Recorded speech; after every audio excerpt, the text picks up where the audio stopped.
Here comes Molly, Molly, Molly, Molly, Molly, Molly, Molly. Here comes Molly, jumping up and down, she's jolly. Door dashing all day in the lobby. Say she saw the killer in the hallway, sobbing, sobbing, sobbing. He was right next to me. Molly said calm like it's meant to be. Blue shoes, red cat, that's the memory. But the take got gaps, it's a broken scene. Walking around in circles, phone at her ear, just scribbling purple. Notes on the napkin, arrows in the spiral. Every time she tells this story go viral. Who got to you, Molly? Why you laugh so loud? Why you act so jolly? Blood on the curb, you just call it hobby. Smiling the sirens, girl, that's ungodly. Meet Molly. Tell us again. We know Bill is your friend. Meet Molly. Do it again. What's real? What's not? Everything you see is all fogged up. Meet Molly. Tell us again. Do it again. Do it again. Do it again. Time to change the story. Oh boy, she grinned, it's the fun part, surely. First he was behind her, then across the street. Then he had no face, then he had no feet. Detective taking notes like a drum line. Every new version got a new punchline. She claims it her way, that's the headline. Molly in the frame, but she's still online. Why your eyes so wide? Who you tryna hide on the inside? Fog in the brain, but the shoes still tied. Pointing at the crowd, yo, the killer right beside. Make Molly. Tell us again. We know Bill is your friend. Make Molly. Do it again. Do it. What's real? What's not? Everything you see is all fogged up. Make Molly. Tell us again. Make Molly. Do it again. Hey. Oh my, but why make Molly? Why you spin truth like a game, like a hobby? Every time you talk, whole room goes quiet. Whole block rioting and you just denying. Make Molly. Tell us again. We know Bill is your friend.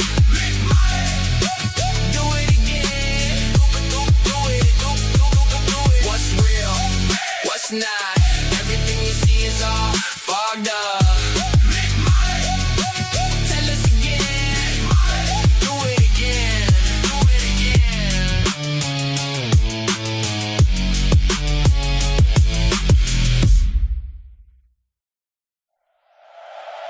Yep.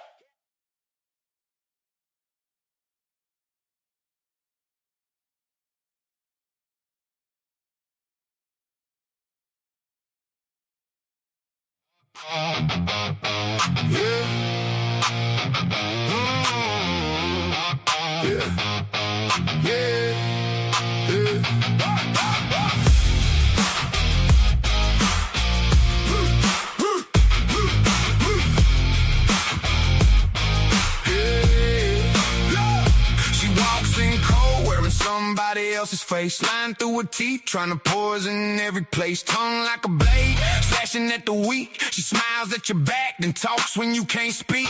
Tapes on them lashes weak, push just right. Front row drama queen, but she can't sleep at night.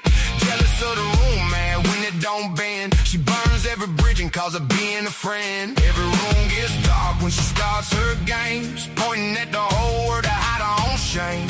People hear her name and keep it moving on. She builds up a rumor, then it falls apart by dawn. Mean girl, we don't hear you. Mean girl, nobody cheers you. Lies on lies, that's all you bring. Mean girl, same old stain. Mean girl, talk to the wall. Mean girl, ain't nobody calls. Jealous heart, bitter and loud. Mean girl, lost in your crowd. Lost in your crowd. She points at others like she's spotless clean, but everybody knows what her silence means. She'll switch up facts for a little applause. Twist your name around and act like you caused it all. She hates every smile that ain't about her. Throws dirt on truth like it's some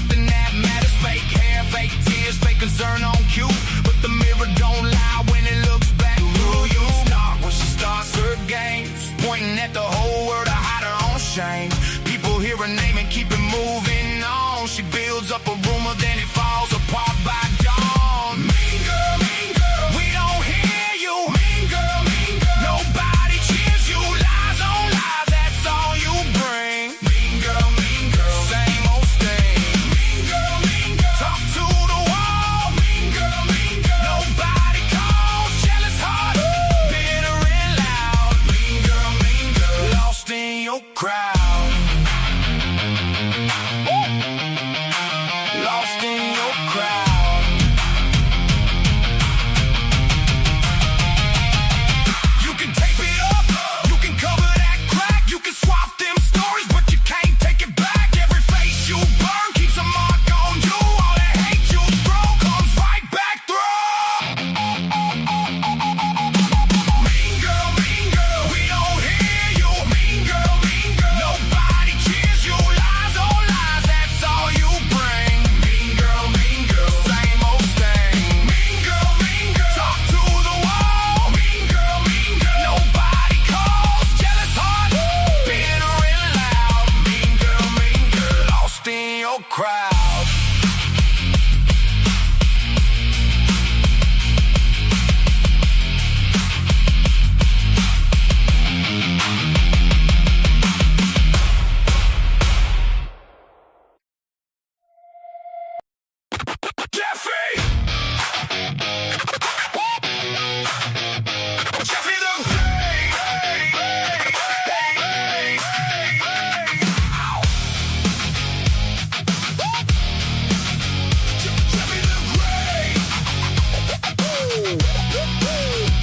Jeffy the Great with a fake crown. Talk big online, but you're spitting out. Telling them lies with a holy grin. Hiding the cloth where the mess all begins. You waste your breath on the weak all day. Throwing cheap shots when you can't get your way. Everybody sees that you twist the facts, then you play sane. When the fire comes back, you stir the room, then you point and pray. Break the peace just to get your way. 37 voices in your skull, all of them loud and all of them dull. Jeffy the Great, nobody likes that name. Jeffy the Great, you keep feeding the flame. Hiding behind fake, but the mask still cracks. Jeffy the Great, better step way back. Jeffy the Great. Jeffy the Great. Everywhere you go, it starts up fast. Cheap little rumors with a nasty cast. Crowd in the door with the poison grin. Looking for a war where the calm should win. You push and you poke till the air goes thin. Then you act sharp when the walls cave in. Talk to the sky, but the street knows you. 37 cells and not one is true. You stir the room, then you point and pray. Break the peace just to get your way. 37 voices in your skull, all of them loud and all of them dull. Jeffy the Great, nobody likes that name. Jeffy the Great, you keep feeding the flame. Hiding behind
All right, everybody. Welcome back to the cafe, guys. Open for business on this fine Monday, June 22nd already. Good criminy flying by. Hope everybody had an amazing weekend. Excuse me. Even you, Jeffy. Hope you did too. Happy Father's Day for all of you that I didn't get to say it to that are out there listening. And all of you mothers that have to be fathers too. Happy Father's Day to all of you. Just saying. Welcome, everybody. It's great to have you here. I hope you're all having an amazing day and a beautiful day because that's what you deserve because you are all truly the beautiful people.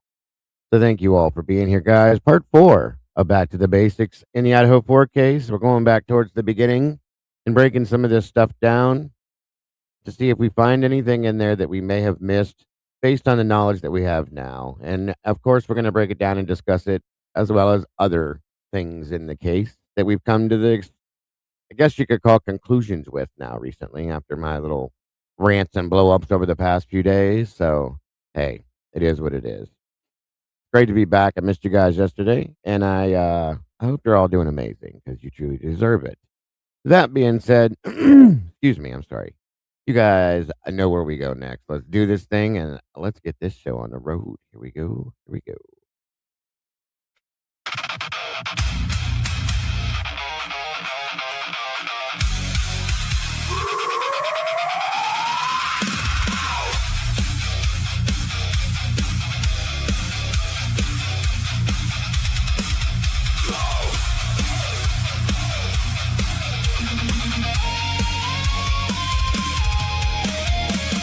Rolling up on the scene. Dago's got that stare red light on the screen. Pouring up truth every damn day. Names, faces, dates, he don't look away. Pin maps, cold files on the wall. String runs tight from the big shots, his halls. You feel that chill when he says that name. Someone's shadow, someone's shame. True Crime Cafe, he's serving the proof. Hot cup of pain, cold steel of the truth.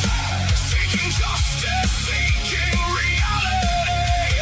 Voice for the voiceless, he speaks for the street. True Crime Cafe, every single day. Pulling on the threads till they all give way. Corruption in the veins, he's calling it out. No way, no peace till justice is found.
darkest stories are served here.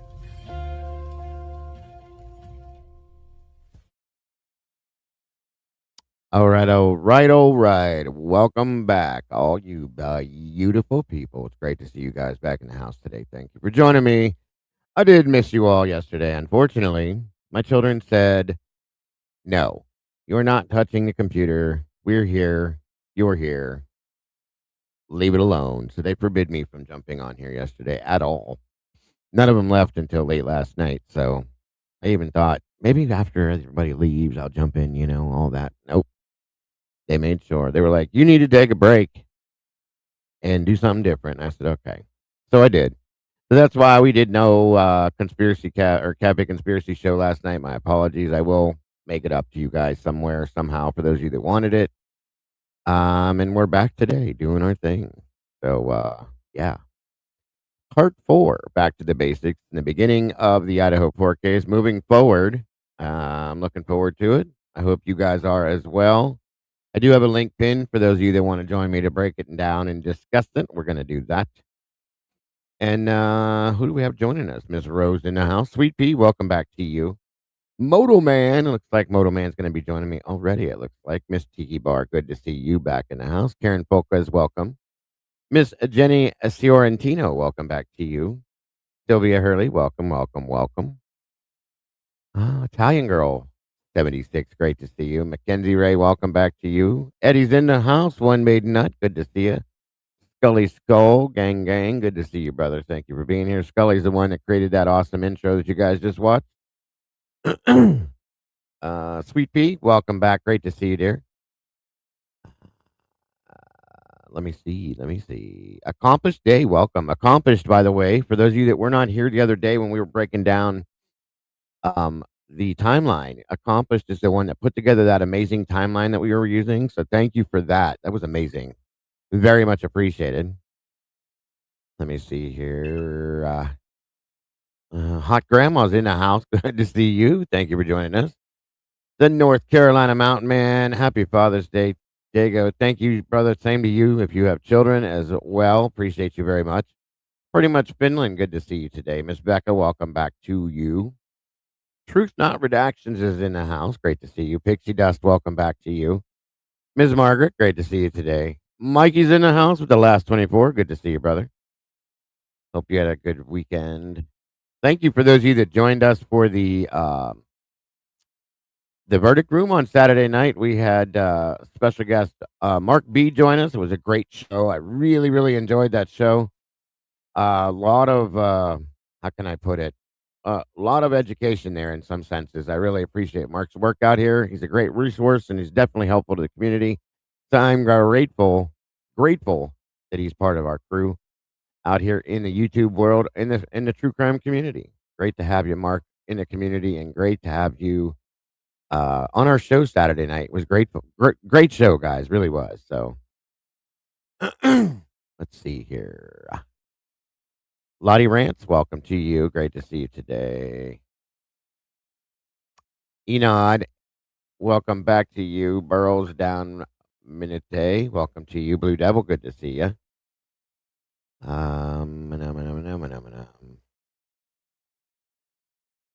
Skelly Skull, good to see you, bro. Great job. Miss Jen Seven's in the house. Thank you for joining us, Jen.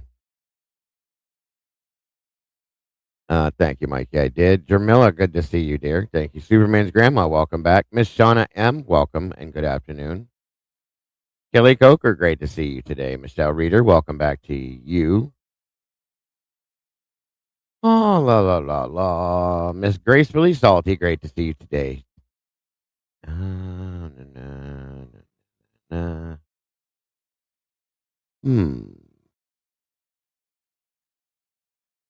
Thank you, Ro.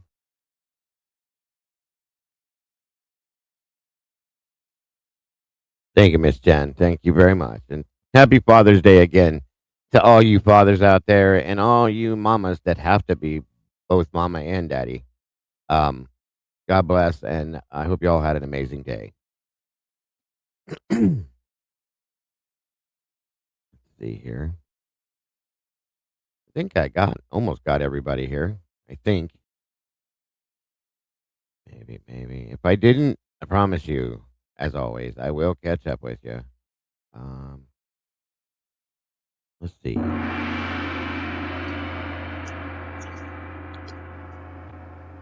All right. Like we have our first two guests joining us up here, Moto Man and Sweet Pea. Good to see you.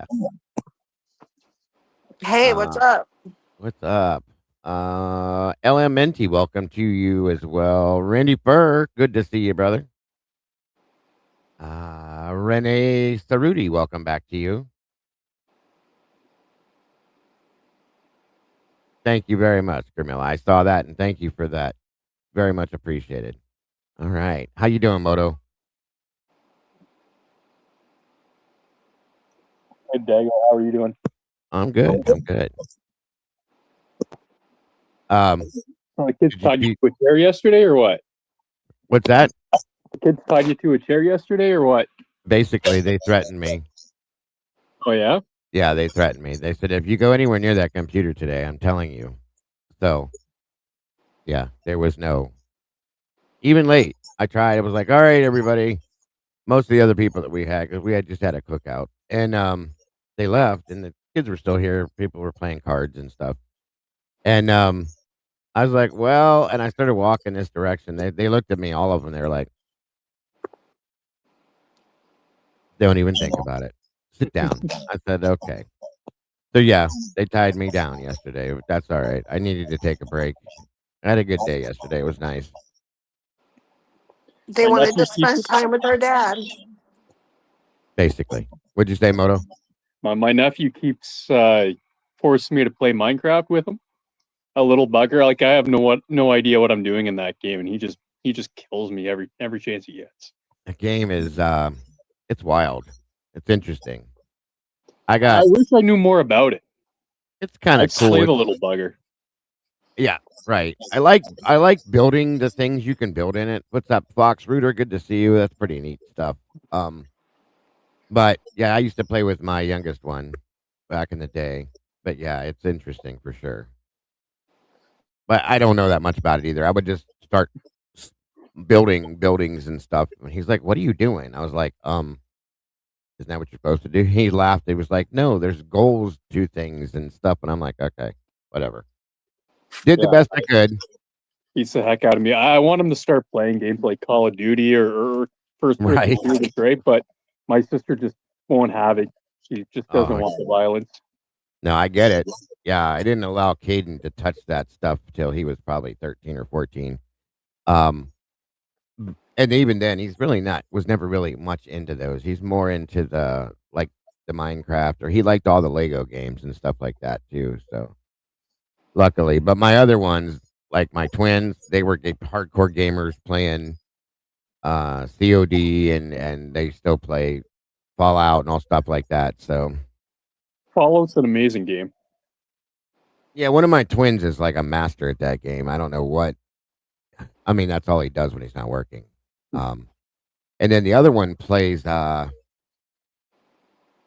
can't even think of the game he plays right now. They got me playing some other game for a little while. It's some kind of like a mini golf that you have to like do different things on it, and you can play with each other on it. It's kind of cool. Do you like tycoon games, like strategy games? I do. My favorite type of game, though, to be honest with you, if I'm playing anything, there's a game that came out. I never remember it. I've talked about it with Lee because Lee's played it too. It's called The Quarry. It's kind of like a horror type game. I love horror games. And you gotta like go through the whole thing. It's like basically walking through or playing through a movie. And those are the types of games. I guess is it first person? Is that how it is? Yeah, like if that's if you see your hands in front of you, if you're holding a weapon or something. Yeah, stuff like that. And then you have to get through the whole the map and all that kind of stuff. And I basically like to scare myself. So I played a couple of them where I've literally almost like pissed myself. It's 2:00 in the morning. I'm sitting there by myself in a dead quiet house, and this thing jumps out and scares the shit out of me. And I'm like, holy shit, that was crazy. But I enjoy that for some weird reason. I like kind of real-time strategy, like tycoon games where you have to like build infrastructure and things. Yeah. I get right into it. I'll start making Excel sheets to figure out exactly Nice. where the best place to put all the depots and everything is. Nice. Yeah. That's awesome. Yeah, I've played like welcome Eddie. Good to have you here, bud. Hi, Dago. Good Hello, to see Moto. you. Sweet Pea. Hey, what's Hi, up, Eddie. What the hell was this? Roller coaster tycoon or some shit I made? I played for a little while, on Yeah. and off. Yeah, I played a couple of those. I played. I've never played that one. I've never tried it. It's not bad. I played Farmville back in the day on my computer. That was, good God, I would talk about addicted. That was crazy. You know what I game's love really Farmville. addicting is a really addicting farm game is called Farm Sim. I've seen that. I've seen Yeah. a couple. There's a few different versions of those.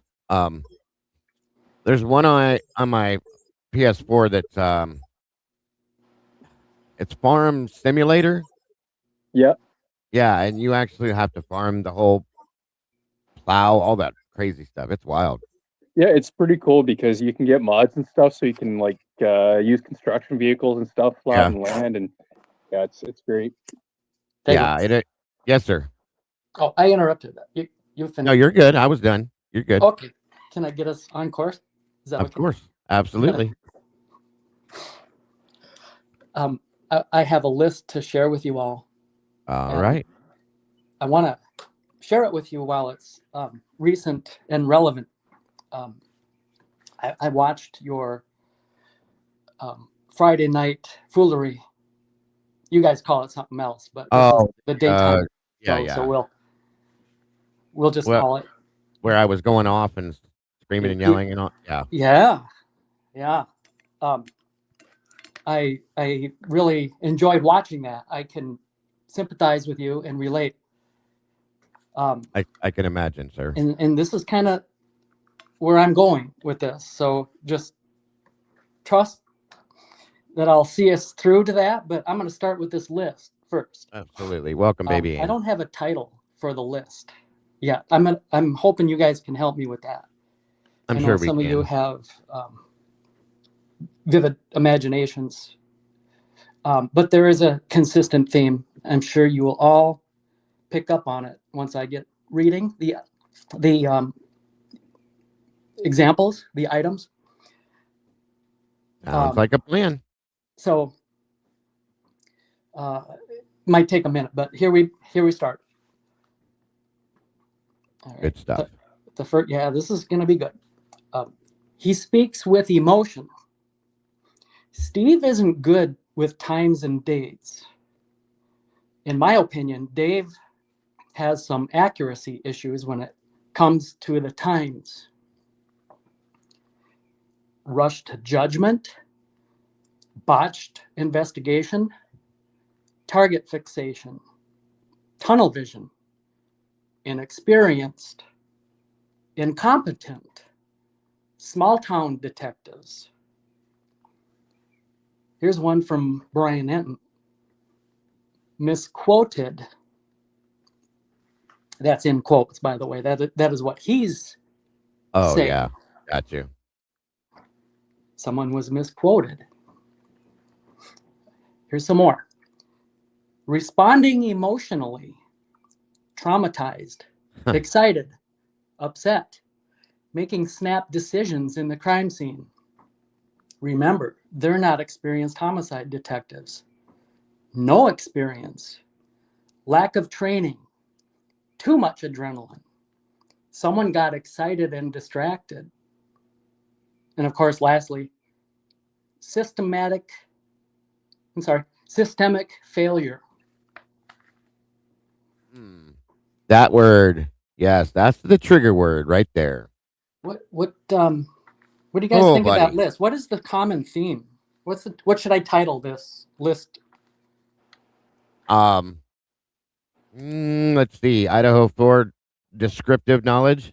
I'm fooling you. I already have a title, but I got you. But that's what it is. It describes the whole fucking case, Eddie. Anybody? Have you heard these before? Every day. What they are is the list of excuses when someone blunders. Good point. Oh, Sweet Pea must have not been able to hear you. Can you guys see that? Does that make sense? It does. How about why don't Hold you on. just call I the know you guys cops? can hear me, but someone dropped, so I can't hear you. I'll be back. No, okay. What'd you say, Moto? Discuss amongst yourselves. No, all I said is why doesn't Eddie just call it incompetence? Yeah, that would be the greatest title for it. Can you hear us, Sweet Pea? Yep, I'm back. All right, Eddie had the same problem. I don't understand why this keeps happening. I hate StreamYard. I don't know, but I'm gonna start using my computer like tomorrow and see if it does any better because it's annoying and I feel bad like I'm disrupting. No, I you're don't know. fine. I don't know. My phone must be a tank or something because it doesn't quit. It Okay, could I'm be back. because you're welcome back. Can you hear everybody, Eddie? I can hear now. Yeah. I think Okay. it might be because you're out of the country, bro. That might be the difference. Yeah, we have crap here. My crap's probably worse than your crap. We're in Canada. It's like a third world country. Ah, That was good. Go ahead, Eddie. Where do we leave off? So, can you guys see that this is a list of excuses whenever someone blunders? Hey Eddie, did you hear the name I had for it? No. I just said it's just incompetence. One word, real simple.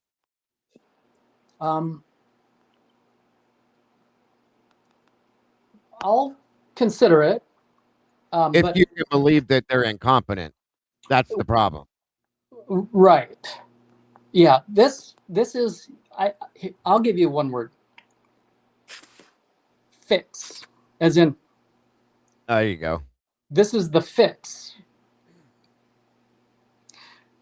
That makes sense. It's hard to get the lies straight. You can't do it in a moment's time. The lies are consistent, and the lies are for the purpose of steering this narrative, this thing that they want the public to believe. By the way, Dago, say something. Can you hear me? I can hear you. Okay. Okay. We're good. Wait a minute. How about now? Still now. Yes. Oh, okay, good. Okay. Can you hear me? I can hear you. And Sweet Pea? oh my gosh, I can hear all three of you now. Yay. I Okay. cannot hear. Oh shit. See, Here we go again. I could hear Dago and Moto, but I couldn't hear Eddie. And so it's like switching between Eddie and I. Okay, So- I'm gonna do something real quick. I'm gonna drop everybody off at one time and then bring us all back and see if that fixes it. Okay? Okay. Let's try this again.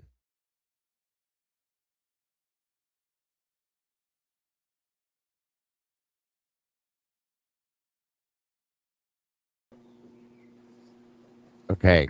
Did that do any good? Okay. Let me try something here. Hang on, guys.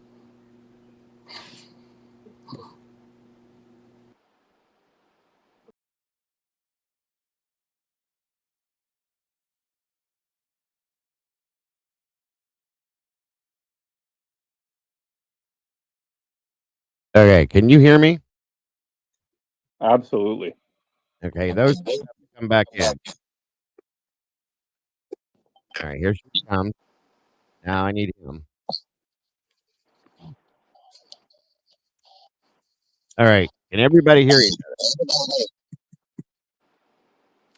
Moto sounds weird, but I hear Dago fine. His phone, it always does that. Oh, Eddie, okay. How do I sound weird? how about you, Eddie? Yeah, I can hear the static and Moto's. Yeah, that's his phone for some reason. It always does that. I don't know what it is. I won't be able to speak if it's like that. Yeah, I'm gonna try to hold on. I'll just mute him when you talk, and then whenever he talks, I'll unmute him at that point. So, but we can all hear each other, right? Okay, good. Yeah. Yes. Okay, we're good. Thank God. Jesus Christ. Okay. So yeah. Whew. Nobody move. Yeah. Nobody drop. All right. So where did we leave off? So yeah, this is and we can see all these inconsistencies and the lies, right? And whenever there are something that needs fixing, then these excuses come out. Whatever the excuse is just appropriate to that lie. To, say, he speaks with emotion. No, AKA, you all caught him up in the lie. Yeah, Makes sense? sure. Yeah. Truly. But getting back to your rant on Friday night, Right. I could totally relate, because can you imagine if for say 2 years, maybe even 3, you're trying to express to everyone that Bryan Kohberger did not do this, and you can't really explain it in the standard way, like, well, I was there, with the situation, I was with Bryan, or I was at the crime, whatever, and Exactly. I have photographs that prove it. It's the Yeah, standard yeah. way, physical proof. But we all know our intuition. We all know when someone's trying to cheat us, give us a bad deal, make they're someone's making a fool out of you. I mean, and over those years, to hear these excuses, rush to judgment, botched investigation, target fixation, they had tunnel vision. Mm-hmm. Can you imagine the frustration Yeah. of going through that? And, because after all, if it's tunnel vision, then that, in other words, well, they got the right guy, but they, small town cops, what do you expect? They got excited in the crime scene. I mean, does that even make sense? When do we stop looking foolish and buying all these lies time and again? So yeah, your rant was like, I'm like, I'm right there with you, brother. I've ranted myself. Might have been a year ago at this point in your program. One time. We didn't argue about it, but you were trying to show me for 3+ years, I'll say, well, 2.5 years at least, before I finally said, okay, I do see this now. I do understand now, and I'm on, completely 100% on the side that I don't even believe, like, there's people that say, okay, I get it now. I see it. There's a lot of guilters who have rolled over this side, and to some extent, and they're saying, all right, now I understand and I believe that Bryan didn't do this by himself. See, I'm beyond that now, guys, and I have been for going on a good year. A good year. Bryan wasn't there. In my opinion, Bryan wasn't even in that vicinity. Okay, and I don't believe he had anything at all to do with this, and only because, again, and I'm so tired of saying this word. Okay, but proof. There is absolutely no proof of any sort that guy, Bryan Christopher Kohberger, had anything to do with anything related to this case at all, in any kind of aspect at all. So that's literally where I'm at with this. So I understand fully. I know it was frustrating for Eddie to try to point to different things, because we would talk about it and I'd say, yeah, but I'm still on the fence because I need to see this. I need to see that. Well, at some point, it finally just smacked me in the face like a sledgehammer. So I get why he was frustrated, at the point where I'm frustrated now, as you guys heard me screaming and yelling about Friday. And then I redid it Saturday in the morning, and it's unbelievable. The frustration is unending. I'll just put it that way. So go Yeah, ahead. can you imagine someone brand new to this case and coming on to these shows? Because after all, we've been doing this and following it for, like you say, it's going to be, the next milestone is going to be 4 years in the fall. Yeah. So Yes. we, in their estimation, in their opinion, we are the experts. So can you imagine in some of these live streams and YouTubers, content creators, they come and they listen to, us, I get the air quotes, the 2 fingers, experts saying, well, if he did it, I hope, that, it's too bad that they rushed to judgment and had tunnel vision. And if, then the bad guy is going to, let's hope he doesn't get away that way. We've heard it all. Or I don't know if he did it or not, but if he is the right guy, like, then they might say, well, my gosh, there's still a chance, they're saying that he'd probably, he confessed to this thing, and these guys are still talking 4 years later that he might have done it. So they're going to go to the water cooler and tell everyone that, yeah, I still think he did it. But if we remember that about a year ago, I had a rant. I'm very yes. tactful when I rant, so you might not have come across as a rant. Well, but I know the titled difference. Rant, the harm it's doing. Mm-hmm. Go ahead. You were going to say something. No, I was just going to say, I think me and most everybody that knows you knows the difference between regular you and when you're going on a rant. You don't flip out and start screaming, yelling, cussing, and slamming shit like I do, but Right. you have a completely different voice pattern and a completely different topic level that you're based when you start going on your thing. So I get it fully, and I think most people that have known you for the years that you've been around probably get it too. Yeah, I did qualify. I said at that time, this might ruffle some feathers, and I'm going to be a little firm here, and direct. But I did write it down. It'll just take a moment to share it with you. It'll bring it back. I'm That's sure fine. for a lot of you that were there. But I said, if someone is still of the opinion that it is possible that Bryan is guilty of perpetrating this crime and observes all of the red flags, in other words, holds them to be true, they have confused themselves, and they are offering commentary on this case and confusing others. Very much so. It seems to me to go against critical thinking practices. The two things are mutually exclusive. You cannot have them both. Discard one of them. When do we graduate? I dare say it. It's akin to misinformation. We're the ones putting out misinformation, and the harm that it's doing cannot be overstated. Right. Welcome, Jesse. Good to see you, sis. I want to share this rant with you guys again because I think you might be ready for it. When I was done, I could tell you weren't quite I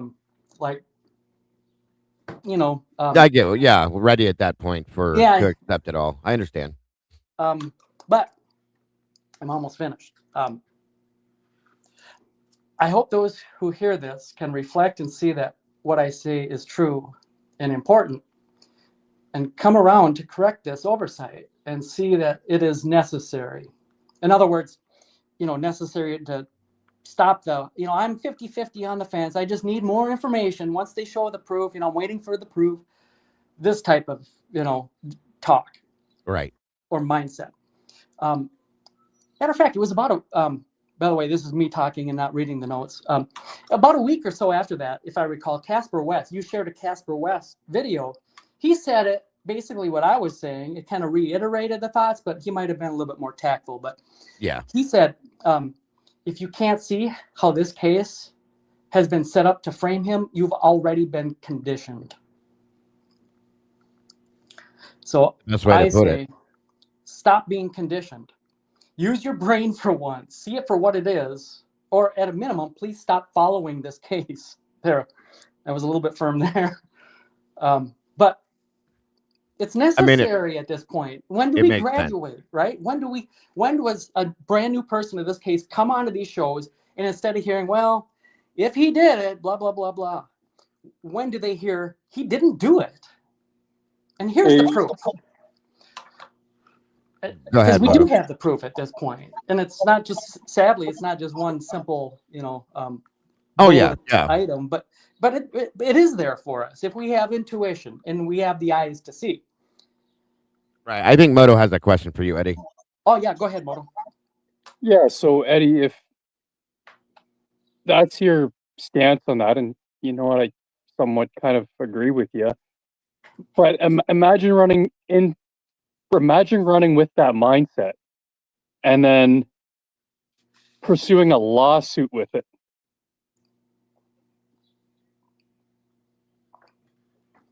So if you were pursuing a lawsuit for X amount of money, who cares what the dollar amount is? And with all of these facts against you, how insane, or how, well, Essentially, that's the true definition of it. How insane do you have to be in order to believe that he's still guilty and go against the courts with that mindset, with that direction? I'm very sorry, but I have no idea what you're asking. Something's not registering in my brain. Start it over, Moto. Say it a different way. Rephrase it, maybe. Okay. Imagine having the mindset that Bryan Kohberger is guilty. Okay. Right. All right. And now imagine pursuing a multi-million-dollar lawsuit with that mindset, with that idea locked in your head. And you have no way. Yes, and you've boxed yourself in, and you have no way to turn. Sorry, yes, which one? Myself or Bryan Kohberger suing? No, you're the person who has this mindset that's going towards this lawsuit, has this lawsuit against him. That's where I'm lost. What do you mean? I'm not understanding what your question is. Lost. Well, the question is how do you? How do you? I guess my question is how would you keep pursuing the case or pursuing this multi-million-dollar lawsuit if you could only envision that Bryan Kohberger is the only person that's guilty? How would you handle that? And you knew what you were fighting with is not the truth. See, if I was one of the families in suing WSU and knew that Bryan Kohberger is innocent, is that your question? Are you asking like to put yourself in Steve's shoes? Like exactly. Yeah, like so. Yeah, do you understand that, Eddie? Like, I think that's what he's asking. Like, if you're Steve, like, how do you foresee this going with the lawsuit? Oh, they know that he didn't do it. Right. Okay, and so if they didn't know that, right. Okay, go ahead, Moto. So yeah, so if he knows that Kohberger didn't do it, right, how do you face this lawsuit and I guess accept that you're likely going to fail? He's got a lot, like they have a lot riding on. What's that? They're not going to fail. You don't think so? The deck is rigged. Can't you all see that? I don't think the deck is rigged enough for somebody to give up hundreds of millions of dollars. There's no way. They'll probably settle for something.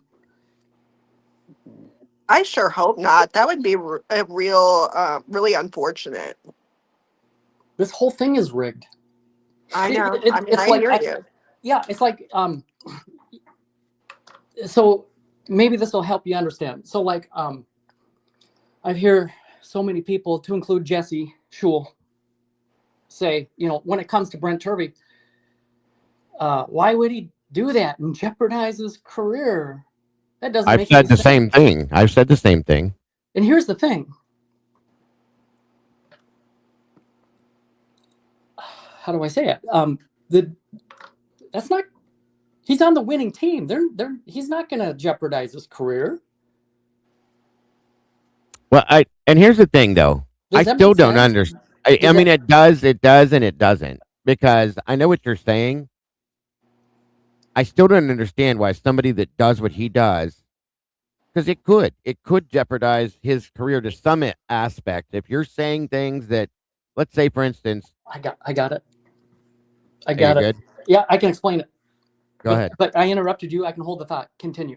No, what I was saying was that if because of who he works for, that's how he does that's his livelihood. But my thing is, if it were to be proven, okay, not that it will, but if it were to be proven that the things that he said and did were absolutely not true, and that he was causing a commotion within a case and broken NDA and all that kind of stuff, that could destroy him, okay? Because then people are going to look at him and go, I'm not hiring him. There's no way in hell I'm going to look what he did. That type of shit. So that's why I think a lot of us look at it that way. My mind has changed at this point to some extent. That as part of my rant. Going forward, I don't give a fuck who steps forward on this. I don't care if it's Bryan Kohberger himself. You're going to show me proof before I'm going to sell your book for you, before I'm going to broadcast your thoughts or feelings about different things, because that's all we've done. We sold Chris Whitcomb's book. We're selling Cy Ray himself now at this point. His theories and his the product of his program that he's created is it to for policing. That's what we're selling. So I'm not doing it anymore until you show me the proof of the things you're saying. That's what I'm saying. So sorry. Go ahead. I digress. But remember what I said about that book? Someone asked me. Oh yeah, I know. Your program, if I'm going to read it, I said, why would I waste my time? And don't get me wrong, the book was interesting in some aspect, and there are probably a couple tiny little nuggets in that book that have been proven to be true to some aspect, but the rest of the stuff, it just doesn't make any sense to me. How you got away with this is all I'm saying. So go ahead. I did retain my thought to help explain or express this difficult to explain thing. In this like reverse reality world right now, this case is like the reverse reality, isn't it, Dago? Oh yeah, okay, for sure. With that in mind, if you guys all can see it and you agree with it, then put yourself in a situation like you're in a very public place, doesn't matter where, and you get struck. Someone hits you with a club. Many people witness it, and you get injured, and there's a criminal trial, and all the witnesses say that's not true. What happened to you? You're lying. You were the aggressor, and you hurt him. Right. And witness after witness comes and says this, and you're like beside yourself, like, what is going on? They all saw it. Absolutely. And there's nothing you can do. It's like there's 100 million people against one, and you're all by yourself, and you're alone, and it's like this is not happening. This is surreal. Right. Okay, so that's what's happening here. So in other words, and here's my revelation, this thought that'll hopefully help describe it, is perception is reality. Everyone understands that, right? Yes, of course. I don't mean to talk down, but no, I know what you mean. If you believe something that's wrong, but you perceive it as truth, then that is reality. That is your truth. That is your reality. Yes, that's absolutely it right there. It's 100 million to 1. Whoever is on Bryan Kohberger's team is on the losing team. And you'll say, but wait, that's the team that is Team Truth. I mean, we know what the truth is, and that's the team that's going to come out victorious. And I tell you, you're wrong, because it's 100 million to 1. This is reverse reality. Perception is reality. So to Moto's question, they all know Bryan Kohberger didn't do it, but they're still going to win because it's set up that way. As I've said 1,000,001 times, it was always going to be Bryan. No matter what happened, no matter who his attorney was, no matter who the judge was. And this is just how I see it at this point, guys. No matter what went down, it was always going to be Bryan Kohberger, period. Now, everybody and their mother and anybody is going to ask, why? Why do you say that? Look at what we see in front of us. That's why. It's always going to be Bryan until it's not Bryan, okay? And I know that doesn't make sense, but it is. And it does. It's going to be Bryan until it can't be Bryan, if that makes any sense to you guys. That's the only way that it's ever going to change. And if that ever happens, I don't know that it will. I don't even have a confident feeling that it will at all, but it could, okay? It could. That's how I see it. And I do have the positive, feeling about it, but will it? I don't know. Will we ever know who did it? Probably never. So that's kind of how I see it at this point. And I'm not saying all you guys have to see it that way. I want everybody, as I always say, to make their own decisions, to take everything they see, hear, and know, and decide for yourselves. I don't want you to think that I'm trying to shove what I feel down your throat. I've never been that way. So, but yeah, that's truly how I see it. And Moto and 3P and everybody here, have you guys seen Pavarotti's, I think it came out over the weekend, a video talking about what the purpose of these, so-called experts is. Yes. And yes. what it is that it has to be Xana getting attacked on the second floor, common area, living room, kitchen, getting chased from the kitchen. You all know the discussion. Yes. That's the purpose. That's what Pavarotti has struck it. That is eureka moment. Yeah, absolutely. I agree with what's that. Going on. Yeah. Say again, Moto? That. It's all garbled. I still couldn't understand. I'll buy that theory. Okay, I heard you that time. Yes. Yeah, that is their purpose. That is what they are united in this effort. I don't think Xana ran through the living room with food. I just don't believe that. I don't know. I mean, it doesn't even make any sense. I know it doesn't. That's just dumb to me. Sorry, but and if she's running through the house with fries, we're going to see a trail of fries no matter what. Yeah. Well, the fact that Kaylee was either attacked or dispatched and then brought upstairs, or attacked and whichever it was, there by the beer pong table, right?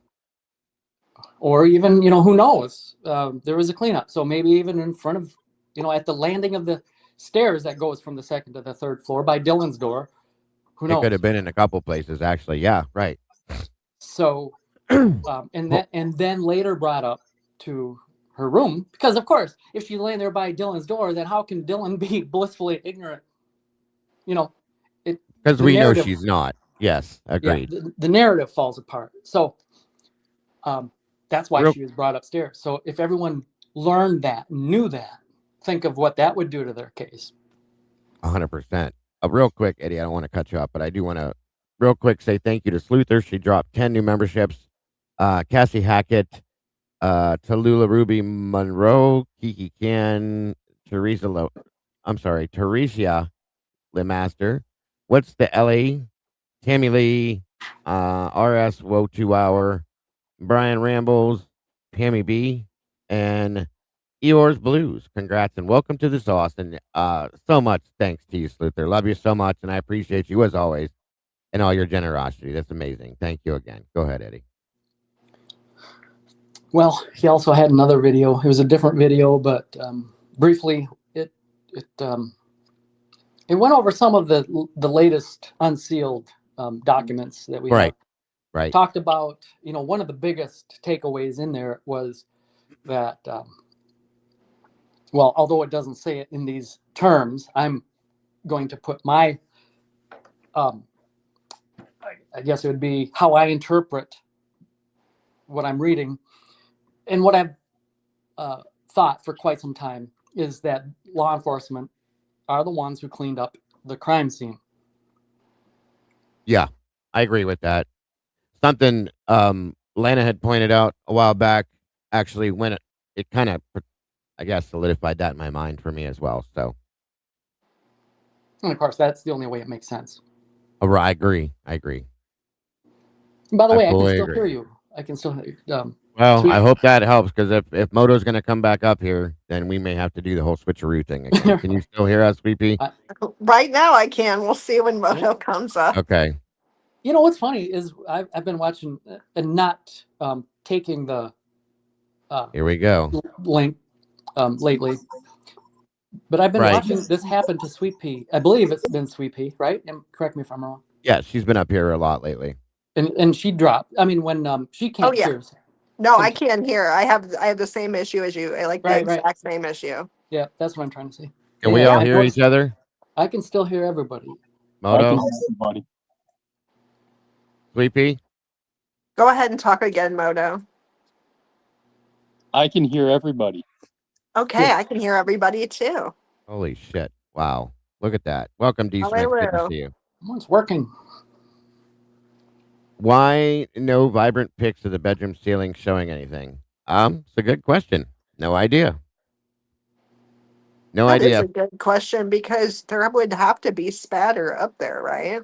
There should be. There should be a lot more things that we don't see. I guess one of the newest statements, by the way, it just blows my mind. And I'm not trying to be rude to a victim's family, but Steve Gonsalves, there's a new interview that he did with Jays for Justice. And he made, I believe he made a statement that Maddie's bedroom is too small for more than one perpetrator. That's his way to validate only being one perpetrator. He absolutely said that. Which is one of the, and with all due respect, it's one of the dumbest statements I've ever heard in my life. Asinine. Granted, yeah, the room is small. Yes, it is. Right. But if you're going to listen to the people that you're supporting that are saying the different things about this case that well, just what happened, one of them was on the bed. One of them was standing over Maddie. One of them climbed on the bed to attack Kaylee. So that even if they didn't, there was still enough room in that room to do whatever they're going to do. Okay. But to make a statement like that, you guys, to justify your narrative, to make it make sense in your mind, I'm sorry, is kind of sad. I'll be honest with you. It truly Well, is. it's gaslighting. It's true gaslighting with 100% fire. Thank you. Dago, remember when Jesse and I were discussing, maybe a month ago now, it seems like yesterday, but we're talking about Turvey. Oh, yeah. And I put together, my list. I like my list. 10 reasons Yes. why, I forget the title of it, but it was, pretty much 10 reasons why I don't trust Turvey. I don't believe him. Of course. Title similar to that at any rate. One of them being the timing of all this is wrong. That was one of the reasons. Mm-hmm. There is strong pushback, and there's been a lot lately coming from many directions. Right. In other words, these experts. Now this JS for Justice interview, who knows what reason, but there's a reason. There is a reason. Uh-huh. There's always, yeah. Yeah, it's something's coming up, and they're getting ahead of it. Well, but thank you for bringing that up. Yes. Yeah, I'm almost, and then hold your thought. I'm almost done, and I'll finish with. It almost ties into what I was saying moments ago. Is the harm? If we continue, I don't know. Is it kind of taboo? Are people still conditioned to not? Because we were really chided. We were abused. It was brutal at times. If anyone even considered his innocence, we were destroyed. Is everyone still conditioned to be, in that safe zone and have that safe speech, safe talk? Well, if he did do it, I'm 50-50, blah, blah, blah. But anyway, to my point, they are pushing back hard. We need to start making practice to, be equally forceful. Because if we're not the ones, then who? Because this is 1,000,000 to 1. That's what the odds are. We think we're big and strong, and there's 200 people in the chat or whatever, 1,000 people. Sure.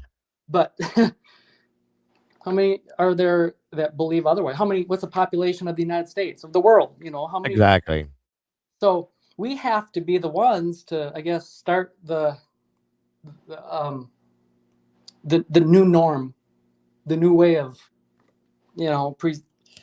putting the information out there. Exactly. The open mind. I hate to say it like this, but the open-minded perspective to make sure that people are seeing things for what they are, and no matter, we're still getting pushback, we're still being assaulted in that aspect. You know what I mean, so on and so forth. But it is what it is. For the longest time after the plea, Jeff just disappeared, but now look at, he's back and he's busier than ever, and there's a reason. Full force. There's a couple of them that I believe are all working together 1,000,000%. So yeah, something's brewing. But anyway, go ahead. Well, yeah, you bring it up as a huge point because, as I've pointed out before, guys, when we saw the plea deal go into effect, okay, and we know the trial was right around the corner, okay, And right before that, Amazon dropped their series. Okay. And it rolled out so that it would roll right up to where the trial was going to start. And then all of a sudden, guess what? Kaboom, the plea hits. Well, guess what's coming very quickly here? It's part 2 of that from Amazon, where the police are going to explain how they got the right guy. Now, isn't that interesting, everybody, that every time it starts to get to a certain point in this case, that these things get rolled out so that they can reestablish and reinforce that narrative that Bryan did this and Bryan did this alone, and that he's the guy that did it, that he's the one we need to look at no matter what. They do it every damn time. And here we go again. Yeah. And you know what is part of that?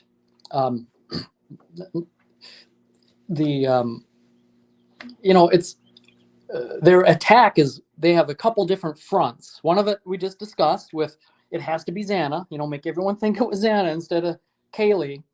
Right. In the second floor, by the kitchen, in the living room, whatever. And then the other direction of their attack is to mischaracterize. And I know this is taboo. When I say this, you'll know what I'm talking about and agree.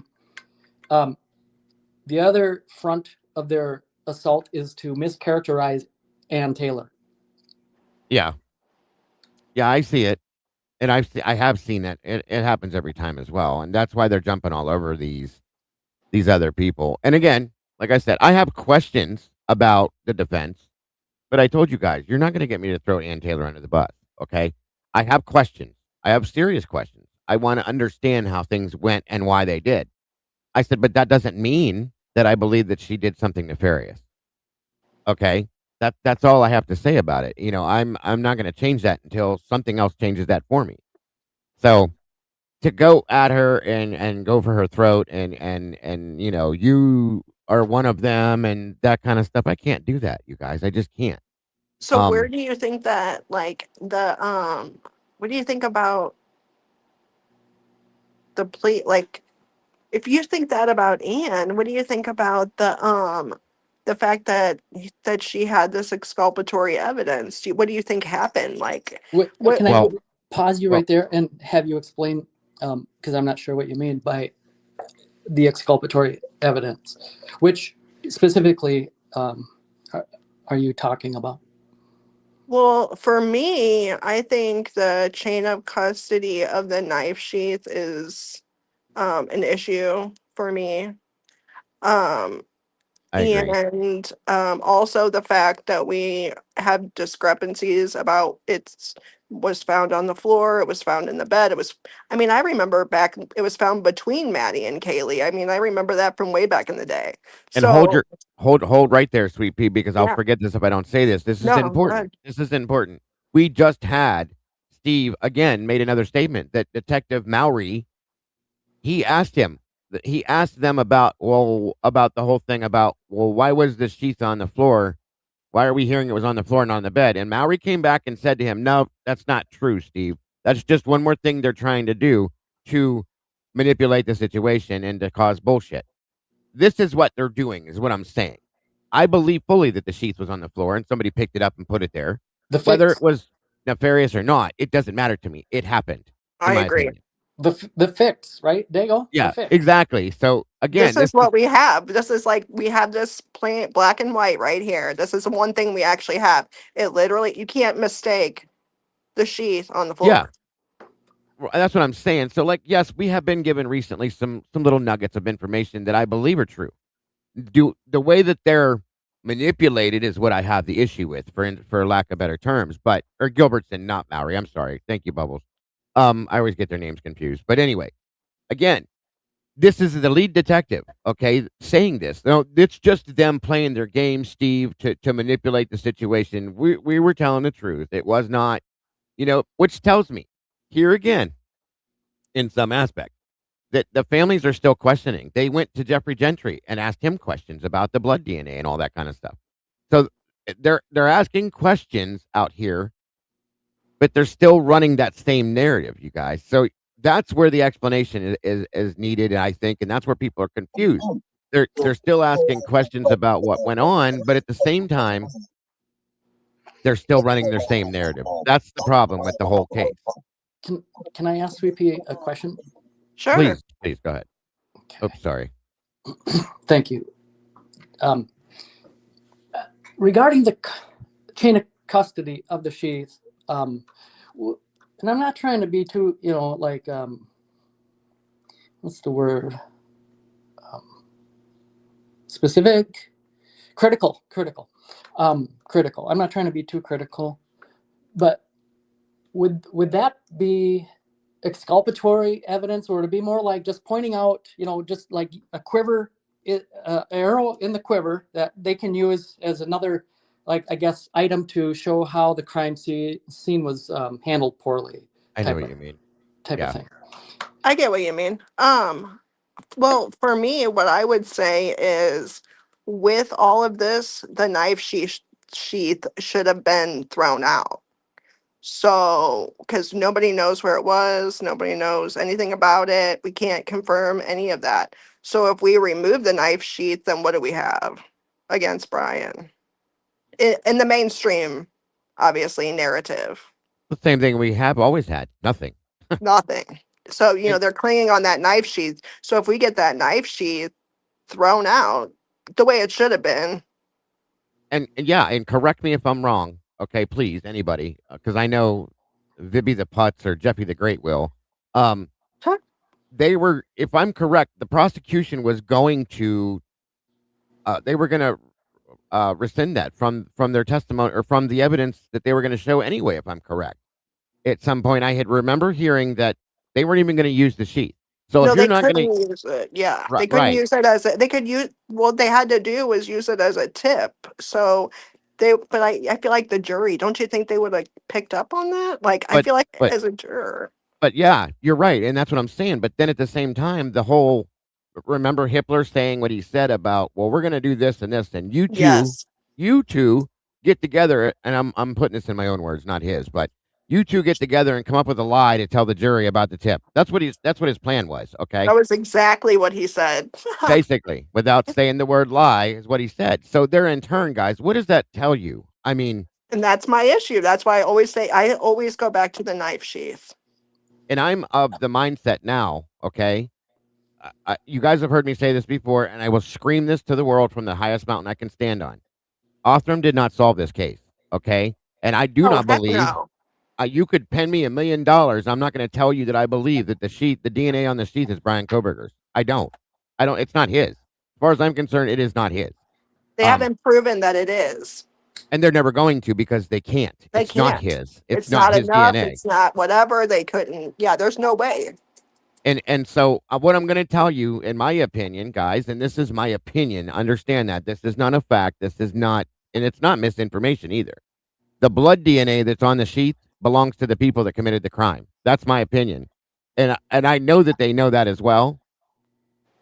They refuse to put it out there. So Real quick.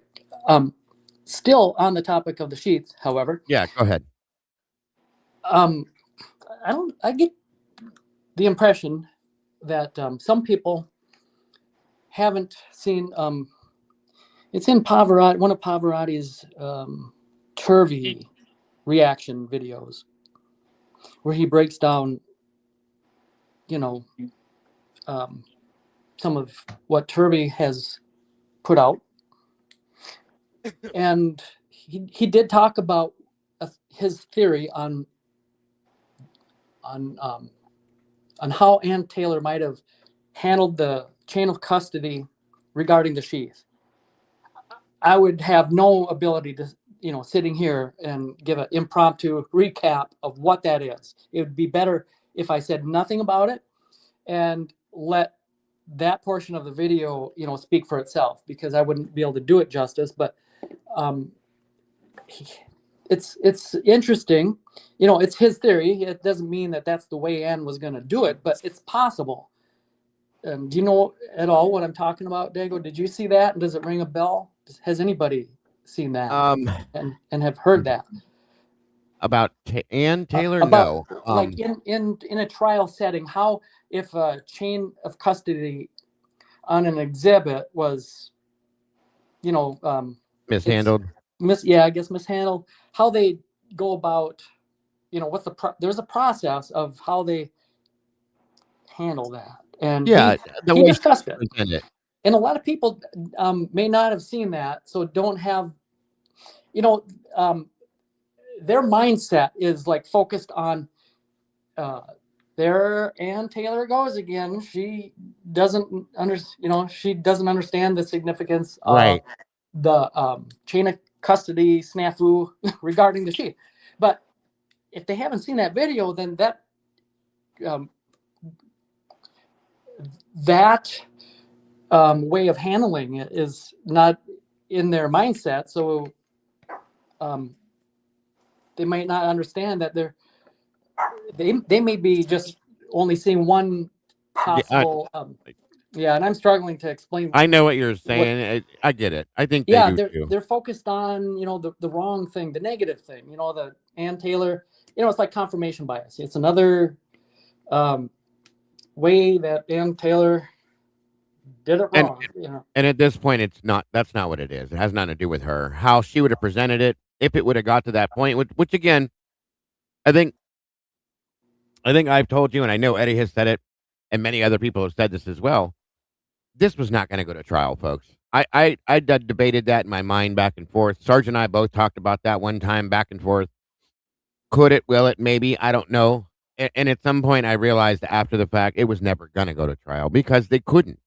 There's nothing they could have done in a trial with this. They would have completely lost it all. They know that, okay? Which is why, again, Bill Thompson approached the defense and said, look, we're willing to take the death penalty off the table if you're willing to take this plea deal. And at that point, this is the biggest question everybody has now, okay, which is what causes the doubt and what causes people to question Ann Taylor and the defense and so on and so forth. And it's the only thing in my mind I see that makes people do this now is because of the plea deal. And that's how I know that they were not going to take this to trial. Bill Thompson stood up and read the damn PCA and added 3-4 words to it to change it around a little bit, and it was nothing. It's still nothing. There's still nothing that they have proving Bryan Kohberger did this. There's no way that they could have taken this to court through a trial and proved to a jury that this man committed this crime. And they wouldn't have. I don't care if there's jury tampering or not, which there was. Dateline was a simple fact of that. There was absolutely jury tampering. But at that point, even jury tampering could not have. It was so bad. It was that bad, folks, in my opinion. The prosecution was absolutely so without proof and evidence that they couldn't have even provided the jury that would have been tampered with, as I'm saying, the ability to make this man look like he was guilty. That's what I'm trying to say. And I know I'm rambling a little bit, but I'm trying to get the right words. But if you understand what I'm saying, it wouldn't happen. And they would have lost. And that's where this all comes from. Speaking of Bill Thompson reciting pretty much the PCA at the sentencing hearing, or was that the plea hearing? Either one, whichever it was. It was the plea hearing, yeah. Yeah. I don't think he added the part, correct me if I'm wrong, it's been a while since that plea hearing, but I don't think he added the part where the state claims that Xana was attacked on the second floor in the vicinity of the kitchen or beer pong table, because consistent with the rest of this case is the state has never been the mouthpiece for getting the lies, the disinformation out there. They let the actors do all that. Their hands are clean. Right. So correct me if I'm wrong, but he never said anything about the position of Xana in that recital of the PCA. Never got brought up. Right, because he's not going to put himself out there like that. So that's another, I guess, red flag that you all must be able to see these patterns. State never said it. It's all these actors that are saying it right now. And every single one of them has lied. Every one of them. Yes. Anybody that has spoke on this, including some of the people that have spoke on the defense side of things, have lied, guys. Not all of them, some of them. I think the decent ones were ran off. I'll just put it that way.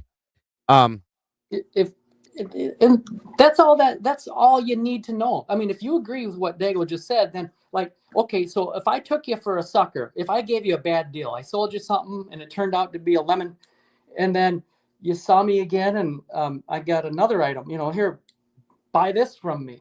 Are you going to fall for it again? no, of course not. Now, here's our question. When do we Here's our graduate? that's a good question, sir. Here's the next question, folks. And I think everybody asks this every day that we talk about this. Why? Why? What happened in what happened and when, I guess you could say, that made everybody jump on the bus with everybody else, okay? Because I'm saying it the way I'm saying it. In my opinion, I'm going to use one person as an example, okay? And I don't mean to say this to upset anybody, and if it does, I'm going to apologize right out front, okay? Cy became the savior in this case at one point. As you guys all know, I've said this the other day, okay? He was the be-all, end-all to this case for a lot of people. Now, and I've always said, Cy is not going to come out here and say to the world, Bryan Kohberger is innocent. I have always known that, okay? That's not how this works with him. And a lot of people believe that he was going to.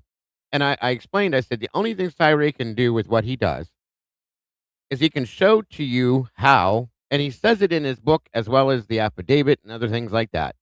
He can show to you how it's not possible that Bryan was where they said he was, when they said he was, okay? That's what he's able to do.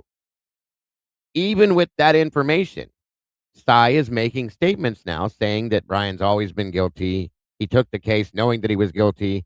When he took the case, it was to prove that what they did was wrong within the investigation, which is my biggest reason for still being here. And I've told you guys this 150 times. It doesn't matter to me whether Bryan did this or didn't do this. That's not the problem I have with this, okay? If he's innocent, of course, I don't want him sitting in prison or going before the firing squad as they were trying to do and all that. But the biggest problem is how they got to put him in prison the way they did and how they got to the point that they did with him. That was my biggest issue with this. It's with the investigation and the lack of care for the Constitution and the way they just stomped all over it and the corrupted, just absolute corrupted bullshit that we've seen, period. So, again, it's not about, well, I guess it should be about right or wrong, okay? And why? Big, capital W, why? So, as I was saying, Cy was the savior to a lot of people. He's going to prove it's not Bryan by saying this, or that. And now he's done an about face in some aspect, okay? My question about the about face is why? And that goes back to a few other people. Why? Like I said, some of the people that were with the defense even have stepped backwards, and other people have stepped backwards, and some of the family members have stepped backwards. I want to know why, and I want to know who the big deal is. What's the big deal here that's being covered up? That's what our biggest question here needs to be, folks. Okay? The answer is, we already talked about it. It's because their team has $1 million on it, and the other team has $1 million. Well, of course, that's the answer for that side of it. You are absolutely correct, sir. And that is the thing that I believe will never come out in that aspect. And again, I'm going to stress something. I know, and when I say this, it's not meant to upset anybody or to say that you're wrong about your beliefs or thoughts, but I've never thought 100%, for a little while, I bounced it around about the fraternity being the ones that did this, and they were the full, they built this whole thing together. They put this all together, premeditated, this and that, and everything else. I've never thought that. It doesn't make sense to me. My thought, again, has always been that they have guilty knowledge of this. They've known the situation and why, probably, okay, to some aspect. That's what I've always thought. I still think it's bigger than that, and bigger entities involved in it than that. It has to be, folks. It has to be for this to be what it is. That's all I can say. When you see something like, which we do have proof of, it's absolutely in documents now.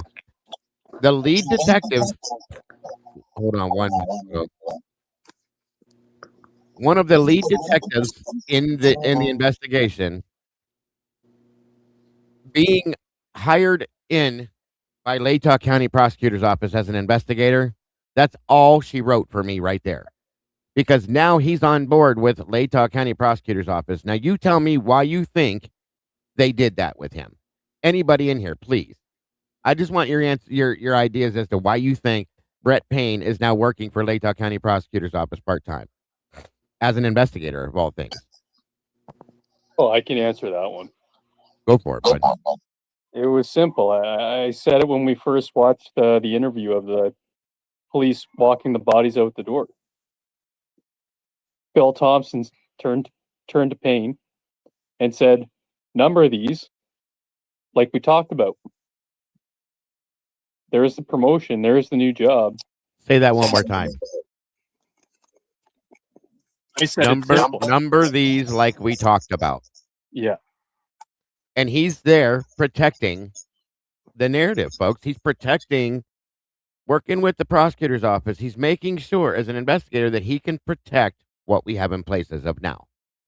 That's the only reason I see him working there. Okay. He went from being, working with MPD as a detective, okay, and the lead investigator in this case, to being hired by the university to work in that aspect, whatever he's doing over there, and then also being hired in part-time at the prosecutor's office as an investigator.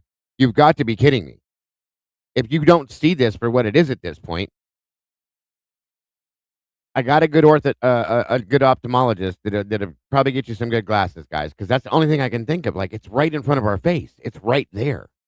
And then on top of that, you have multiple police officers that either retired or disappeared or ran off somewhere else that didn't want to be part of this anymore. Okay. Probably worried that at some point, yes, the shit will hit the fan, and I don't want to get there to be sprayed by it. The only thing that makes sense to me with all this, you have to look at it and it's truly not like it's hidden. They didn't hide this from us, which is the sad part. Okay. They may have tried to do something like that.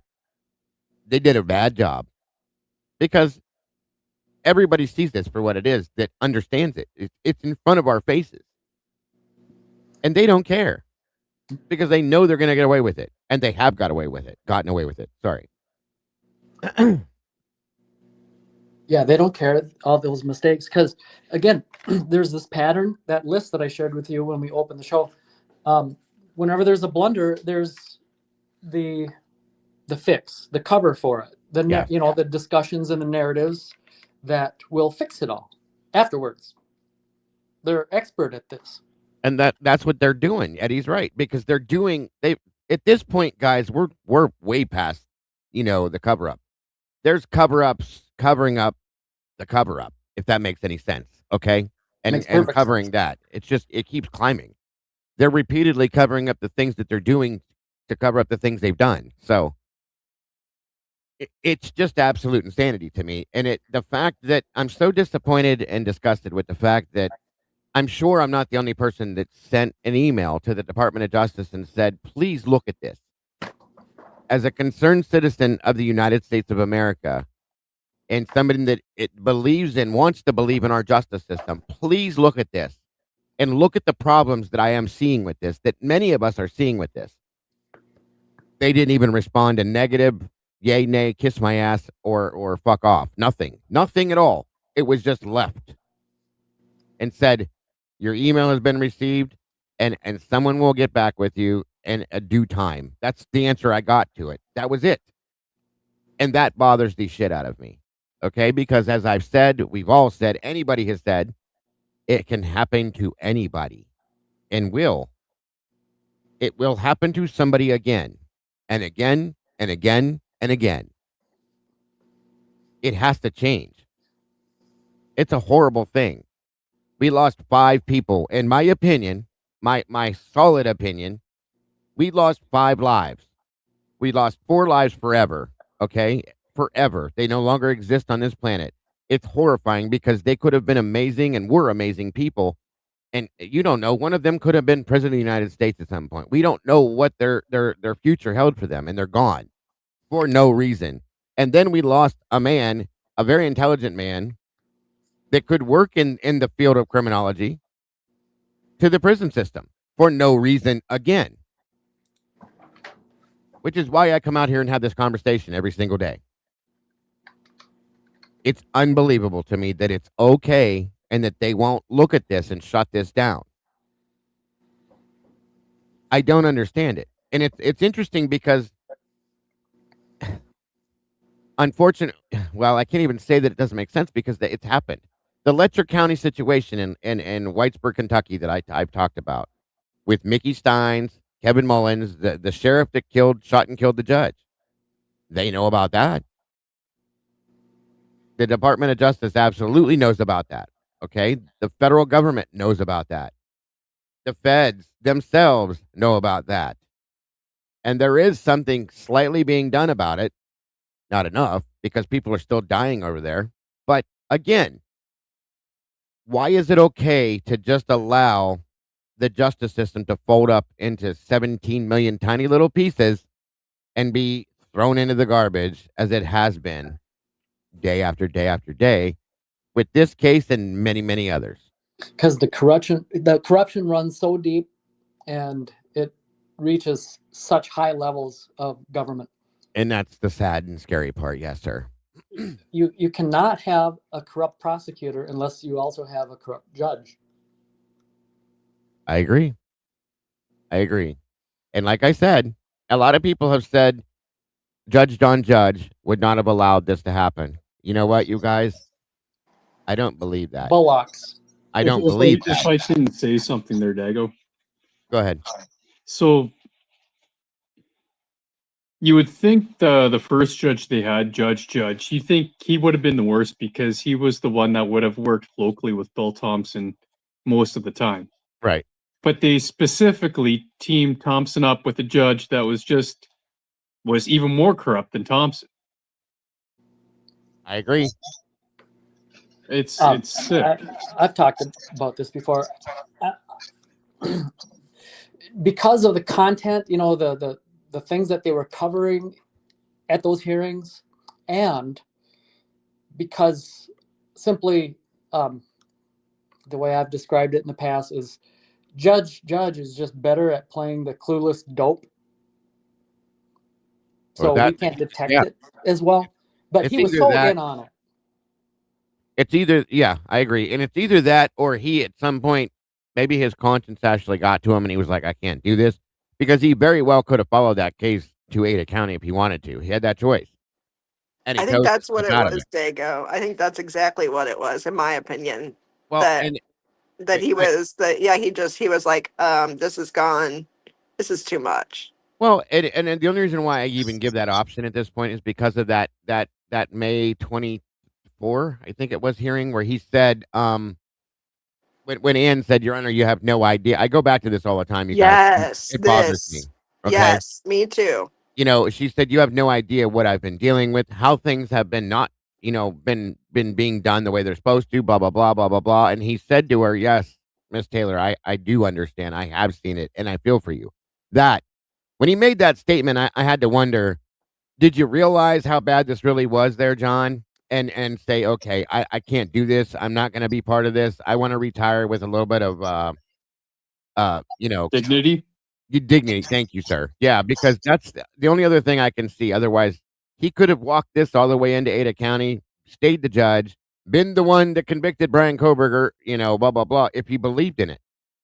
And he didn't.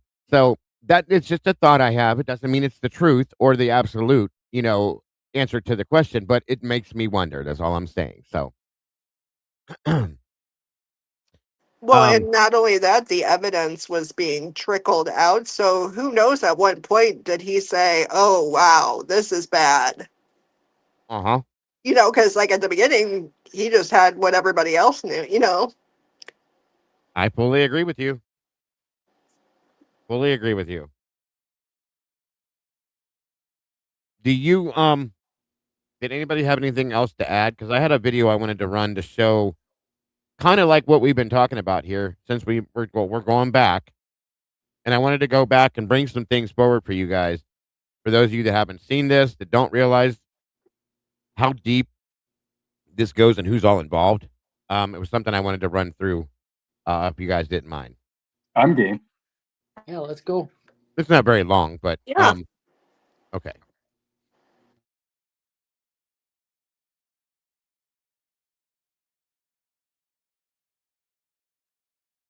And like I said, back to the basics, back to the beginning.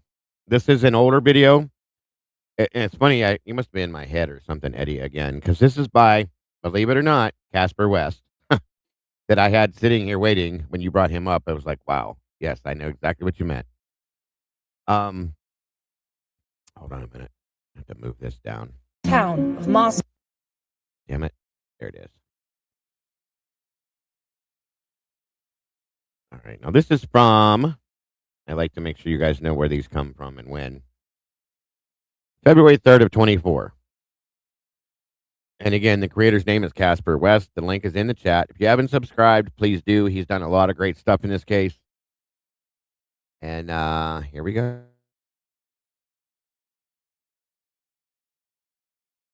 At night in Moscow, and I haven't worried, but this is gonna flip a lot of that upside down, and I think it's gonna be the same for a lot of other students and community members. Coming to the harsh reality that death and tragedy can make its way anywhere, even the rural town of Moscow, Idaho.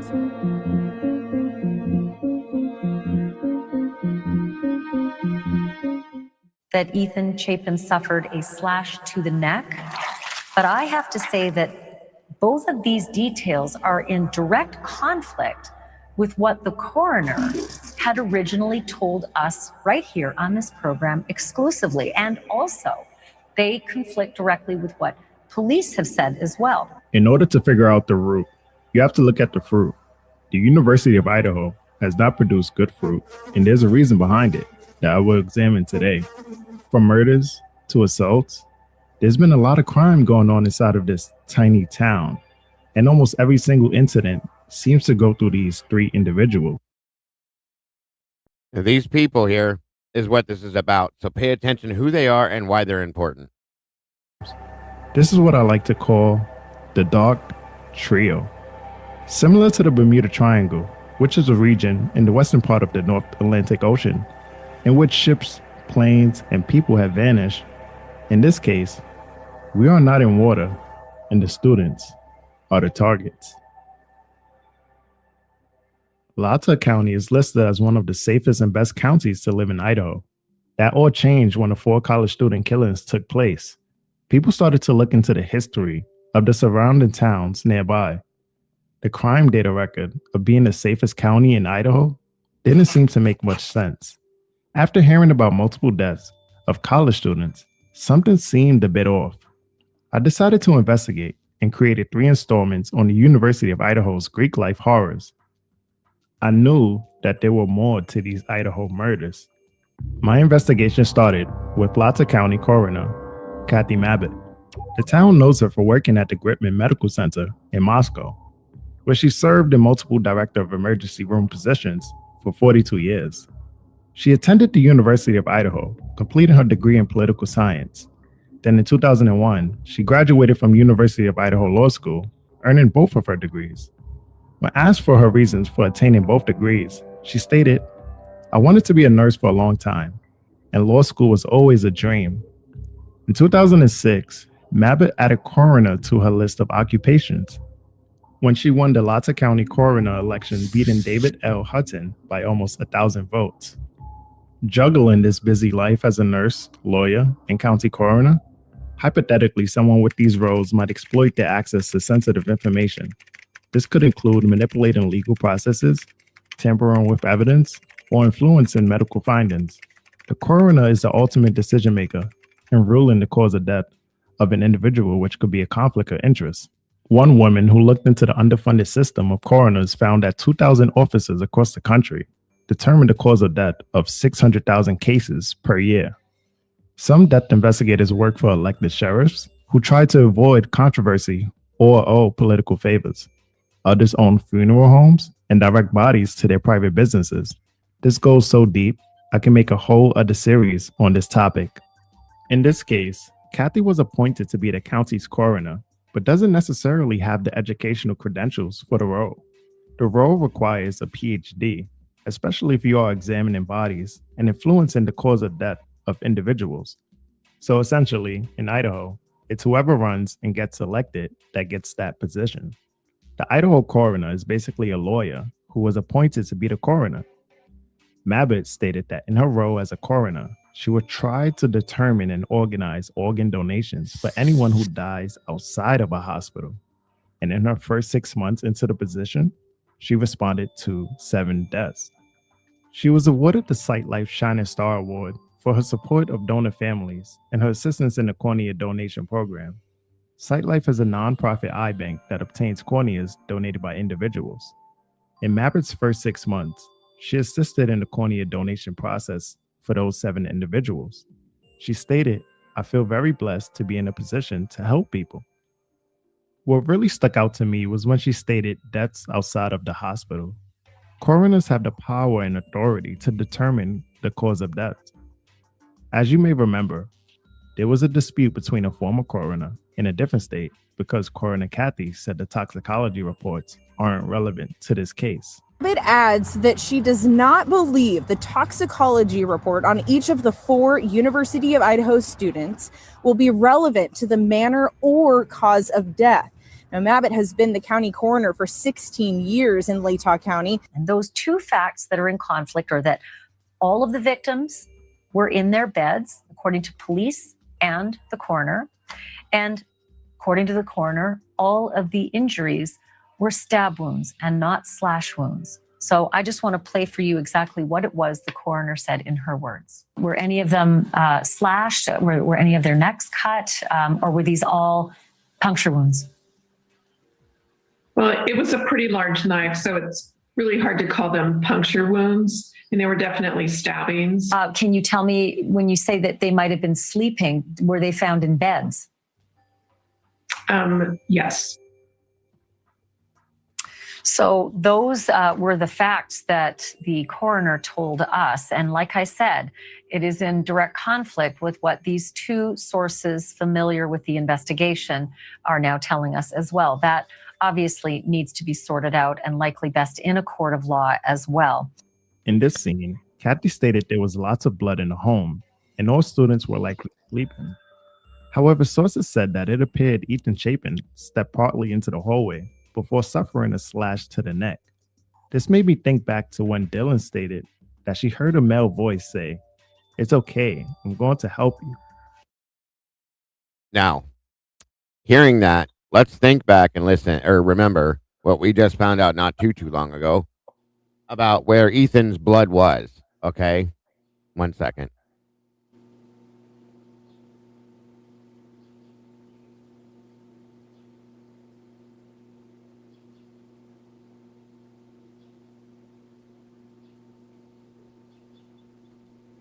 So I think that's kind of important to remember now. So is it possible that something happened with Ethan beforehand? Is what I'm trying to say.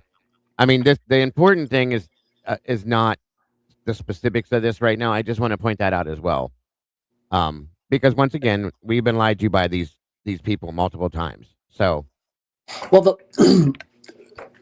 we've all recently seen the autopsy reports.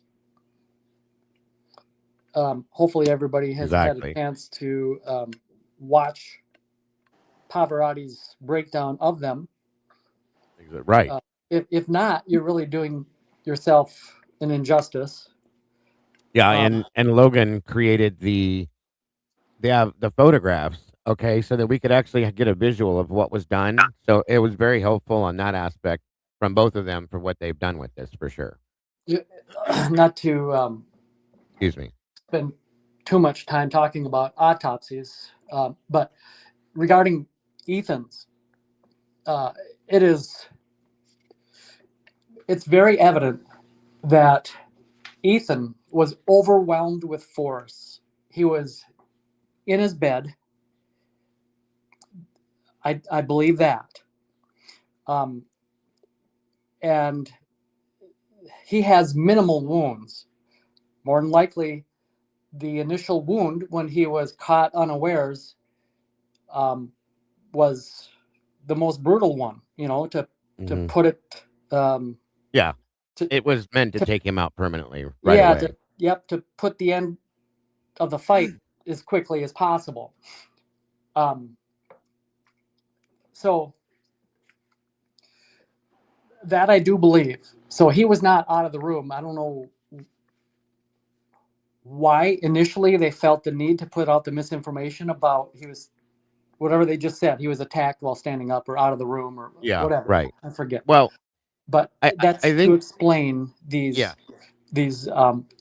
two horrific wounds to the back of his legs, because those were probably put there to confirm that he was finished after he had passed. Yeah, and it was complete immobilization. Every wound was, like Logan said, was purposeful to make sure that he did not get up. Yeah, because if he would have been able to get up, he could have shut this down. There's a difference, because that's quite different than to say it that way. Then states that he's mobile, he's still alive and upright and fighting, whatever. Correct me if I'm wrong. I mean, not necessarily. Here, can I say something? Sure. Of course. Yeah, of course. This is why one of the reasons I believe there was two attackers. I mean, you heard it from Pete himself. He said Ian was a big dude. Nobody would want to mess with him. That's one thing that, Pete, one of the nice things Pete actually said about him was he was 6'4", and nobody would want to mess with this dude. So he would never seem to have any issues with anybody. People are always nice to him, right? So this is kind of why I'm thinking it was two people on Ethan at once, because one person would be sitting on his legs, and then the other person would probably go for the arms. Of course, makes sense. I mean, it would make sense. Like I said, if Ethan was awake or fully functional, let me put it that way, he very likely could have shut this down. Drunk or not drunk, I'm just saying, because he's such a big guy. The way that his legs were, it kind of looks like his legs might have been crossed. His one leg was kind of bent up, and somebody was sitting on the side of it, right? To keep him from kicking. Makes sense. And then they got the artery, which is you're not coming back from that anytime, and it takes a matter of seconds to bleed out. So, and then the 7 inches to the top of the head too, which definitely makes me believe there's two people there at the minimum. I agree with that. It's definitely more than one person. There's no way that, Ethan could have been killed first. I think there were 4 people in that house, guys. Inside, in my opinion. The more and more I look at this and listen to this and look at the things we do see, I think there were 4 people in that house. If you want to get crazy with it, if you want at minimum 3. If you want to go real crazy with this, remember the grub truck video? Yes. Yeah, of course, unfortunately. Remember the big guy? Yes. Joe Vito? Okay, Joe Vito. Remember the guy that was found all bloodied and bruised later on with the sign? No. That I don't remember. The guy with the beard? Oh, I mean, are you talking about Hayden Villa? I don't know if that's what his name is. The guy with the sweater on? I guess so. He wasn't the long hair. Yeah, I didn't think he was bloodied up or bleeding. Well, they found like he was in a police report later. He was walking home at the same night, and his face was all bruised up, and there was a cut on his forehead and everything. Right? Oh, okay. Yeah, I know what you mean now. That was the same dude. So in the grub truck video, he's actively wrestling this chick that's like performing all these wrestling moves on him in the middle of the crowd. Right in front of Kaylee, right in front of Matt. You mean when he picked that girl up when he was hugging her with the white coat on? Yeah, they were pretend wrestling, right? She wasn't hugging him. I don't know. that's what I remember seeing. Was I don't remember it that way. I can't. I'm not saying yes or no. Yeah, watch that part of the grub truck video again. Will do. Will do. And he did claim that the bruise that he had, because the police asked him in that video where'd that happen. He was like, "Oh, that's old. But it looked brand new." So The guy wasn't bruised in the grub truck video. He didn't have that in the video. that's what I mean. So I get what your point is. Absolutely. Before we move on, because we kind of skipped beyond it, but moments ago, when Ashley Banfield asked Kathy Mabbitt about, she asked there's two parts to the question. Were they asleep? Were any of the victims found in beds? Right. It's like a free pass that was given to Kathy there, because she answered yes. Yeah. And then they just skipped right over it. Yeah, because again, there's two parts to that. She answered seemingly yes to they were found in beds. That's what she could, say that's what her. That's all she said. Right. Yeah. Yeah. She wasn't gonna elaborate, just one word answer. She answered the second part of the question. Yeah, don't hold me to, if Exactly. if they were asleep. I said, if push came to shove, they were found in beds. Yes, I answered the question. The other thing is we got a habit of thinking that what you're seeing when there's interviews is organic. In other words, like this is fresh, live. There is no getting together beforehand and going over questions, reviewing questions, discarding some questions, making sure they're all safe questions, maybe even having a rehearsal. Who knows? But what we're seeing here in a lot of these interviews, in my opinion, is scripted. Oh, of course. Sure. Especially these major network people. They have people that do the work for them, and then they just, spew it out. What a good reporter would have done in that aspect would have said, because they're even talking about it in the chat. I was going to go there next, but yeah, some of them were found in beds. One was on the floor. And then forced her to answer the rest of the question. They didn't, because they knew and they kept going. So that's what they do.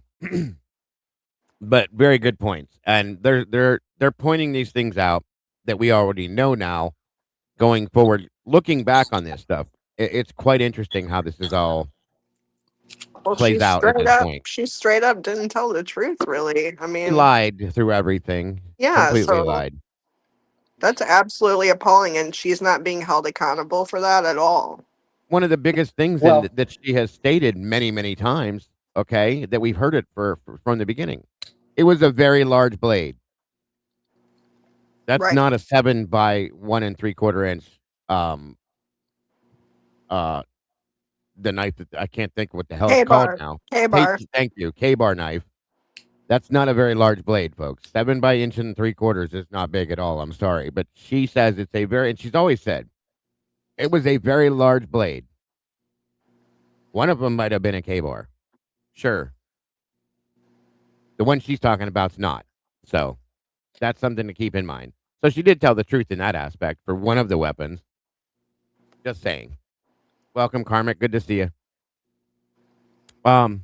Anything else to add, people? Yeah, just briefly is go ahead. The reason why she's not being held accountable, nor will she ever be held accountable, is because the same reason why none of them will be held accountable, and that is that she's playing for the winning team. Who investigates the investigators? They're above the law. None of them are gonna turn on the other. They're all playing the same game, and they're on the same team. And that's awful. It is disgusting. It makes me so mad. Makes me want to just go off. I'm serious. It's absolutely disgusting. It should be like I said, we need to be holding. I don't know how we can hold these people accountable, but there has to be something as a force. I don't know. Well, that's what we're doing when we do this, is holding them accountable.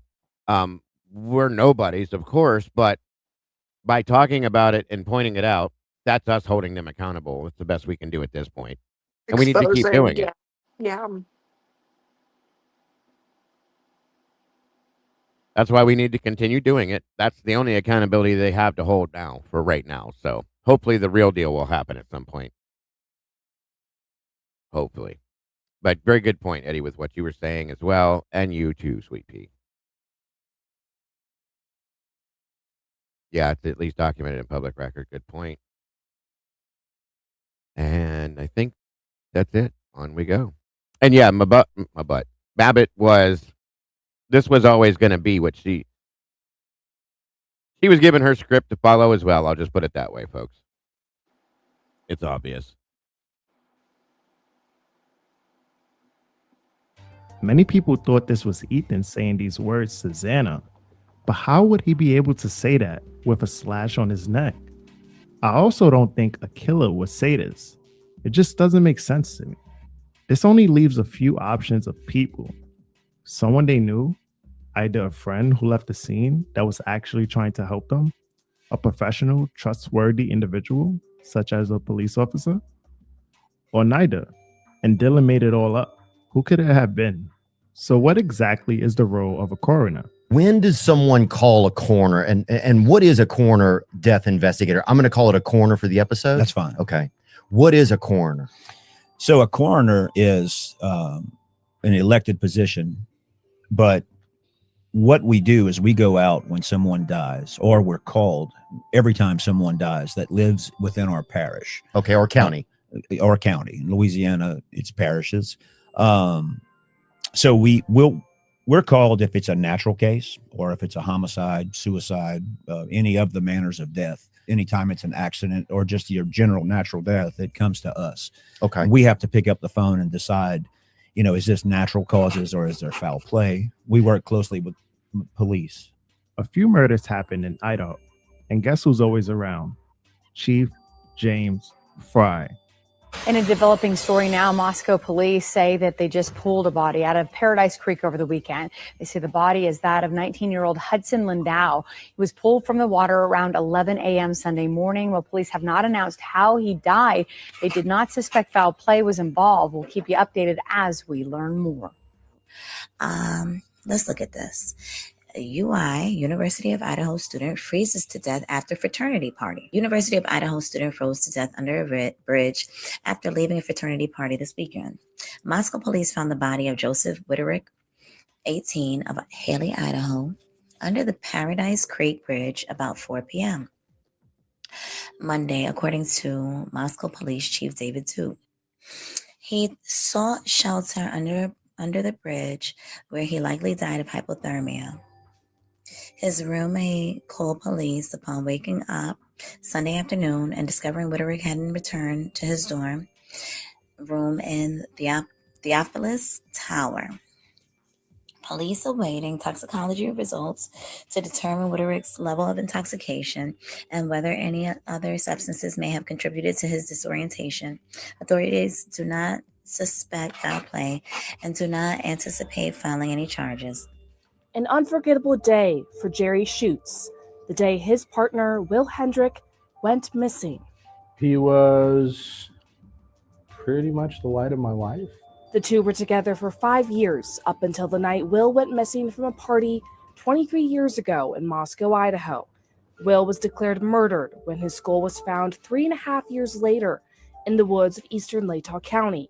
His killer has yet to be brought to justice. We should have been able to solve this, that this was not an unsolvable crime. 23 years after his murder, Moscow PD continues to receive tips and leads about Will. But tackling a cold case is never an easy task. We always believe that there's always that one piece of evidence that will tie everything together, or somebody knows something. We believe somebody knows something. When Babbitt was asked what she thought about the job, when people she knows come across her coroner table, she stated, "It's hard because I've lived here for so long. I know some of the families, but that can also be comforting to them." Well, according to the University of Idaho's past commencements, Kathy graduated in 2001, but started in 1995. And guess who graduated in 1995? Julie Fry. That's Chief James Fry's wife. She is also the treasurer and court clerk of Latah County. Is it possible that they knew each other or crossed paths at some point? Like Kathy, Chief James Fry was also appointed and elected to chief police. He stated his connections with Moscow community helped him in his position. Also, James Fry graduated from the University of Idaho, similar to Kathy. President Scott Green also attended the University of Idaho. Is it a coincidence that these three obtained a vast amount of authority in that town? James Fry worked as the main detective in the murder case of Katie Benoit. Another death was a freshman, Joseph Widerick, who was found dead and his death proved hypothermia. No foul play was suspected. Fry was also on the scene in the Hudson Lindo case, where the University of Idaho student was found dead under a bridge. His death was ruled an accidental drowning, and no foul play was suspected.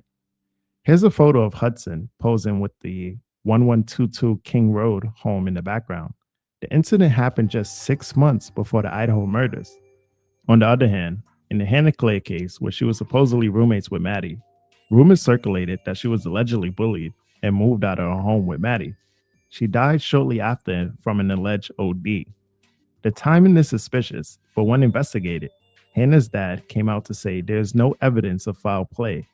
However, someone claimed that Hannah's roommate stated on Facebook that the OD was a cover-up and that she was actually stabbed in the torso. She claimed that no one believed her and thinks she is crazy. Is this all a coincidence? The point I'm making is, Fry gets on the crime scene and does the investigating. Julie keeps records pertaining to county courts, personal property, and personal records. Also, she's a treasurer, which means she is charged with safekeeping and investing county funds. Mabbitt determines the cause of death and assists the nonprofit iBank for organs. Scott Green was also appointed to his position in July of 2019. All were appointed to those positions. Scott succeeded Chuck Staben after some allegations surfaced and caused controversy. Staben had long-standing tensions with several issues, including sexual harassment and funding for football, after two female athletes made complaints of a football member harassing them and touching them inappropriately. The woman said that Coach Spear did not treat the situation seriously, in which Chuck placed Spear on a 60-day administrative leave. Also, the university's former diving coach, Jim Sutherland, was placed on leave after university officials learned he received an interim suspension from USA Diving for an alleged improper sexual relationship between him and a female diver in 2010.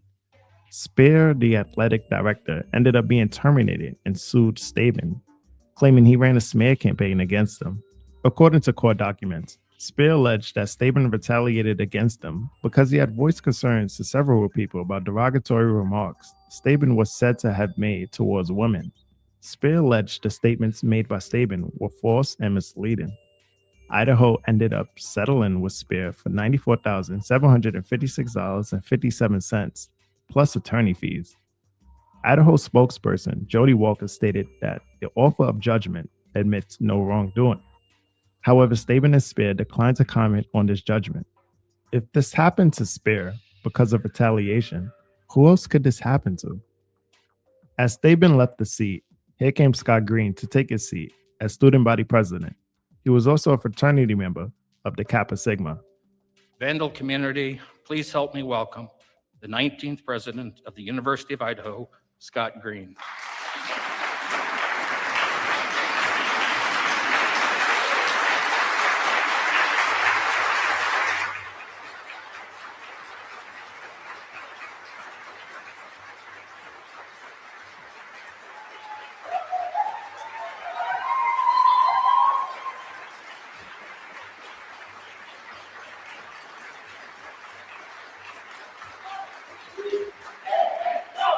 Idaho, Idaho, go, go, go.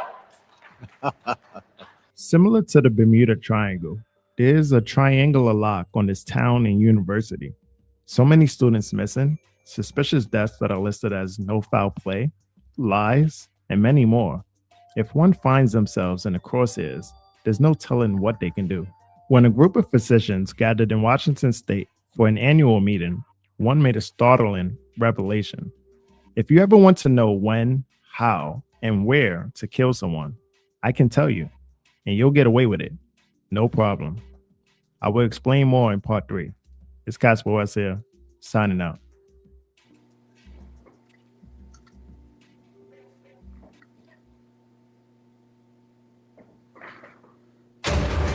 Hold on, guys. 1 sec.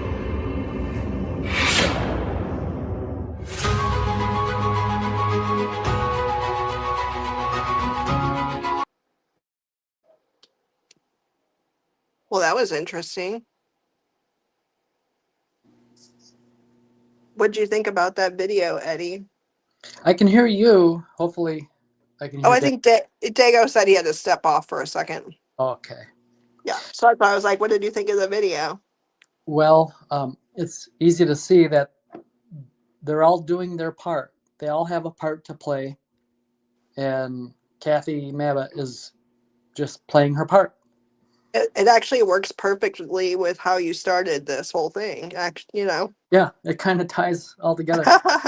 It's so unusual that I had mentioned Casper You really West did. You out of literally the blue. mentioned all of the things that just was mentioned here.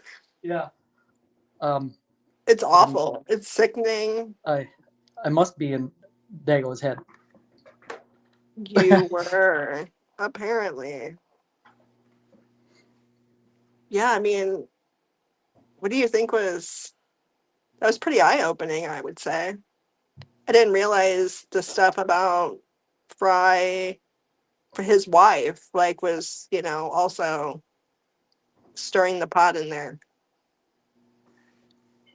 Yeah, they're all part of the game, as Dago calls it. I call it being on board. After all, it takes a team effort to do what they're doing. Do you think that with how many people are involved, somebody's gonna end up stepping forward or slipping up? No, I don't think so. What a lot of people, and this is kind of discouraging. I've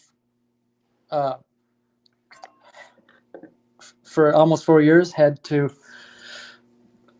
just accept that no one, not many are going to be able to see it, though I can. And that is that they're all on board. And some people have said, well, I don't believe it's a conspiracy or a cover-up, or there's that type of corruption, because that would have to involve so many people. But the thing is do it the other way in your mind. How could it be that corruption can be just so little? In other words, like, say you're the lead detective. How can you bring to your county prosecutor or the prosecuting attorney this case that you've purposely tainted to falsely accuse someone? I mean, it's just never going to work out for you, because he's the one that's going to bring it to trial. He's going to be involved in assuring that it is what I would call airtight, because it's his reputation on the line. So my point being is, yeah, it's going to involve everybody. That's how big it is, because that's the only way it works. They're all going to cover for one another. Well, and nobody's going to come forward. Oh, go ahead. No one will have that'd be foolish. And that's the other thing, is like, what causes them to be on board? I think the only one that gets a free pass in my book would be Tyson Barrett, who may, as far as I can tell, maybe he said, no, I'm out, and he dipped out right away. But they're all on board because at a minimum, it's going to be financially, it'll be a good financial decision. I mean, you're going to be rewarded handsomely. You're going to play your part, and you'll be rewarded for it. As we've seen happen multiple times here. Yeah. And we see with Bryan, that's exactly what happened, which I think I said last time, which, they're like, okay, Bryan, you're going to play your role. and tells him, I'm going to make sure that you can talk to your mom like you always do. You're going to get your vegan meals. You know, I'm going to do everything I can for you, but this is the way it's going to have to go. Yeah, so at a minimum, they're gonna be team players. They're gonna do it because that's what is required, and they'll be rewarded. But that's at a minimum. And the ones that aren't involved are on no the longer there. Yeah, worst case scenario. Let's say you were one of the ones that were approached, and they said, you know, because you live in that community, you're a part of that. Mechanism, you're one of the cogs in the wheel, you know, regardless of what your job title is. Let's say that you, one of us, when I say you, I mean you all you listening. I say you in the plural sense. I always do. So you were approached, and you were required, or at least asked, to do your part. You have to play your part in order to sell this scheme and to make it look good. So of course, you'll be financially rewarded. You know that. But what if you say no? I mean, at worst case scenario, in a case like this, it might even be risky. In other words, there might be a severe penalty for not going along. Even so, who knows? And that in turn, that breeds fear. Remember that, folks. That the possibility of a penalty or a severe penalty or something like that, that breeds fear. And what have we seen throughout this whole case? In my opinion, fear. That's why people don't talk. I think it's due to fear. Well, okay. SB9381, when we began this video, had a good comment. You put it up there. Kathy, my butt looks uncomfortable while doing that interview. Yeah, absolutely, because she's not a good actor. She doesn't have poker face, right? Not at all. She definitely looked uncomfortable. It was kind of, it was definitely obvious. Yeah, she knows the part that she has to play, but she's not good at it. She's not like Payne. Right. Oh no, Payne. And Payne's a different type of creature. Payne, I believe, was brought on for that reason. He's a yes man. He's a yes man. Well, yeah, he's got courage under fire. I mean, he can sit there and handle the pressure. That's his military background, folks. He knows how to handle, and in turn, instead of making the face and the name of the lead detective the person it truly was. I can't hear you anymore, Dave. I'm gonna drop and then go ahead. I know, I get it. Go ahead. Instead of making the name and face of the lead detective who it really was, which was, in my opinion, Dustin Blaker. Can you hear me, Sweet Pea? Yes, I couldn't hear you. I could only hear Eddie. I got you. I'm sorry. So I won't pull this on screen when I'm going to read to you. I'm going to point something out to you guys here that it kind of detracts a little bit. Can you hear me, Eddie? Yes, I can hear you now. All right. And Moto dropped out, so that's probably what happened there. My apologies. So I'm not going to put this on screen because it may cause you guys to have to leave again. So I'm just going to read it from my other screen real quick to you. And also understand something that happened after this. And I don't know if it's because of this. I'm not saying it is. I'm just saying Catherine Mabutt lost her son. Okay. Not too long after this happened. Now, does it have something to do with this? I don't know. I would like to not think it would. That would be horrible. But we know how the truth goes in this case. So it did happen. She lost her son. Somewhat violently, I understand, from my understanding. So I'll just say that, and we'll go back to that another point. But based on what Eddie was saying, think about it for a minute. Is it possible? Think about it. That's all I'm saying. But I want to jump back to something else real quick, and it relates to Moscow itself. Okay. And this is a little separate from the case, but if you'll get what I'm reading to you in a minute. So, to understand the number of murders in Idaho, that have happened by year per se, or just in total, let me explain something to you guys. find it again.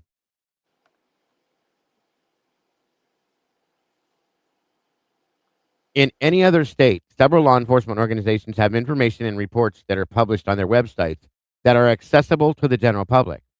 Every year, the FBI prepares and releases a uniform crime report which details the types of crimes, crime data, and rates, and the locations of various crimes in every state, as well as most, if not all, counties and cities in each state. In addition to the FBI's uniform crime report and reports published by various law enforcement agencies, Project Cold Case has created a database, which we all have known because I've used a lot of stuff from Project Cold Case. I just lost my place. Database containing information regarding a high number of unsolved murders across the United States, as well as they completed research regarding the number of unsolved homicides in each state across the United States. And according to, excuse me, Project Cold Case, Idaho themselves alone had roughly 1,749 homicides that dated from 1980 through to 2019 over a period of time, and an estimated 1,416 of the homicides have been unsolved. Does that make sense to anybody? 1,416 unsolved homicides. This is in the state of Idaho. It's the whole state, not just Moscow, okay? And 333 of them have been solved. That's kind of pathetic. I'm sorry. Either way. So, real quick. The following cases are some of the unsolved murders, okay? Just some of them. Obviously, I'm not going to read them all to you guys. 1999, Will Hendrick. The 1945 murder of Harold Neil Bonner. The 1951 murder of Lonnie Jones. The 94 double murder of Bruce and Lynn Peoples. As well as 1993 murder of Rose Migdale. The 1959 murder of Milo Glenn Damron. The 97 murder of Tanya Teskey. Among others. Additionally, a couple of the unsolved murders in Boise included the 2016 murder of Ronnie Parrott and the 2007 murder of Yazzie Plentywounds. Among others, lastly, a few unsolved murders in the Ada County, Idaho include 2014 Dale West and Mark Carlson. Now, also, there are a lot of these are very close to, if not, in Moscow, in the surrounding areas. Pullman has a lot of the same. I'm not going to jump into all those numbers and bore you guys, but there's a lot of the same things, and it's all within the same realm, folks. Unsolved. Okay, hold on a minute here. Also, throughout history, Idaho has seen one more time. Let's try this one more time. Has seen much more than its fair share of Idaho killers, especially with their relatively low population. When compared to other states in the United States, some of the most famous Idaho serial killers may be recognized on any top 10 or other kind of serial killer list, such as a list of serial killers in Idaho and Idaho's serial killer list. Idaho's most well-known serial killer is Joseph Edward Duncan III, who murdered 5 to 7 or more people from 96 through 2005. In Wolf Lodge, Idaho. Idaho was also home to Lyda Southard, also known as Lady Bluebeard. I remember that one too, who is considered to be Idaho's first serial killer. Lyda was arrested in 1920 for the murders of her spouse's brother-in-law and daughter. Another suspected unidentified serial killer terrorized the Lewiston-Clark metropolitan area in Idaho, murdering at least 5 people in the late 70s. Currently, there have not been any crimes linked to any Boise, Idaho serial killers, but with a massive number of serial killers within Idaho and its neighboring states, it is not completely out of the range of possibilities. So this isn't like, oh my God, nothing ever happens around here. Okay. There's like 5 to 7 people killed, and a lot of these folks is the point. Okay.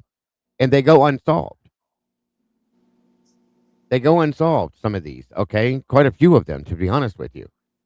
And it says, tragically, it appears that the volume of Idaho homicide and true crime stories in Idaho will never stop. Further, according to Project Cold Case, there were about 1,749 homicides in Idaho between 80 and 19, which I already read to you. And roughly 1,416 of those tragic homicides have not seen resolution throughout the years, leaving approximately 333 unsolved. Or solved, I'm sorry. I read this backwards. My apologies, you guys. Regardless, Idaho's numerous law enforcement investigating agencies will never give up their mission to solve. Okay, now, I'm going to read you real quick. These are additional Idaho cold cases. Actually, I'm not going to read it to you.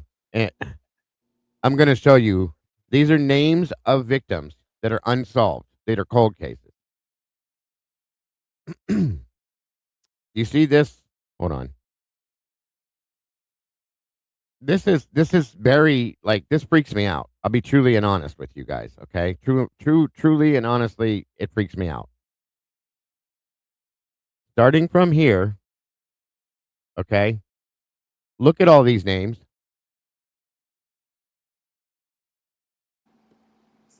Oh my gosh, I'm like sick to my stomach. Do you realize these are all victims of cold cases? Which means that all these people had people get away with this, with whatever happened. So this is not something new to this area, folks. And I'm not saying it's just it's a high number of people, and it's not just Moscow, okay? But a lot of these relate to Moscow and the surrounding areas. This is so unbelievably high of a number of people. It's insane. It is insane. Truly. So Does it give you like a full breakdown when you click on them? I didn't try that. I just wanted to show you the names, I but was just curious. oh yeah, here they are. You can get the whole thing from each one of them. Wow. October 5th of 22. And then it shows a map as to where they're all located, all of these faces and names and stuff like that. I mean, guys, these are recent, okay? Or this one is. This one I just showed you guys not too long ago. Patricia Otto was from 76, and then this guy was from 93. There's a lot of them, you guys, a whole lot of them. And it's unbelievable that so many of them go unsolved. It's just it's wow. It's boggling to try to wrap your you can't wrap your mind around that. When I It's used hard to Right. I used to do a show in the mornings called Coffee in a Cold Case. You can thank Tomboy for coming up with that You name for me. did? I love that. Well, do you know how many of those cases that I covered from that were cold cases? How many, like on out of 5, 3 of them came out of Idaho. Believe that or not, it was no lie. Oh wow. I remember saying, "Holy shit, there's another one from Idaho." There was a lot. There's a lot of them, and they just go unsolved. The sad part is the state of Idaho is such a beautiful state. Okay, everybody wants to go there. It is truly, it's a beautiful state. It's scary though, and we see so much corruption going on in this state. It's not just Moscow. It's a problem. Dago, could you share a community post of glitch DNAs on your screen? Oh yeah. No problem. Hold on. This morning she posted something that's just profound. We should all take a look at it. I wouldn't be surprised. Not from Audrey. She does. I actually saw it too, Eddie, and it is profound. I feel like. Is it from 6 hours ago? Yeah. 1 minute. One of the mods drop Audrey's link in the chat, please, too. If you guys haven't subscribed to Glitch DNA, please do so. Let me see if I can blow this up for you guys.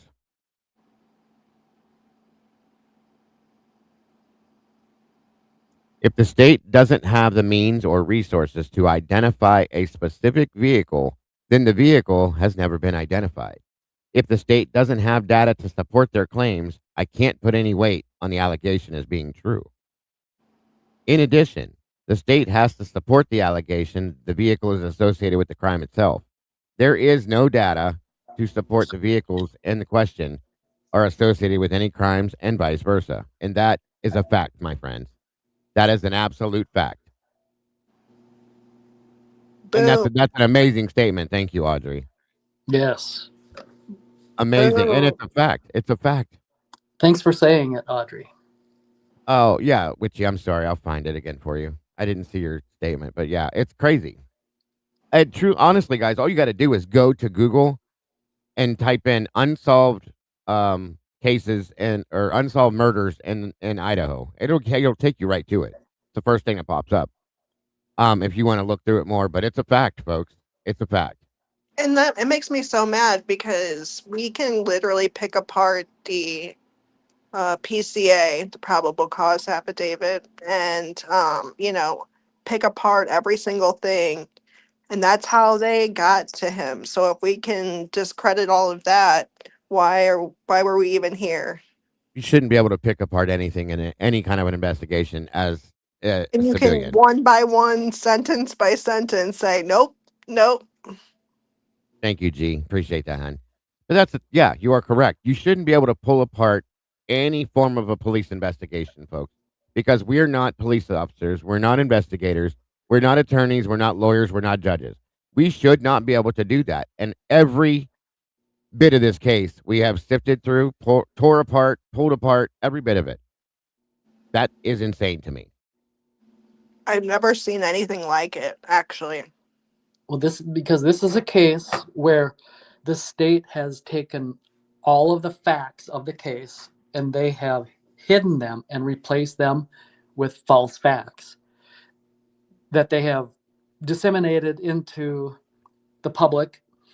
And that explains why for so long we have gone over those false facts, which don't make any sense. And we've been trying to make sense out of it. And we've been having these discussions going round and around. And of course, we never will, because it didn't happen that way.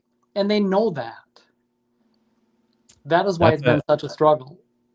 That's the biggest part of it, yes. Everybody's going to have theories, but nobody's going to have the facts. They want us. Here's my opinion on this, I'll say. I did see it, G. I did see it. It was a good one. My belief and opinion, of course, this is an opinion, is that we'll just give up on this and move on at some point, okay? Because we'll get so sick of it and burn up and hate it and twisted and turned and confused that we'll just say, you know what, fuck this, and move on. Most normal people would, okay? Most normal people would move on. But we ain't normal people. The problem here, folks, is that we're first and foremost, we're real people, okay? We live within reality. And we see things for what they are. We're not stupid people either. That's the other problem, okay? And they banked on the fact that most people don't know things about the law, and they don't know things about how this stuff works and all that. Well, here's the problem.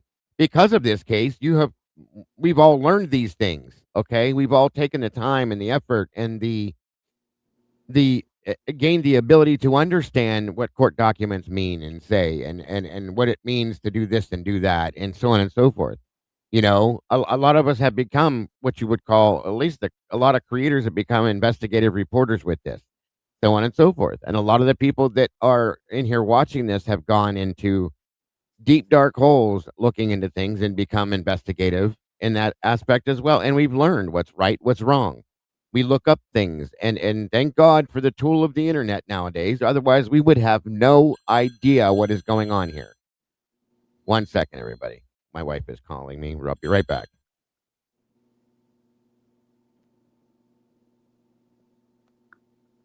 That is true. We would never have any idea without social media and honestly without each other, because I feel like we're learning all the time.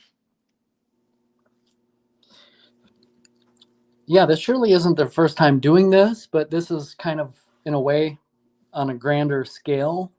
Like, this is a very unusual case of homicide for them. And maybe there was no way for them to predict that it would have gotten the attention and the intrigue that it did worldwide. So this has been, I'm sure, a struggle for them to cover this one. But yeah, they weren't counting on a bunch of us to be right fighters. We're in the right. We're yeah, here well, because we believe, because we see what the truth is. We are, yeah, paralegal here. Well, and that's the other thing too. That's a good point because like 11 Other Habits of Paralegals, Sluther works for an attorney as well. We have police officers in here. We have at some point attorneys that come in here that are on our side with this. Medics and firefighters and people that look at the injuries and the autopsy reports and go no, no, no. And people that have experience in community, okay, all coming together and saying there's something wrong. So you're going to tell me that multiple people that have worked in multiple fields within a community, okay? Like I said, doctors and nurses, attorneys, paralegals, firefighters and medics and police officers and all of this come together and say, "No, something's wrong here, that we're all wrong." But the people that aren't look at this and say, you're wrong. You're wrong, and you don't know anything. We're all putting our minds together. It's not one single mind making these decisions. We're putting our minds together and coming to the same conclusion. You can't look past that. Okay? You can't look past that. I'm not saying that the people that have community experience in different jobs and stuff that are smarter than people that don't. What I'm saying is, with all of those people that are experts in their in specific fields are coming together with their minds with the people that maybe didn't work in expert fields per se, and we're all still coming to the same conclusion, folks. We can't all be wrong. Is what my point is, okay? Welcome, Tomboy. Thank you for joining us. So, at this point, you can't sit back and keep saying the same thing, okay? Nope, you're wrong. It's a conspiracy. It's this, it's that, blah, blah, blah, blah, blah, blah, blah, blah, blah, blah. No. I think people want to believe that, and they blindly believe that what's going on and what we were told was what happened. And then why would you plead guilty if you're not guilty? And then I mean, obviously we know the answers to all this, but Right. the people that have been so fixated on this cannot move past that without, because we're willing to put in the effort to look beyond that, and that's the problem, that people don't. I mean, I've had to tell people that I know multiple times. They're like, "Oh, well, I don't know." And then, you explain the facts to them. I mean, it takes a minute to get people to switch it off that Brian's not a monster. I mean, it's crazy.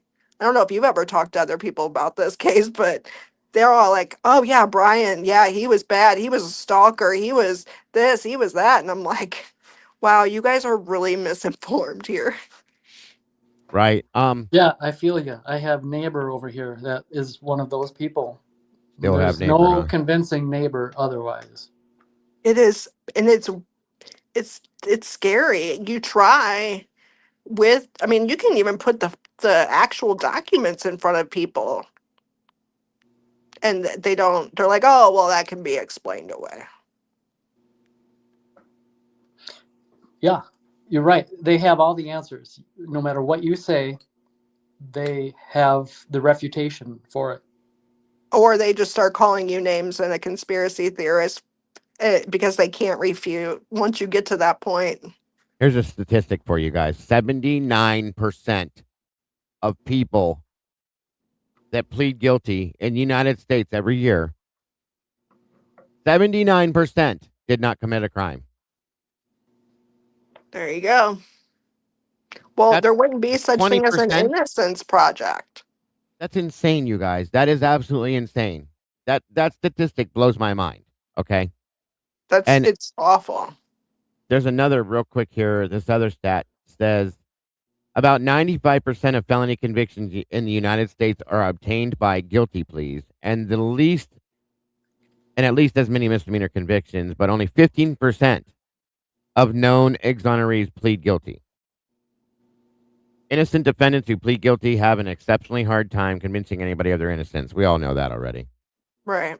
90% of people charged in federal crime cases took plea deals and did not go to trial at all. 90%, you guys. 90%. How much of a percentage of those people that took plea deals were innocent, do you wonder? That blows my Bill mind. Thompson probably owns. I think Bill Thompson probably 75. has 97% of that 90%. Yeah, he probably does.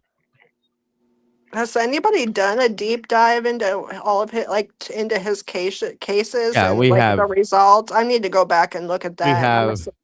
Okay. A We lot have of the. his cases are sealed. Yep. That's what I was So going to they say won't. next. So they don't even say what happened.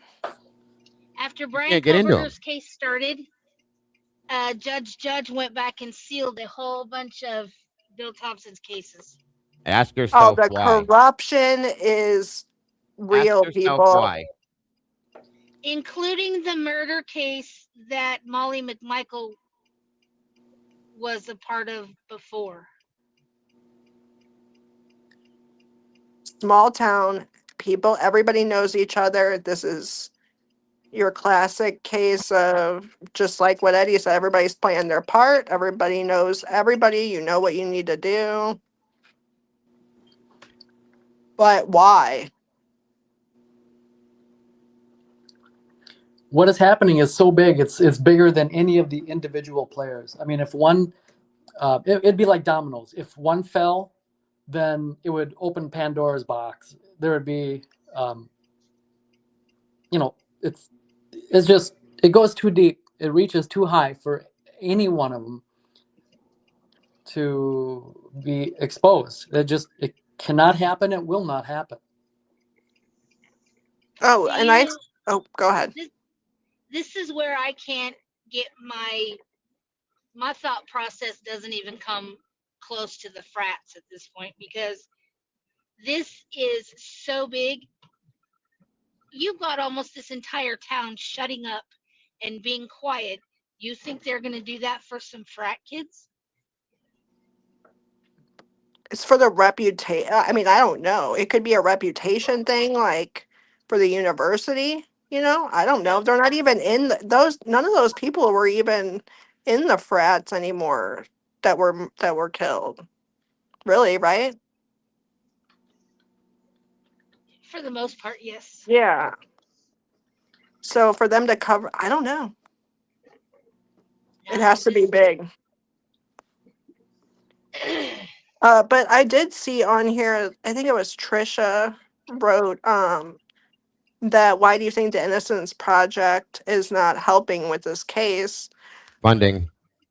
And we don't know. Idaho's out of funding, yes. I called them personally myself out of Idaho, and they said we do not have any funding at this time. So I didn't know. I thought it was, I guess Bryan would have to ask for it too. He does, yes. It all has to be his decision, every bit of it. That was the questions I asked them when I called too. Yeah, because we couldn't be like, okay, we need you guys to really look at this because here's everything we have. They wouldn't do that. I'm assuming. Yeah. There's a case that Bill Thompson prosecuted. It was about a missing woman out of Lewiston, and she was killed at a mechanic's garage there in Moscow,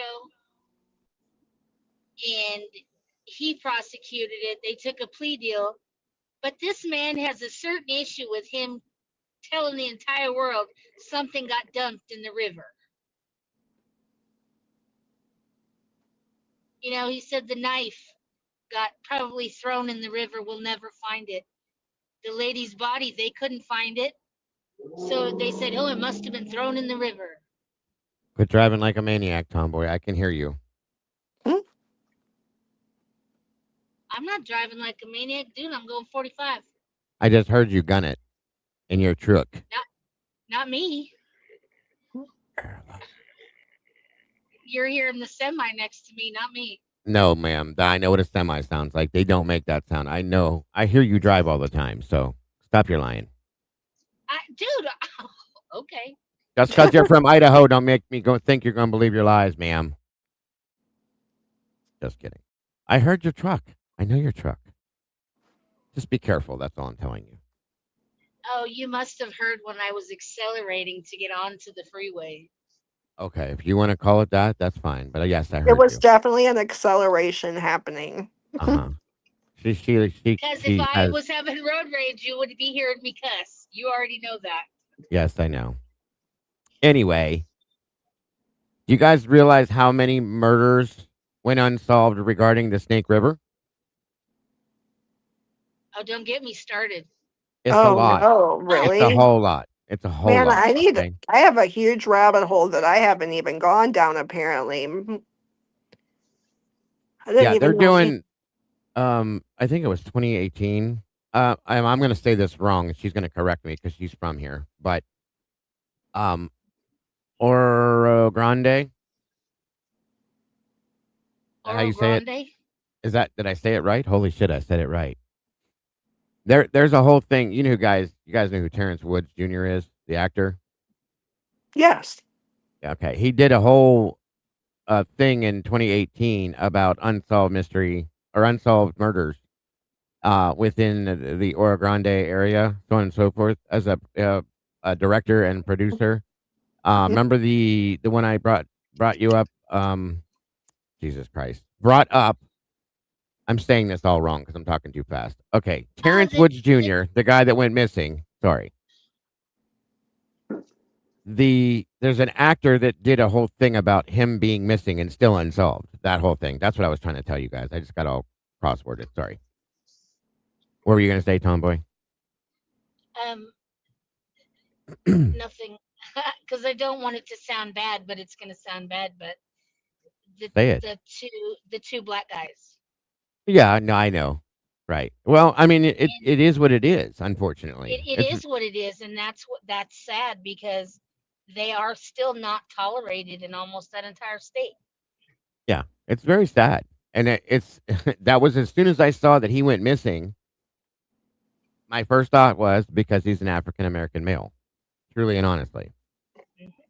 That's very sad, but it is what it is. But there's so much, and I know we jumped kind of outside of the Idaho 4 stuff, but I'm just trying to make a point to you guys that this is just not a specific incident. It's not just an isolated situation. It's a real thing that goes on all the time. But I think the corruption in Latah County is It's atrocious. worse. It is. It's one of the worst. Yes. We've seen it firsthand. That's why we know it. You know what I mean? Idaho, It's been Montana, and corrupt Wyoming. since I'm it's sorry. Go been ahead. corrupt since the 80s. Well, hell, some of the cases I was reading go back to the 50s and the 20s. So, in Latah County didn't even exist back then. It was part of a union, okay, but still. There Let me was say, a girl. There was a co-ed that went missing. At the top of the Lewiston Hill, Kristen Davis. Yeah, They didn't want to work on her case anymore, so they attributed it to the Lewis Clark serial killer, the right. Civic Theater guy. No, they were just too lazy to continue the case, so they just pinned it on him. There's also, well, I'm not surprised. We also have Donna Fontaine, 44 years old. Came to a tragic and violent end on May 29th of 1999. She was accompanied by her boyfriend, 59-year-old Fred Polaniak, sorry, who also lost his wife that day. The couple had been at a festival in nearby Kendrick, and Donna's brother earlier, upon his return to the property shared with his sister, discovered a garage that they had been building was ablaze. Yep. This is unsolved. Okay. Yep. Once again, they There's, have no idea what happened here. I believe there's actually a total of 4 murders between Kendrick and Julietta that are unsolved. And nothing happens in Moscow, folks. Remember that statement, okay? How many things have happened in 4 years? They have 6 murders in 6 deaths in Moscow in a 4-year period of time. Do you think like the sororities and fraternities push that agenda though? Like push that like it's safe here, nothing happens here. This is as you look around, you can see that there's fields and it's beautiful. Nothing happens here. You're going to be fine. And they just repeat that. Probably. Go ahead, Tomboy. How many of those deaths in Latah County in the last 5 years has Molly McMichael been involved with? It's 5 or 6 that I can call right out of the gate. Okay, in my opinion. Well, at least 5. Including her husband.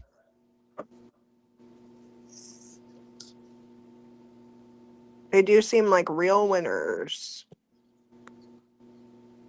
Yeah. The drugs.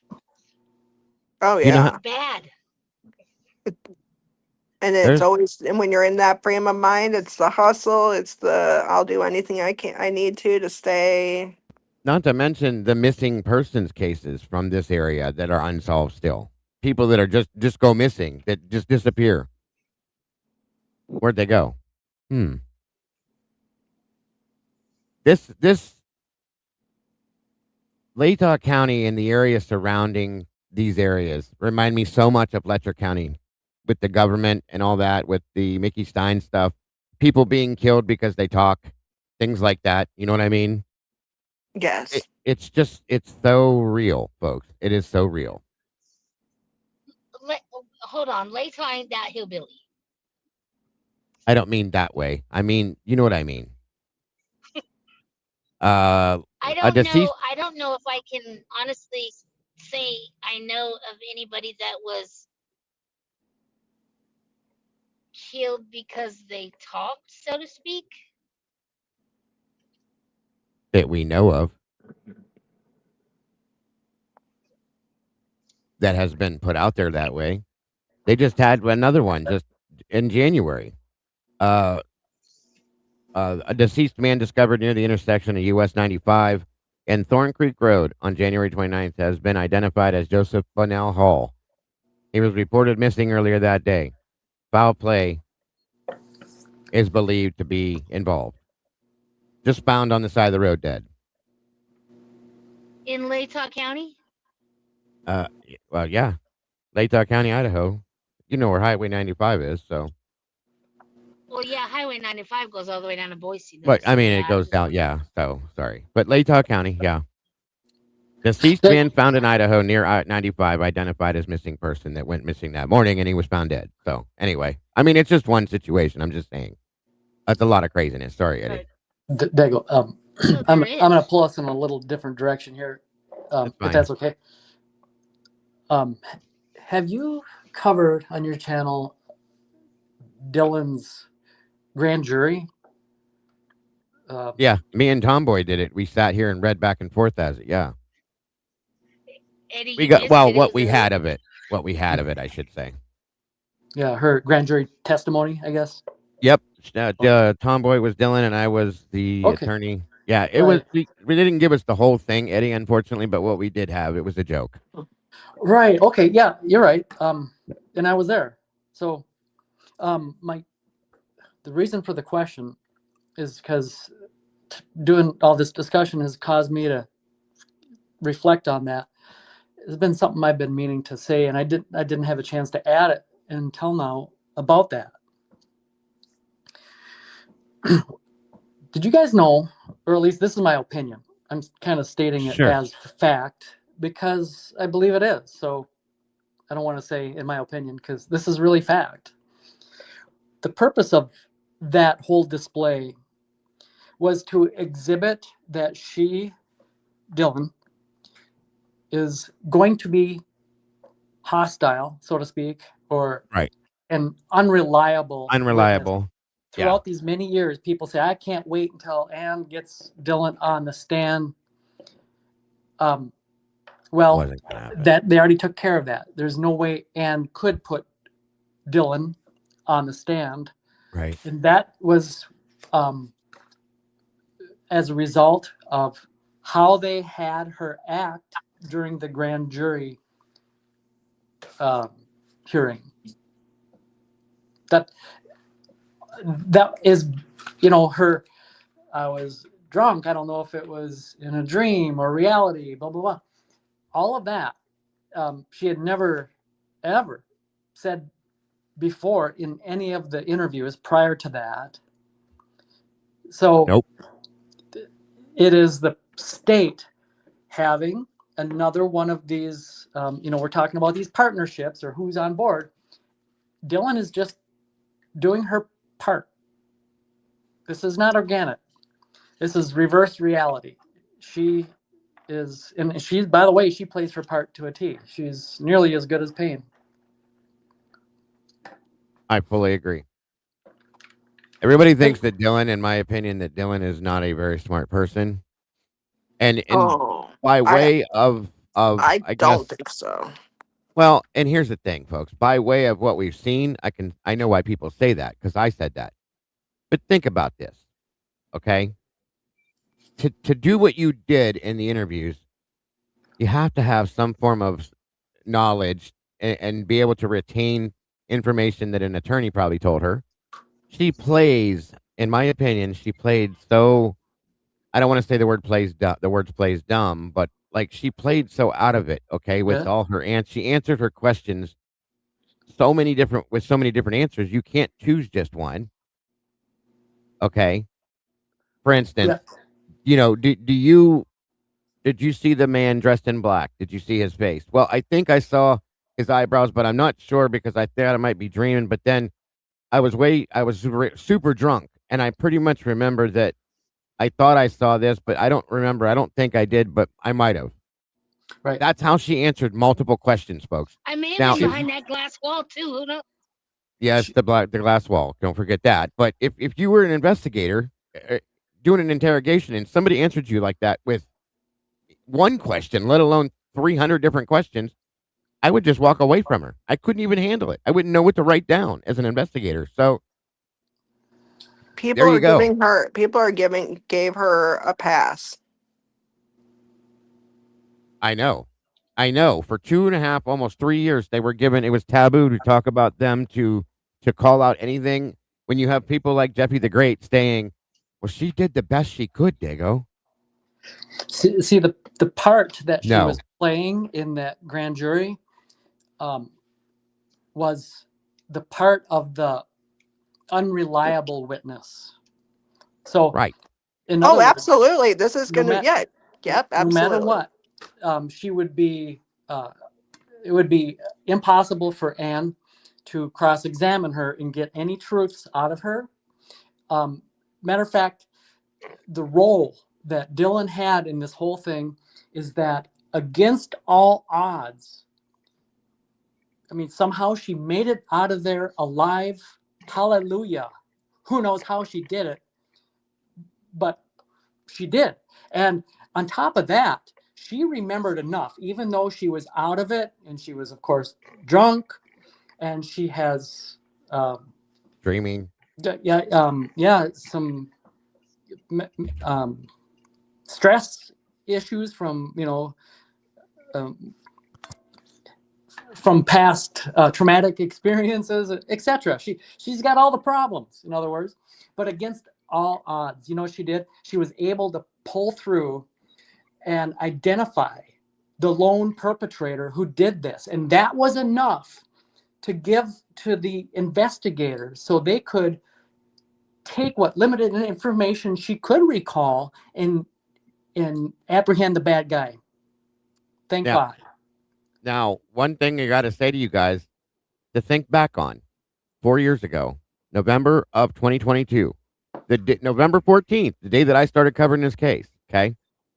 Remember the first time well, no, it wasn't that day. We didn't hear. When did we hear about them, Tomboy or Eddie? Do you remember the day we heard about the two roommates? I told you about it. I told you about it the next day. Okay, so let's go with this real quick. And they were labeled. That's how soon this started with this. Okay, and this is a psychological statement I'm making here. So think about how it's stated and what it does to you. The two surviving roommates. That has been their label from day one. The two surviving roommates. And in some cases, they were listed as the two surviving victims. Now, they didn't survive anything because they weren't attacked. And two, they're not victims of anything because they weren't attacked. They were victims of their own circumstances, what I've always said. But they knew what they were doing then when they stated and labeled them as the two surviving roommates. That started it right there because of the label that they gave them. They didn't say the two roommates. They didn't say two roommates of the victims. They didn't say Dylan Mortensen and Bethany Funk. They said the two surviving roommates. Think about that psychologically, what that does to you when you hear that. You feel so bad. You're like, oh, these poor souls. She's a survivor. She made it out of that house alive somehow. Thank God. And in turn, because of that, it became taboo to say one thing negative and/or question, and they knew that right away. They're not going to question them. They can't question them. They survived this horrible, horrible ordeal. Mhm. Hold that thought and think on that as I go grab something. Keep talking. I can hear you, but just hold on. Think on that for a few minutes, folks. Go ahead. Did Bethany get interviewed by Williamson as well, or just Dylan? I don't think she did. I'll be right Because back. there's a reason why, just in my opinion, there's a reason why they brought an adolescent forensic interviewer in to speak to Dylan and not Bethany.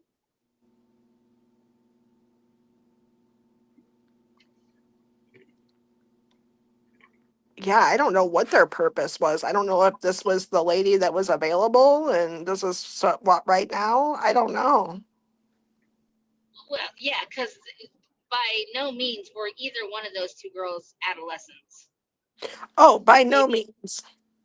Maybe mentally, but But then we know that age-wise, that was no. an act. That's an act, you know. Yeah. Yeah, I don't know why they did that. Yeah, I still. Unless I she have was just a a lot person of that they could questions about that. say, yeah, she could have just been the one that they call on to make sure that she said this. We can get her in here and we can get her to say whatever we need, just like Payne.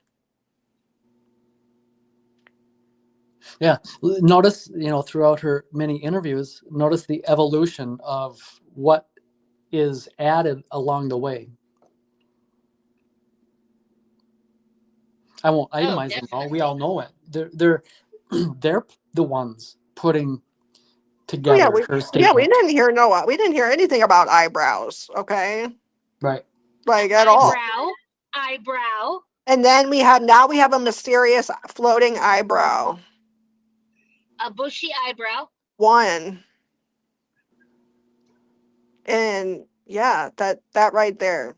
And so again, we add that to the PCA. She's the main star witness who says that she sees him. That should have been thrown out. She cannot corroborate the PCA. She's not a reliable witness. So why are we still able to go through with that? But she did. She finally did recall it. Thank heavens. And that was one of the key pieces that they could identify the bad guy from. So Because she finally remembered her lines from the script. Oh yeah, because she saw her therapist, right? Yeah.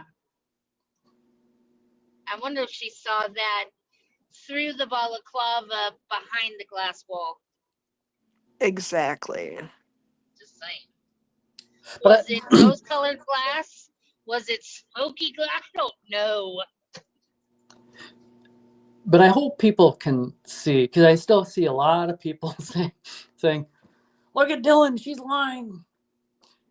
Well, yeah, I guess technically she is. She is because she's not telling what happened. I mean, because my point is this: is by now, hopefully, you can identify that she's not lying. It's their lie that she's saying. She's just doing lying. I think she's doing what she's told. Yeah, she's playing her part very well, convincingly, apparently, because some people look at her, she's lying. Some parts of it are just absurd. But then you're like, who the fuck wrote this paper? It's like a bad term paper. Okay, sorry about that. That's okay. My wife walked in and had to talk to me for a minute. So that in turn, like I was saying, in my opinion, that set the stage for the whole thing. The 2 surviving roommates, and at that point forward, that was it. But we can build a narrative around these 2 people. They did. Dago, Yes, sir. in your opinion, if any one of us was in Dylan's position, would you be able to resist that force? Whatever is compelling her to lie. Could you like? It depends on what it is, Eddie, because I believe it's fear. So it's probably fear. not. Right. She knows. Probably not. I mean, there's threats that are made, in my opinion, and things that are stated, and she's just a metaphor. She's representative of any one of us. We would have done the same thing. most people would have. All you have to do is threaten somebody or their family, and it shuts people down immediately. Yeah. Do you enjoy your well-being and your existence?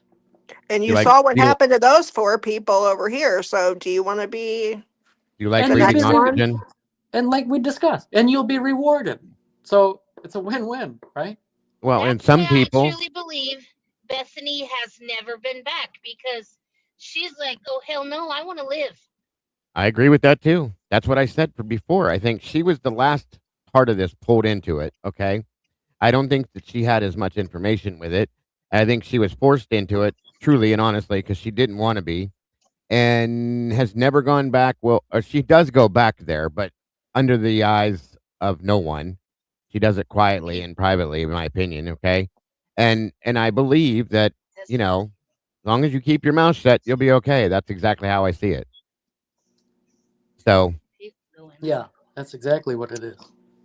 And it's very she has sad. the assurance that she'll be okay. Just as long as she keeps her mouth shut. Keep your mouth shut.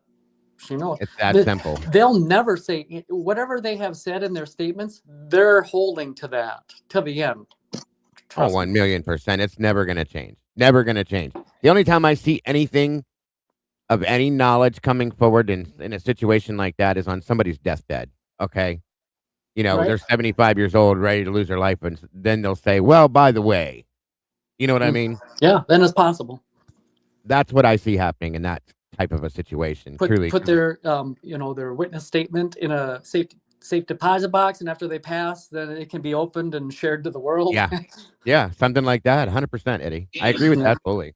But I think Dylan's more involved than, like you said, than Bethany, and I think Dylan is is a integral part of this plan.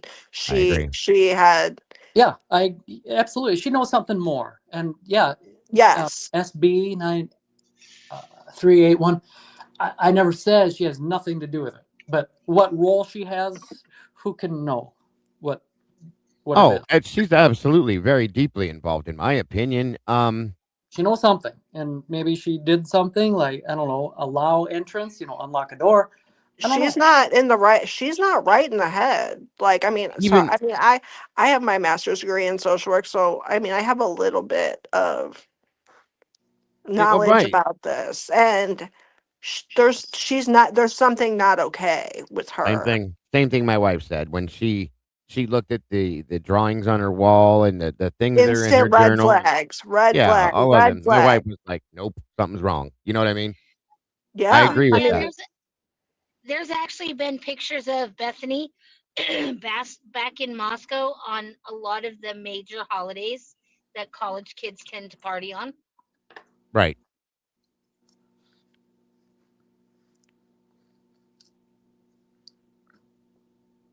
Oh, welcome, Big Amish. I just saw you in here. Sorry I didn't say hi earlier.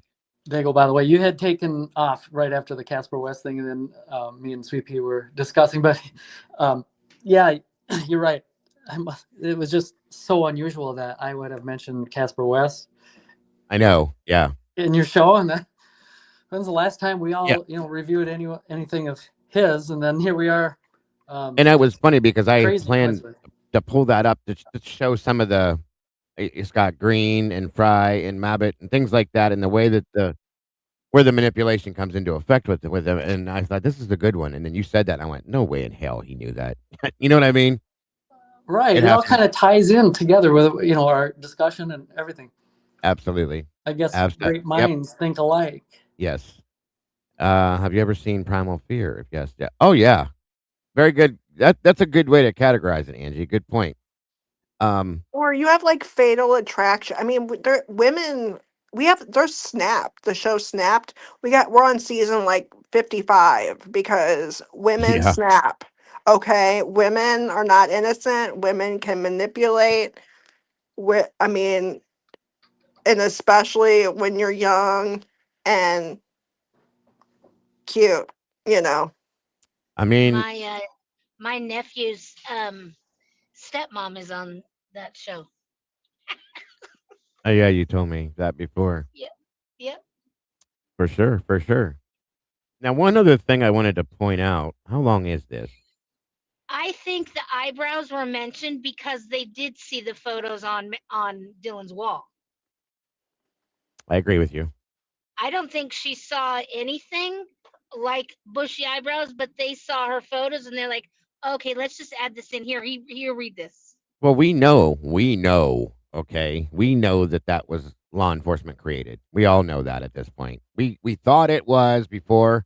We know now that was law enforcement created, is all I'm saying. And if they had Bryan, in their crosshairs right at the very beginning, you can look at him and see that he has bushy eyebrows. So you're like, okay, well, at least let's get this in there. And if she's saying there's a mask, But Bryan doesn't have bushy eyebrows. He actually has the high, what is that, occipital bone? What the hell is that called? It's the occipital bone right here. Yeah. It just makes them look it's bigger than sunken they are. in. So it looks like, and especially like I feel like, yeah, it's his. But people were saying, oh, look at his eyebrows, and I guess it is because of the way his I have facial bushier features are. eyebrows than Bryan Kohberger does. That's funny. Very And much Dago so. has seen my eyebrows. I go to the salon to prevent that one, but yikes. I mean, yeah, it was definitely part of the narrative because it was on her wall. I agree. And now where we're at now, coming back, we're gonna keep going back to different things, but coming back to this time period now, we've recently gone over Kennedy Fitzgerald's interview, throws a complete wrench into the entire timeline with this case. Remember that. We just heard Pete E's interview, and of course Travis has done the first one and has already called out lying and being dishonest and sensitivity to that. Okay. There's many things, and unfortunately, some of these things. Well, not unfortunately, I should say, fortunately, some of us have started to link some of these things together. You guys, okay? We're never going to be able to fully link it together, but there is linking between these things that have happened. Now it's starting to happen with Dylan and with the timeline, and I'm sorry, with Dylan and Bethany and the timeline, and Pete and Xana and Ethan and all that kind of stuff. It's finally coming together in some aspects. We're never going to fully put it together, but at least we're getting little chunks of things that are starting to stick to the wall, okay? That can't be denied. So, as frustrating as it is, onward and upward is all I can say with it, because that's all we can do. Dago, can I respond to somebody's comment in chat? Why do you guys ask me? Of course, that's why you're here. Okay. I do not think that the WSU lawsuit is about money. I think they were lied to, and the state wouldn't give them the truth, wouldn't tell them the truth. So they're like, okay, we're just going to sue WSU. That way you have to put the truth out there. By them, do you mean the families? Yes. See, I used to think that, and I wanted to think that too. And when it first hit, I really wanted to think that they were doing this so that they could get more discovery, because we all know that you get way more discovery within a civil suit than you'll get in a criminal suit. So that was my thought. Like, that's a good idea, and so on and so forth. But then my mind has changed. I'll be honest with you. My mind has changed, and only because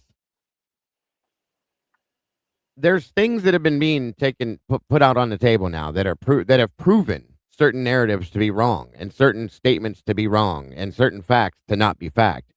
And they're still going forward with this, still going the same direction. So in turn, unfortunately, it makes me think, because it looks like it's all about money at this point.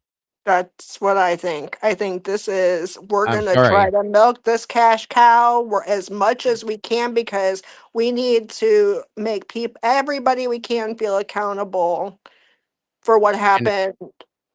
that's Because sad. my loved one's dead. What else can I get?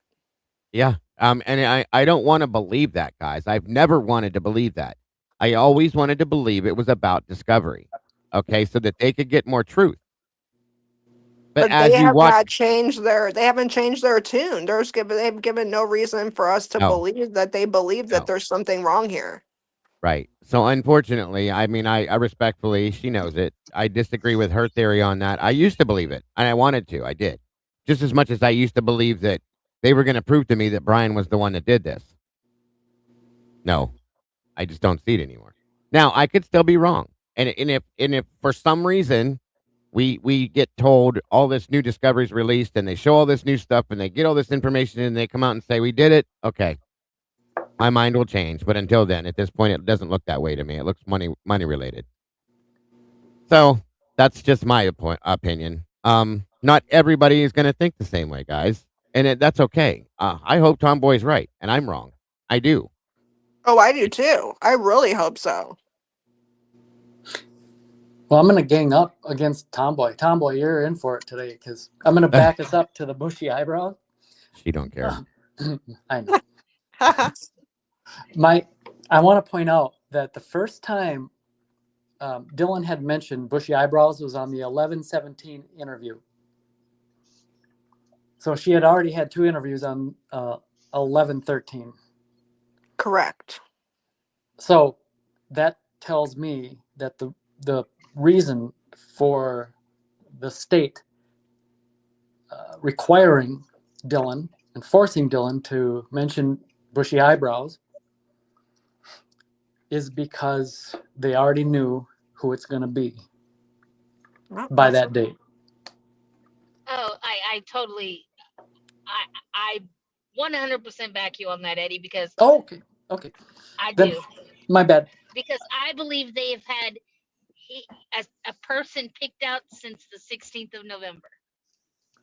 Yeah, which is crazy. So now it just leads us to the big question: how did they get to Bryan?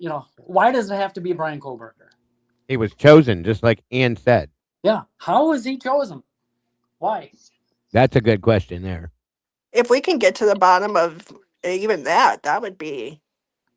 I think he was digging into the sexual assaults at WSU, and he stumbled upon something he shouldn't have.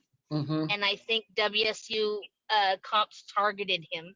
They're the ones who gave his name to the FBI, and the FBI was the ones who said, "Oh, here, look at this. Just use it as a tip, though."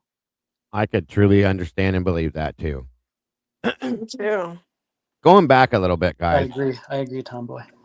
Not to ignore the subject that you were just talking about. I fully agree with you guys, but I'm going to read something to you. This was recently sent to me as a gift. Already inside Maddie Mogan's last message to the world, the guest theory. And thank you again for sending it to me, Ms. Rowe.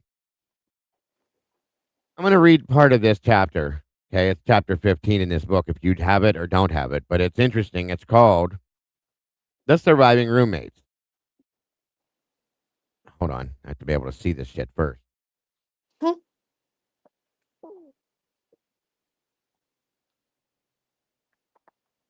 Okay. It I says could definitely. Oh, sorry. Go ahead. No, you're good. Thank you very much, Michelle, for that.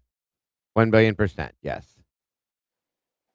No, you're good. You are good. Take care, Big Amish. Thank you for joining us. I appreciate you joining us today. I'm sorry I didn't see you until too late, but all right, guys, here we go. And thank you again, Miss Michelle. Oops, hold on. I got too many tabs up. Way too many. My God, I didn't realize I had this many tabs up. Just a second, guys. Kim did that earlier. She had a bunch of tabs open. She's like, hold up. So this is interesting how this is written. This is why I'm reading this to you. So before we begin, let's be clear. Everyone is innocent until proven guilty, and that includes the accused. This book is written from a defensive lens grounded in the presumption of innocence.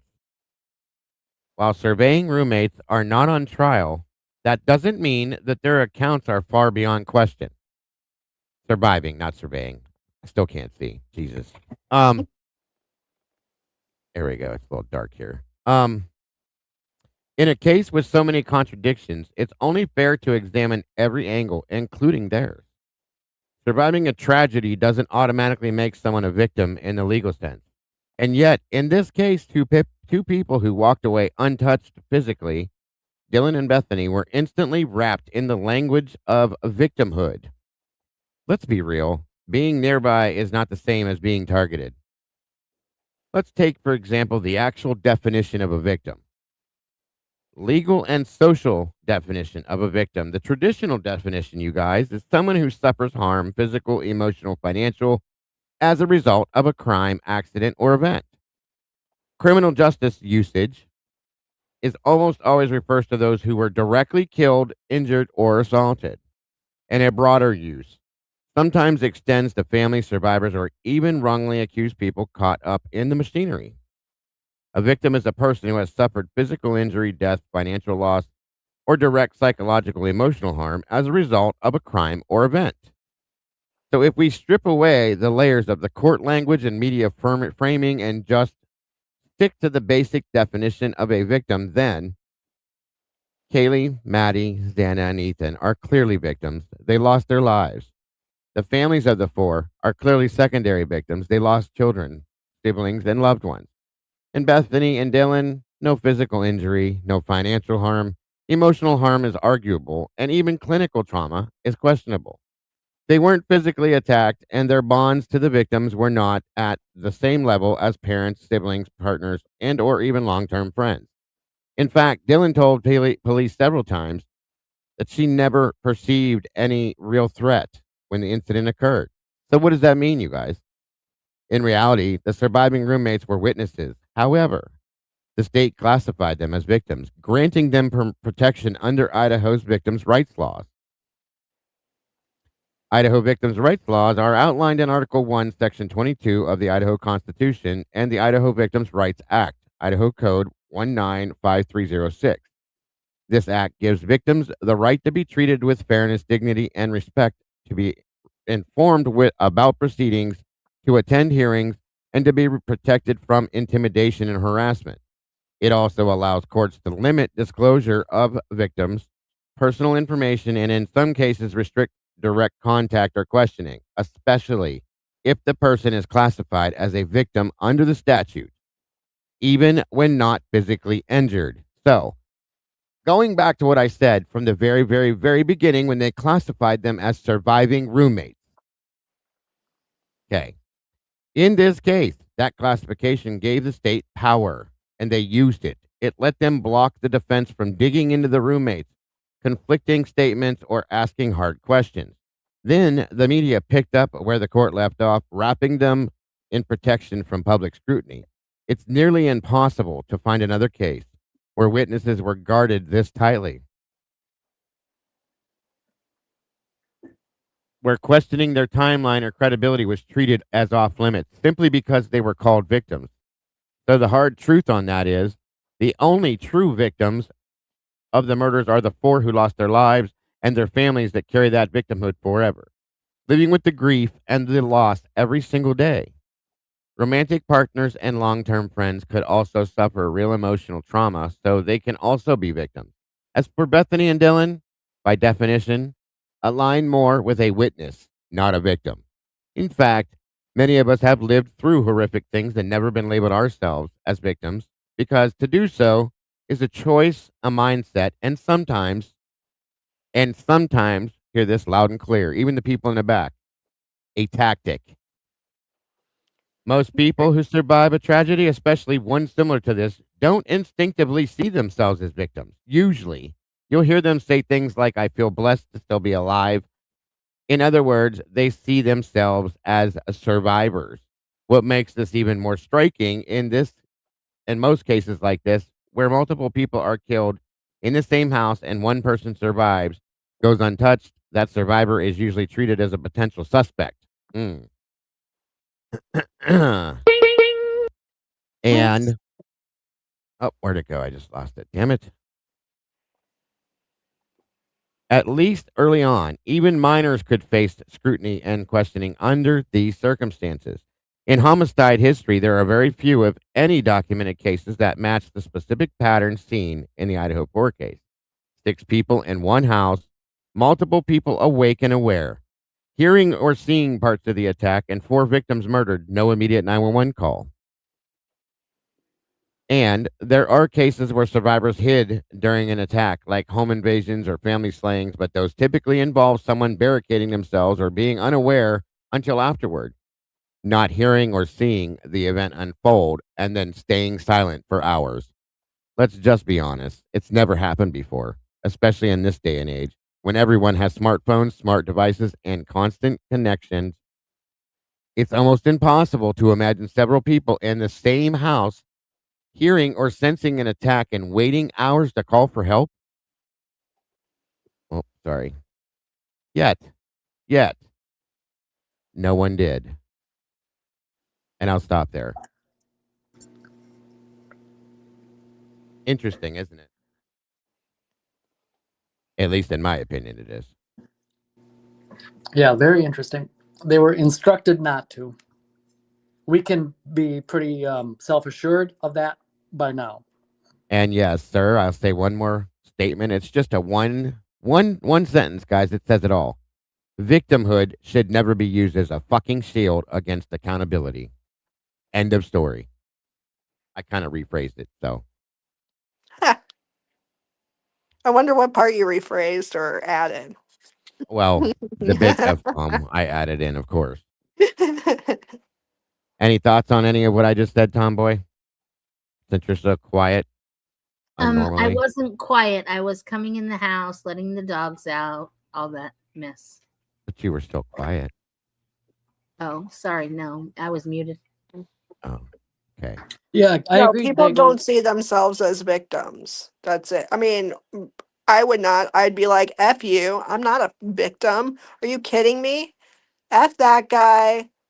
You know, How many I would times have never you want heard, right, Sweet Pea, and how many times have you heard people that were true friends to somebody that lost their life say, I wish it would have been me.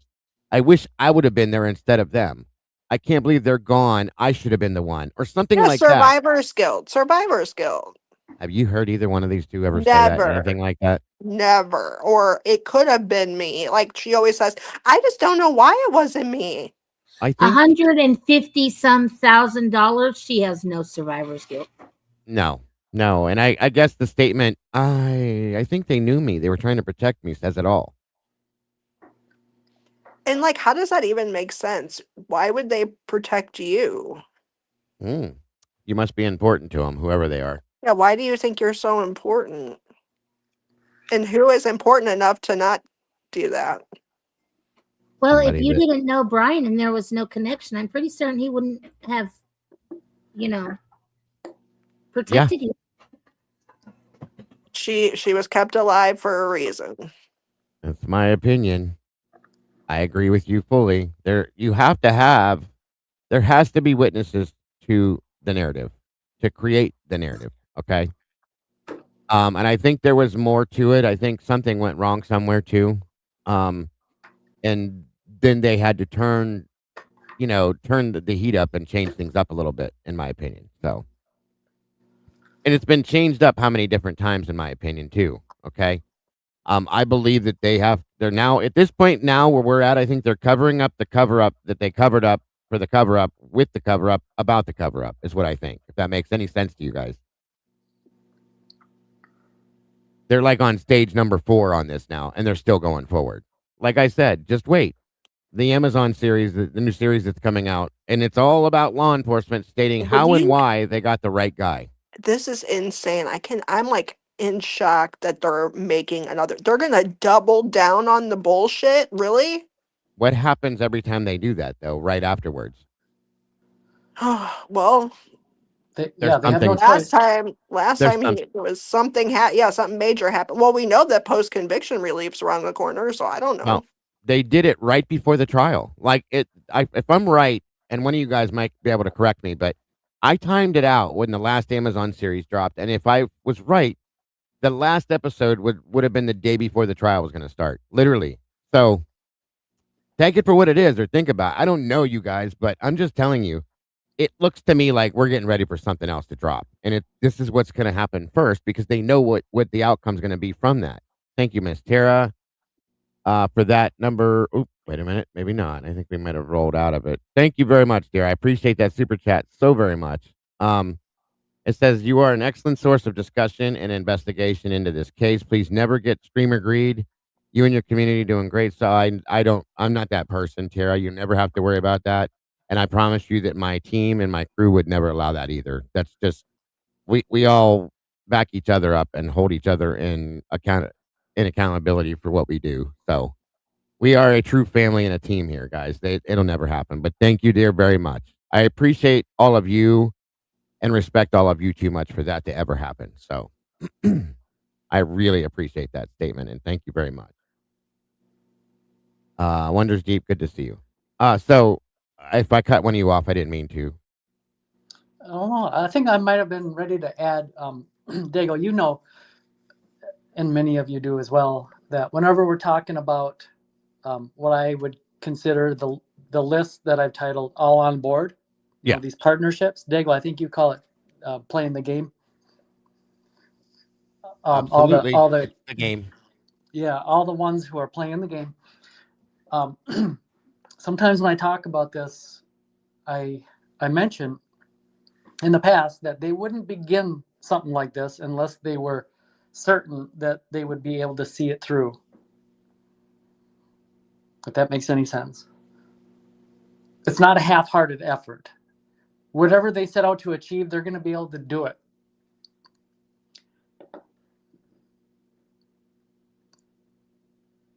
Daigle, can you hear me? Can anybody hear me? I can hear you. Okay.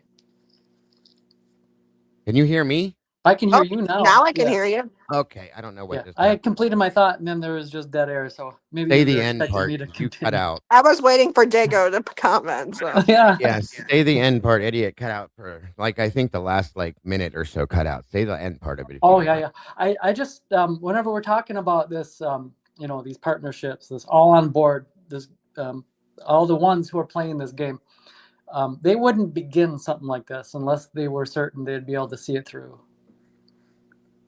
Yeah, I fully agree with you on that. I do. Absolutely. They have the ability to win this game. And they will. They have so far, and they will. I don't see anybody being able to challenge that beyond what we've done. And what we've done is not it's not doing a whole lot, but you know, I'm not going to stop doing it until I feel like I absolutely have no choice but to stop doing it, if that makes any sense. Because it's not, you know what I mean? It's just a waste of life and time. So we're still getting information, new information. It's new to us. So I feel like that's kind of where I'm at. Like people ask me, well, how long are you gonna, you know, follow this and put this much effort into it? And I'm like, well, at least until the well runs dry. Yeah, for sure. At the very least. Yeah, there's still continual discussion points, you know. Definite. That are new. Yeah. And there's going to be more to come. Like I said, what was I reading the other day? Even Sai, you know, with the disappointment that has come from him, has stated that he's not done with this case. He's just getting started. So whatever he plans on doing with it, that's fine. Okay. Is he going to expose the bad actors that are doing what they're doing, regardless of what his beliefs are, and whether I disagree with him or not, or vice versa, it doesn't matter. If you're actually going to try and expose the bad actors that were doing what they're doing with this, then I'll stand behind you in that aspect. Okay. For sure. We'll see if it happens. Yeah. Or are you just all big talk? You know what I mean? Gotta provide them receipts. And that's from going forward, folks. You've heard me scream about it for a week now. Anything that comes forth now, I don't want to hear about it until you show me the receipts on it. End of story. That's all I'm saying. Show me the receipts, and I will take it. Yeah, like glitch DNA, Audrey said. Proof or it didn't happen. That's it. That's where it's got to be from this point forward, because they've played us too many times now. We've allowed it. Yes, I'll give it that. And again, I said that a lot of this that has come forth, I believe, has happened because of the want that is so strong for answers to this. And that's not our fault, guys. I'm going to give us, it is our fault, but it's not. A lot of us have fallen for certain things because we want so bad to see the truth here that we will accept certain things. And I'm still willing to accept things and when you show me the receipts on it, and then I will accept it. I'm not selling your books for you anymore. I'm not going to sit out here and play the game anymore. I'm just going to do what I'm going to do. And you show me a receipt on a statement you're going to make, and then we'll talk about it. Until then, just let it be.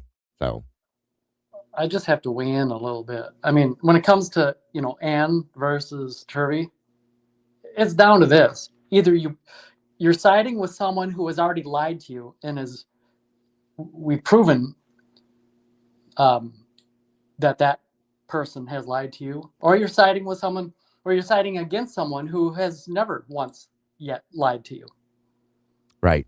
I'm going to show something to end the show for the day it's not too super long. And I think you guys, if you haven't seen it, you should see it. I think it's kind of important. Go ahead, Before Eddie. you do that, I'll just share my final thoughts and then hop off here. But just finishing my thoughts on the all on board and the partnerships.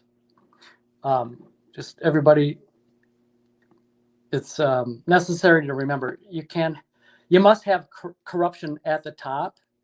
Corruption at the top is necessary for there to be corruption at the bottom. Amen to that one, bro.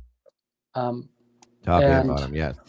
And I think it would be a much shorter, rather than listing who's on board, who are all involved in these partnerships. It'd be a much shorter way to do it, to go about it. If you listed the ones who aren't involved in the, who's playing the game, who's on board list. And I think about the only one I can come up with who is not on board is Ann Taylor. I'm just putting it out there. But I'll conclude with that. And as always, Daigle, thanks for having me share my rant today. And thank you for joining us. And I hope you're right about that. I truly do. And remember, great minds think alike. And so do ours. Amen to that. That is a fact. That is why we all get along so well. Yes. All right. We'll see you later, Daigle. Thanks again. All right, bud. Thanks again for being here. Bye, Eddie. Bomb toy. Bomb toy. Eddie. Bomb toy. Can you still hear us, Sweet Pea? Yes, I'm here. Okay. All right. So I'm going to run this video, probably speed it up a bit, maybe skip through it, but I think you guys need to see this if you haven't seen this. And there's a good reason why to end this for today here. Okay. It is a new one, too. Where drug gang intelligence overlapped with violent crime investigations, often leading to parallel or compartmentalized probes. Operation Trojan Horse, Aryan Brotherhood cases. Multiple RICO prosecutions where prison gang drug trafficking networks, including Aryan groups, were under long-term wiretap grand jury investigation. Murders or assaults linked to the gang were sometimes handled separately or used as predicate acts, with DNA evidence from killings feeding into the larger conspiracy case while local homicide probes ran in tandem.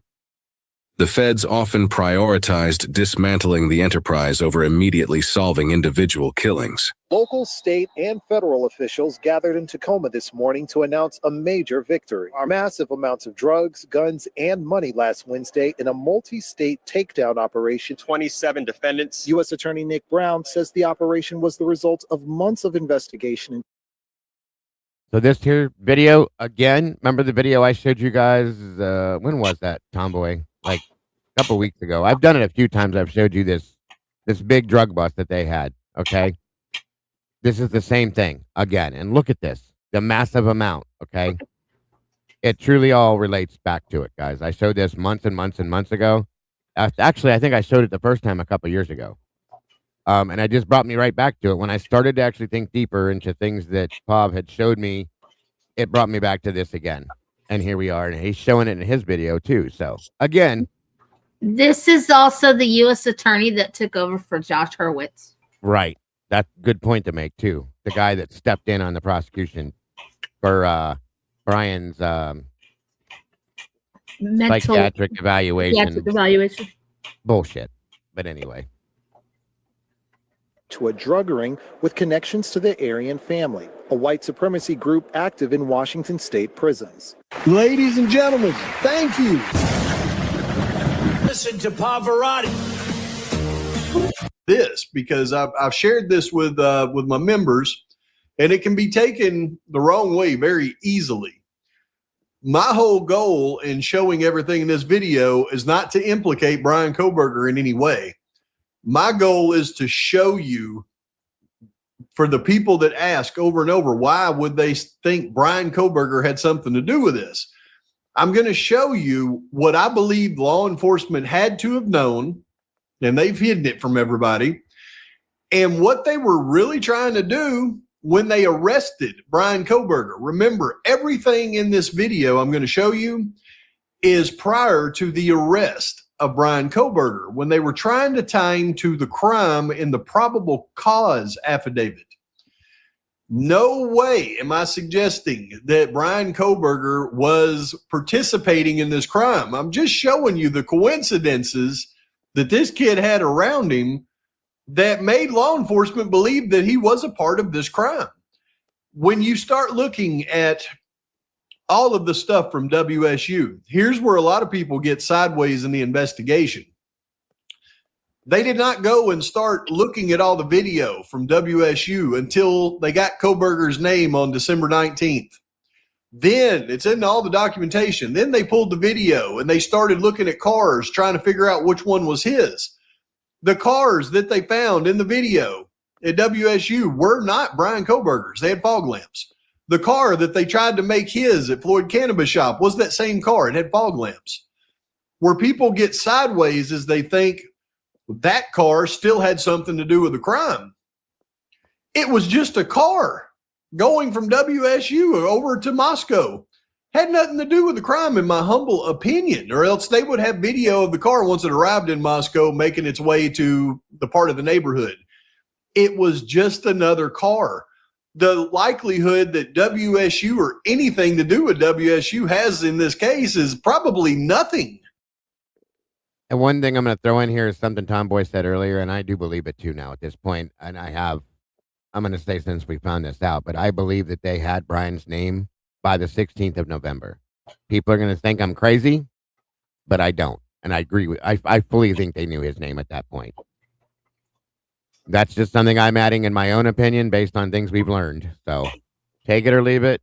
I understand fully if you don't, but I do. They had the car when the report came out from Eugene, Oregon.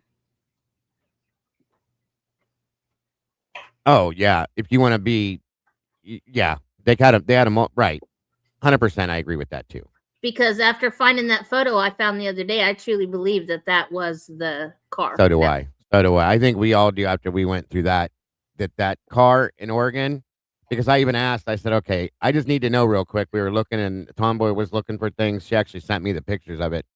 I said, does that car in Oregon have fog lights? It absolutely does. There it is, right there. That's all I needed to see. Well, Dago, if you remember correctly, when the whole information came out about that car in Eugene, Oregon, they never showed the front of the car. No. Nope. And you could not find a photo of the front of that car anywhere. And I found it the other day. Right. And we looked, as soon as I looked at that, that was it. It completely washed it for me. I was done. Now, think about something else. How fast was that car washed away and forgot about, folks? Very. Yeah, it was like gone. It was done. It's not the car. Move on. And everybody just, it's done. It's gone. Forget it. So that told me something too. SB, the previous owner of the Elantra was not 1122, and I believe that was let out on purpose. No, it belonged to the last person's name that was written down Jesse on James it Bailey. was Jesse's wife, Candace. And Candace, Whatever her name. yeah. Yeah. So, and that bust we just saw was the ringleader of that group that they busted. So take it for what it is once again, and think about the people, the bad actors that are involved in this, that Pav has said, that we've talked about, named. It took forever for me to get on board with that, but think about all the names, okay? They're all interrelated, folks, every one of them. The only reason they looked at WSU is because of Kohberger. And it wasn't Kohberger. It wasn't his car. So the vehicles where we really focus in on what happened in this crime start around the Sunset Mart, because we can pretty much ascertain that that wasn't his car either on Indian Hills. So the Sunset Mart, and the vehicle they show with the Sunset Mart is not the vehicle that pulls into the King Road neighborhood, admittedly by the FBI. The vehicle that crosses the Sunset Mart is crossing the Sunset Mart video at the same time the vehicle that they say pulled into the neighborhood is passing Linda Lane. It's impossible. And Mark B the other night proved that, guys. That's why we had him on. That again, go watch his stuff if you don't believe it, and you'll get it. You'll see it 100%. Possible to be the same car. So you have to understand all of that first. But what I'm going to show you in this video is what they were trying to do. They were trying to tie Bryan Kohberger to Nicholas Mowich, in my humble opinion. And it's going to be clear by the end of this one. And I'm also going to pose a question to Cy Ray. All he has to do is answer to me one question. And it will totally validate what I've believed for so long, that they not only tried to make it Bryan Kohberger, they manipulated CSLI at 448 to put Kohberger in a spot where they knew he wasn't at on a tower. And all he has to do is answer the question, which tower was he on at 448? Answer it, Cy. You need to answer it. Hold on to your hats, folks, because this one's going to be crazy. What if I told you that Cy Ray has the ability to answer one simple question, and it will absolutely reaffirm in my mind 1,000% that either Kohberger helped in this crime or Kohberger did not help in this crime in any way, and he is the wrong person. One question Cy can answer will tell me the answer to this. But first, you've got to understand why I say this.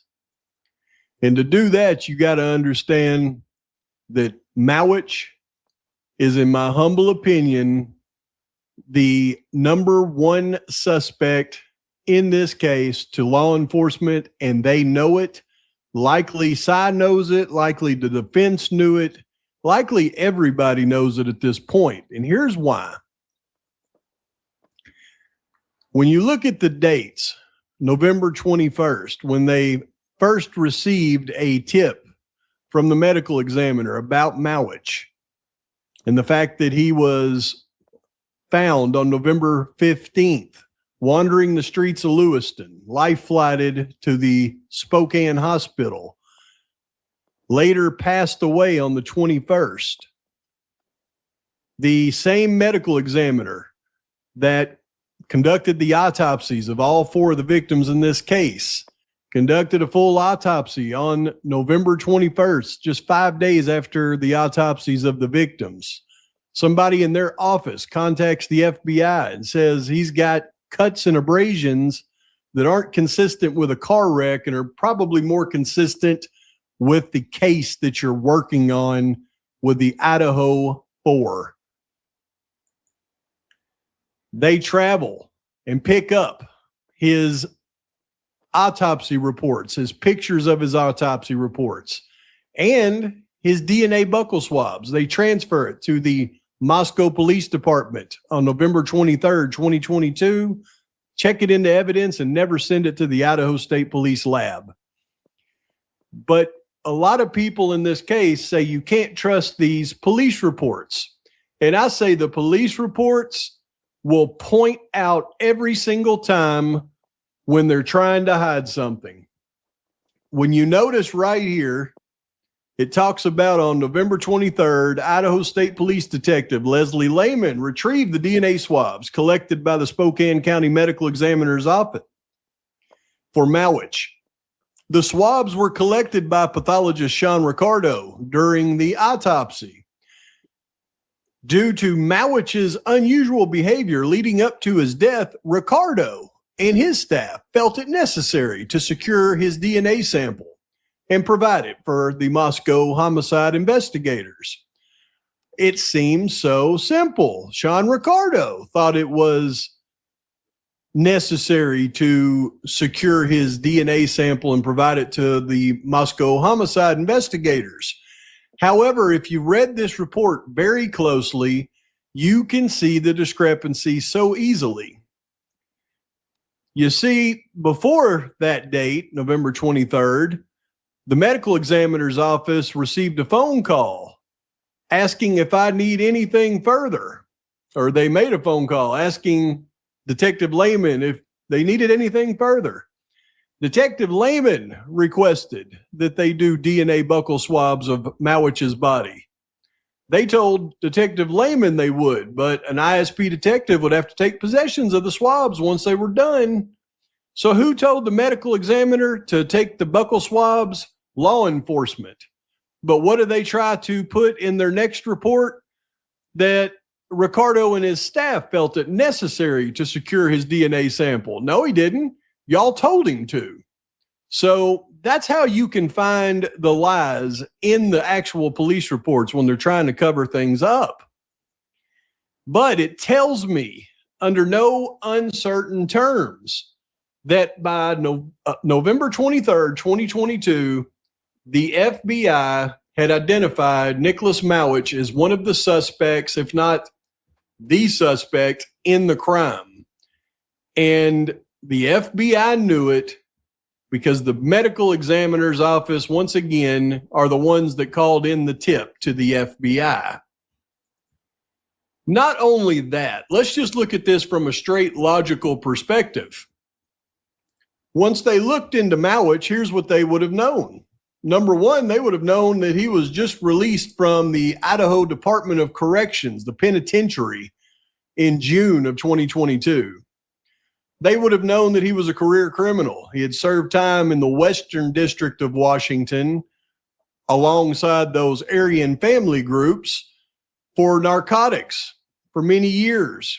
He served time in the Idaho prison alongside those Aryan Knights for 3 years. And what for? For attempted strangulation of a woman. He's already got prior serious charges against harm to women. That would have been major red flags for law enforcement officers. Not to mention the fact that he was found a day and a half after the crimes in Lewiston, supposedly from a car wreck, but has cuts all over him. Only 30 miles south of the crime scene, where I might add, they suggest the perpetrators actually headed after the crime. Then you have the fact that they have autopsy reports of these injuries that are consistent with the crime they're investigating. Then you look into his whereabouts and alibi, and they would have known immediately that his mother said he left the house on November 8th and did not return. Nobody knows where he's at between November 8th and the time that he's found on November 15th. There's no alibi. He's just missing in action with cuts consistent with the crime. That alone would have told them that Mowich was the prime suspect in the case, yet we never heard about him. Why? Because of the ties to the individuals that I have uncovered in this case, is my humble opinion.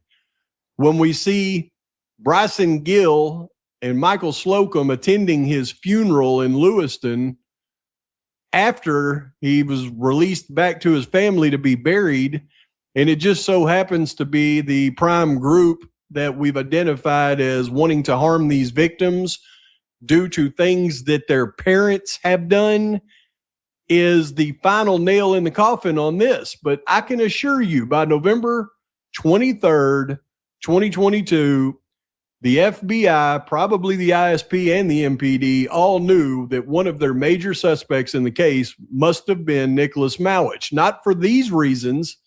These reasons alone would point to him, but for other reasons. Because when you look at what was going on between specifically the date that Mowich's autopsy was done on November 21st and the date that they picked up his buccal swabs on November 23rd, you've got to cross-reference it with what else was going on in the investigation.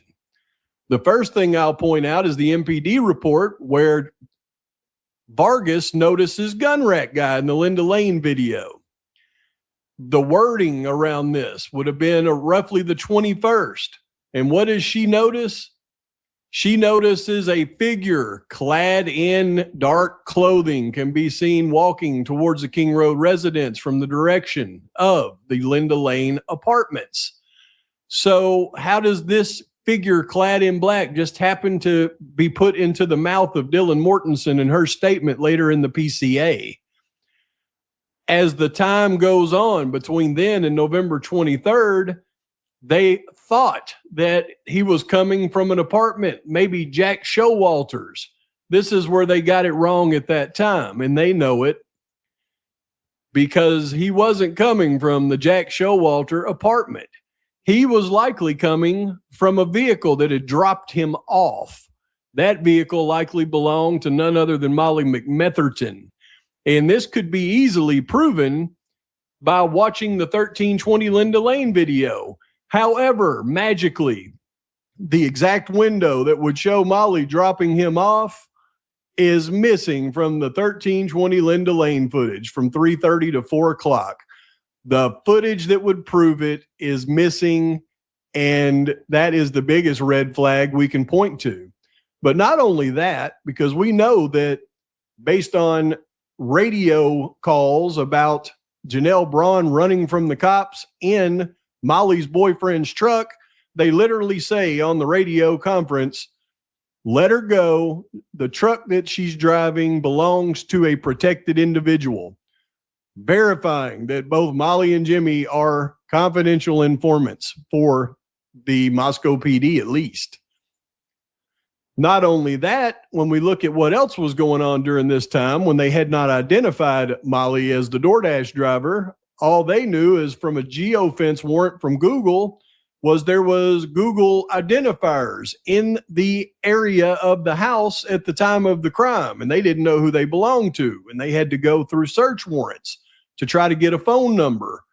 And then on November 22nd, they got a phone number, and they got a search warrant for that phone number. It came back to Molly McMetherton. And once they knew who Molly McMetherton was on November 22nd, then on November 23rd, they brought her in for an official statement. But you can bet they also brought her in on the side to provide statements on their prime suspect in the case. For those of you that don't know, by the way, I'm watching what's being said in chat. The Mowich and Janelle Braun and all these other people also, Demetrius Robinson's involved in that mix too. Believe that or not. Believe it or not. Business is business, folks. Regardless of belief, business is business. Yeah, but I don't think Pav has connected him to. That's okay. I understand. Yeah. Not as of yet. I'm telling you, in my opinion, you can put Robinson in the mix of that as well as a possibility as somebody that could have had involvement. I'm just saying. I'm very comfortable feeling that way. Paul probably hasn't, but I get it. The one person I don't think, I'll be honest with you, and I'm not saying you're wrong or anybody that thinks it is wrong. I do not, and I stated this earlier, I don't believe that the fraternities, I don't think they had any hands-on involvement in this. I think they have very guilty knowledge of it. I think they know exactly what happened, why it happened, and who did it. but I don't think their hands were in it. Okay, this is my opinion, guys. I'm not saying anybody that thinks it's wrong. Okay, just on my basis of belief. Sorry. When Pav originally came out, his whole point was to prove Bryan guilty. Yeah. In the That was his beginning, I whole remember point. that's when I wasn't following him at all. But he didn't get soft or anything. When he tried to prove that he was guilty, it kept coming out, wait, I can't prove that this dude was even around. So he changed it up. Let's prove how he's not guilty is what he did. The same thing we did when Bryan was first arrested, and you remember this, Tomboy, because you were here then.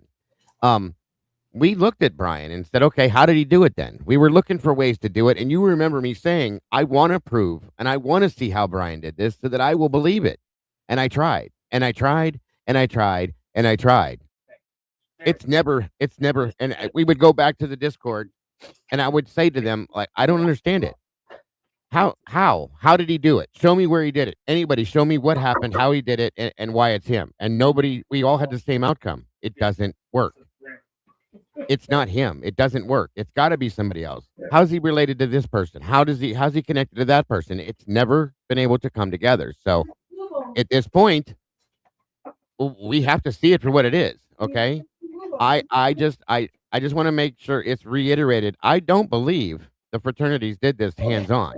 No. Again, I believe they do know who did it, why they did it, who was involved in it, and I think they know what it's all about. It wasn't them.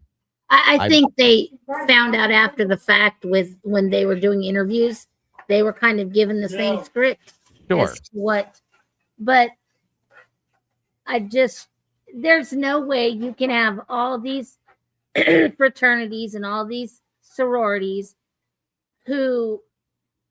what do they do on weekends? They get totally Smashed. wasted. Yes. There's drunk men don't tell tales. Somebody would have slipped already. Yeah, Big already. time slipped. Okay. And that's a fact, folks. Come on now.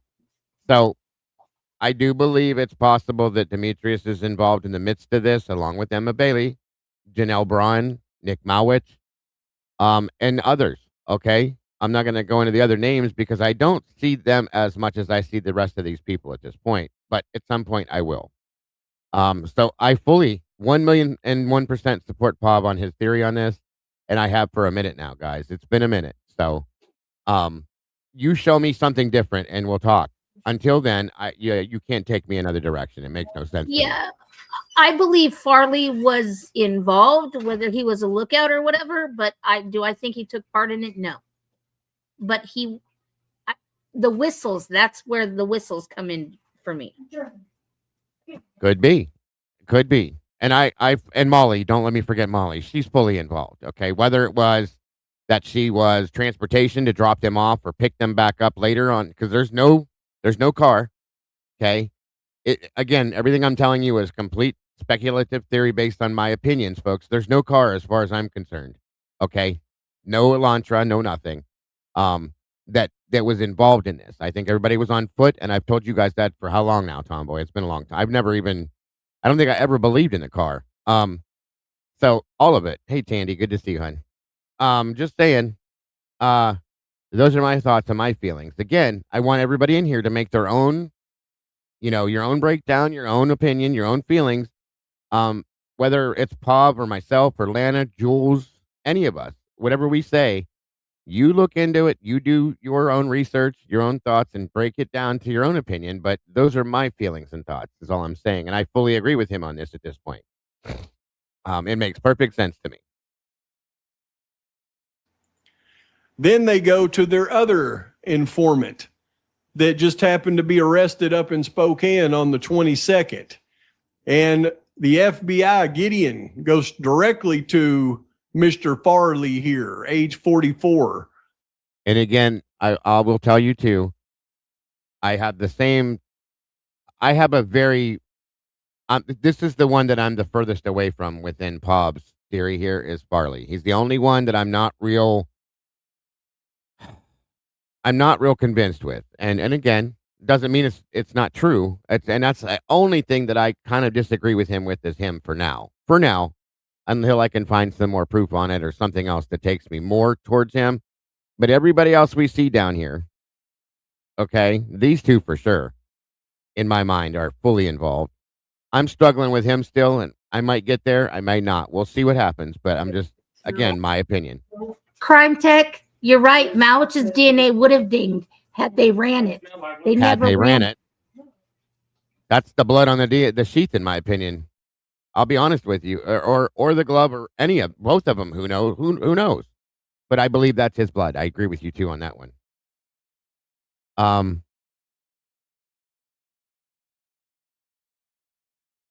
You're saying this is your speculation, but you can't put anyone in the house.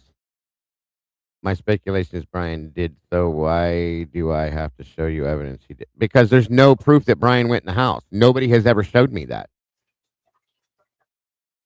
But there's more proof showing that these guys, they were there. We know Molly was there for sure. But there's way more proof pointing to these two at the very least than they even have a minuscule amount pointing that Bryan was there. That's all. And I'm not saying that your theory is wrong either, Miller Time. That's or your feelings on it. That's fully your opinion, and I respect that. But that's the thing is they've showed more proof pointing to other people than they've shown pointing to Bryan. Other people that were never even brought into the case. Nick Mowich didn't get brought into this until he was brought up by Pavarotti. And it was pointed out that all happened. And of course she put herself in this because she's not very smart, but somebody else sees the native and the FBI being involved. Moscow is also native land, just FYI. Oh, it surrounds that area too. The U of I is on native land. It's Yeah. leased to the University of Idaho. Right. So, and again, like I said, Miller Time, I have absolute respect for your opinion and your feelings. I do. You've been respectful about it. There's other people that come in here that don't know how to do that, but that's all I'm saying. I just wanted to see the proof, and they have absolutely the opposite of proof pointing at Bryan. The opposite. It points away from him. Is what I'm saying.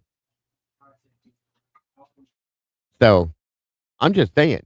Yeah, exactly. They don't want it to be somebody that's from this area, guys. How many times have we heard that? It can't be somebody that's local. It's not one of us. Tomboy, how many times have we heard that? Well, technically, Mowich isn't a local. He's not from Moscow. Yeah, but what I'm saying though, you know what I mean by that. Like it's not one of our own people. It's not somebody from here. It's an outsider. Blah blah blah blah blah. Many a times we've heard that. So, just saying that's another point. But I get it. Born in 1978 in Spokane. On November 23rd, he interviewed probably suspect Tyson Michael Farley by phone. This is driving me nuts, you guys. This date that's on top of Mowich's head, that's my birthday. I remember that day. 11/23/22. It still kills me that it shows up all through this thing. It's my birthday, and I'm like, not on my birthday. Come on. But whatever. If it proves certain things, it proves certain things. It is what it is. Farley was a transient subject who arrived at the facility. Or I just say Mowich was a transient subject who arrived at the facility on October 31st and stayed until November 3rd, 2022.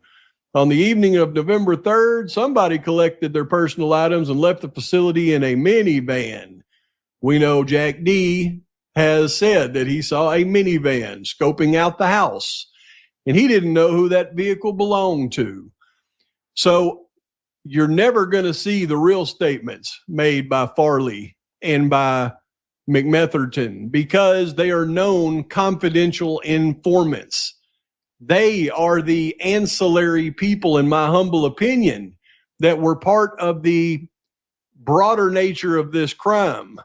But instead of arresting them as being part of this crime and exposing all of this, they're more important to them as confidential informants and witnesses in this case against none other than, my guess is Nicholas Mowich. But we can be assured that on November 23rd, 2022, my theory is because of confidential informants and just the absolute blinding facts around him that they knew that Nicholas Mowich was one of their perps. What they didn't know was who was his helpers. And that's why I say that Cy Ray can really answer one question that will verify all of this for us. And please pay close attention as I make your eyeballs pop out of your head here in just a few minutes of what I'm trying to say with this, because this is where it gets a little bit technical, but if you're able to follow along, it's going to absolutely freak you out. You see, here is Moscow, Idaho. There are 2 cellular towers south of Moscow, Idaho during the time of the crime that provided coverage to the area south of Moscow, Idaho. One of those provided coverage to the residents there in Moscow, covers all of Moscow. It's their main tower, and it's called the Paradise Ridge Tower. Now, Paradise Ridge, you can see in this map, in this mountainous region right here, is a very tall tower that sits very high just south of town. Don't get me wrong, you guys. I absolutely believe that law enforcement is complicit in this as well. I'm not taking that away from it by no means. Don't get excited now. They have to be, okay? They have to be, in my opinion. So, yeah, that's not a no there, for sure. And I agree with you, Miller Time. I agree with that truly. But this tower is the main tower that provides coverage to Moscow. And what I've been able to obtain is the actual coverage area of this particular tower, which is extensive. As you can see from this tower, it covers in great detail many different cell sectors across Moscow that provide strong coverage. And then it has the extended coverage area that you see here. Then it goes directly south with strong coverage in this area, but it also provides coverage to the broader area out here. Now, this is going to be really important to know because of the way that CSLI location information works. You see, this is the tower coverage for the Paradise Ridge Tower. Over here, we have what's called the Whitman Road Tower. Now, the Whitman Road Tower provides coverage all up this highway right here, all the way down to here, but then it also crosses over into Idaho. So it provides coverage to Washington and Idaho. And here's what's interesting. I was able to bridge both of these towers together and show the overlapping coverage of these 2 towers. Again, on this map, you can see the city of Moscow.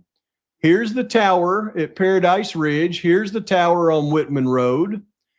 Here's the coverage of the Moscow Tower at Paradise Ridge. And here's the coverage of the Whitman Road Tower. And you can see the coverage overlaps right here. Important to note. Why? Because when I go back to Mowich, and we know that his address is right here where he lived, down just, it's a Genesee address, but it's a far south point of Genesee. We also know that throughout the investigation, law enforcement has found knives between Genesee, Idaho, and Mowich's house. Found 4-inch bladed K-bars and basically shivs in a ditch all along this route to Mowich's house, because they knew that Mowich was one of their suspects. They knew Mowich was a perp. The whole investigation was around Mowich, y'all, as I'm going to prove. So I go back to the probable cause affidavit. And this is where I say Cy Ray has the ability to answer one question for me that'll tell me so much. The 8458 phone does not report to the network again until approximately 4:48 a.m. Nothing before the crime, the 247, the 254, can tell us much other than Kohberger was near his apartment, and that wasn't his car leaving his apartment that they say was his car heading towards the crime scene. That car has fog lamps at Nevada Street Stadium Way. It has fog lamps at Floyd's Cannabis Shop. It's not Kohberger's car. It has nothing to do with Kohberger. But when we get to the 4:48 time right here, So the phone does not report to the network again until approximately 4:48 a.m., at which time it utilized cellular resources that provide coverage to Idaho State Highway 95 south of Moscow, Idaho, near Blaine, Idaho, north of Genesee, between 4:50 a.m. and 5:26 a.m. The phone utilizes cellular resources that are consistent with the phone traveling south on Idaho State Highway 95 to Genesee, Idaho, then traveling west, and it continues on. Now, here's something that I'm going to point out because I believe I already know the answers to these questions that Cy Ray can definitively answer. Because anytime the tower provides coverage to Moscow, Idaho, they say cellular resources that provide coverage to Moscow, Idaho. They don't say cellular resources that provide coverage to Idaho State Highway 95 south of Moscow. So it tells me I likely already know the answer to this question. So when you look at what they have written here in the probable cause affidavit and the map that they had to go along with it, this is where they project that Kohberger's cellular device came back on the map roughly in this area. And then they suggest that he headed south and then west and then back up to his apartment. This is a possible route based off a cellular device location. Well, it could easily be determined if that was Kohberger's cellular route based off of device location, because they're putting Bryan Kohberger right here on his cellular device. If he was right here when his phone pinged, it is well within the coverage area of the tower that provides coverage to the King Road residents in Moscow. It is also within the coverage area of the tower that provides coverage to Highway 95 South, the Whitman Road Tower. Now, if Cy Ray says that Kohberger's phone was on the network from the Paradise Ridge Tower and there was a handoff to the Whitman Road Tower, then I would absolutely have to sit back in my chair and go, oh, that's not good. Because that would put Kohberger right here, and he would have to be in this area before the handoff to this tower happened. However, just like you hear it stated in that PCA, it says the tower that provides coverage to Highway 95 south of Moscow, which tells me it's more than likely going to be this Whitman Road Tower.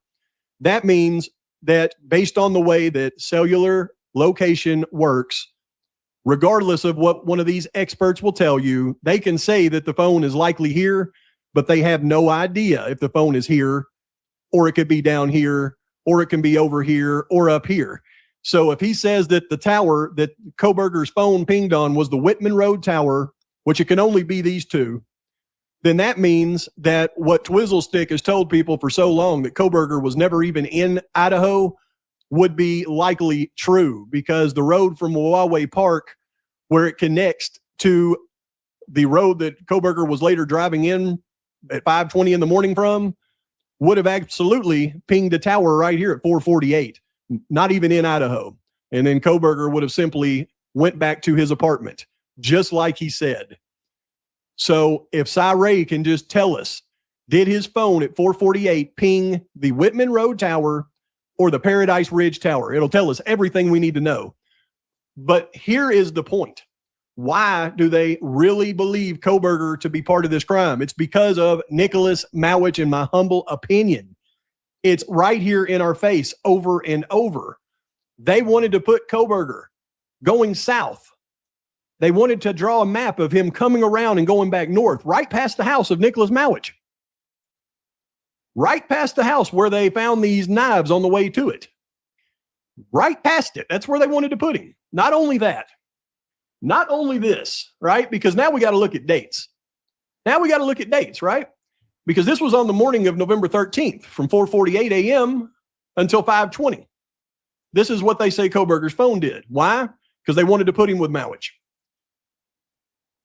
It can be proven, like I said, from which tower Kohberger's phone pinged from. If he ever pinged from this Paradise Ridge Tower, then he had to be east of this coverage line, which means he was in Moscow and he was where they said he was. And that's damning if it's true. But then when I look at this, and this is what really blew my mind, when you look at Mowich's address that he's had for many years there in the south part of Genesee, and you were to draw arrows from Mowic's house along the main highway as it crosses the river into Lewiston. I did this. And then when I went back and I started looking at things, I almost fell in the floor. So you'll see right here in the probable cause affidavit on the afternoon of November 13th, 2022, when they focus in on the fact that Kohberger was at Albertson's grocery store in Clarkston. And they go through and they talk about seeing him on camera at Albertson's in Clarkston. I just happened to look down and look at the map that they provided of Kohberger going to the Albertson's grocery store at 1246 on the 13th. And I went, wait a minute. It's the exact same map that I just drove from Mowic's house into Lewiston. Here's Mowic's house right here. They've even got a pin. Look, that's a pin. If I'm not mistaken, that sure looks to me like a pin. Look, it looks like a paper, a pin, like a pin you put on a board. When you put a pin on a map, it drops a pin. They've dropped a pin at Mowic's house, y'all. And they've got arrows going from his house down into Lewiston and across the street to Clarkston. Exactly what you would find from Mowic's house. They've got it in the PCA with a map from Mowic's house into Lewiston and Clarkston, trying to say that here's Kohberger's movements. All they're doing is making his movements align with Mowic. Afternoon of the 13th. It doesn't stop there. On December 23rd, I applied for and was granted a search warrant for his historical phone records between November 12th, 2022 at noon and November 14th at noon for the 8458 phone. It goes on to say later, investigators found that the 8458 phone did not connect to a cell phone tower that provides service to Moscow on November 14th, 2022. But investigators do not believe that the phone was in Moscow on that date. Since that date, the phone is not connected to any towers that provide service to Moscow. Were they really thinking about his phone not providing service or not connecting to towers in Moscow since that date? Or were they actually pointing out that Kohberger had not been to the area that provided coverage to Mowic's house since that date? Because here's what you got to understand about cell towers. When they say, number one, that this is from the warrant that goes through November 14th at noon, that means that this November 14th right here happened before noon, because that's where it came up. And when he says that his phone connected to a tower that provides service to Moscow, but he didn't go into Moscow, that can only tell you one thing that they're trying to point out in this. You see, here is the tower that provides coverage to Moscow. Here's Moscow city limits.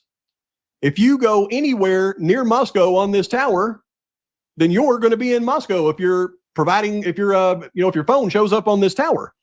The only way that your phone can show up on this tower and not be in Moscow is if you're south of the tower, is if you're in the coverage area of that tower somewhere down here, and it's got to be east of this coverage line, which is in Idaho.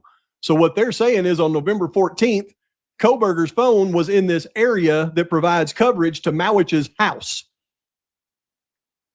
Here's what they are actually saying, because we know Mowic was found on the 15th, wandering with cuts and abrasions, half unalived. Then they say that Kohberger hasn't connected to any towers that provide service to that area since November 14th. What they're saying is Kohberger is the one that took out Mowic, and he hasn't been back to his house since. However, this is what law enforcement believed. I believe this is what Cy Ray really believes. And if he would really answer the question, then he would let us know, but he doesn't have to, because this is not what I believe. What I believe is this is what they believed. And the thing that will tell us the truth, Cy Ray can answer one question. Was Kohberger's phone, when it pinged at 448, did it ping on the Paradise Ridge Tower or did it ping on the Whitman Road Tower? Because if it pinged on the Whitman Road Tower, then he was not in Idaho, and everything that they've done in this case has tried to connect Bryan Kohberger to the criminals in this case that they could never connect him to, and that is where the miscarriage of justice has happened. Cy Ray, answer the question. Was it Paradise Ridge Road or was it the Whitman Tower that his phone connected to at 448? That'll tell me everything I need to know about this case.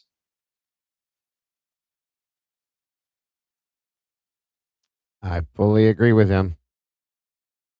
It's that simple, in my opinion. Answer one question, please. That's all. That's all. And now here's the problem, folks. Now, and I thought we were going to get that answer at one point. Okay. Now with everything that's gone down at this point, okay, I don't think we're getting that stuff. There's the problem. That's why the 360 has happened, or not 360, but the change of, how can I say it? I know you don't, Lucy. It's okay. And I respect that. You know that. I love you to death. So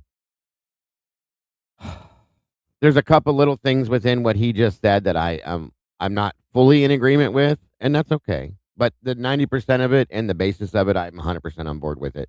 And it's what I believe is going on here. And I have believed that for a while now, quite a while. And it doesn't, nothing else makes any sense to me. It doesn't. If you look at everything we've seen, nothing else makes any sense. So that's going to do it for today, you guys. I don't want to keep this going because Ms. Logan's live, and I want everybody to be able to hop over and support her as well if you choose. You should. She always has a great show going on. I'm going to drop her link in here for anybody that hasn't seen it or doesn't have it. Please make sure you hop over. Tell her I sent you over to say hi. I should be over there too fairly soon. Tomboy, any last thoughts before we get out of here, dear? No, I was eating dinner, sorry.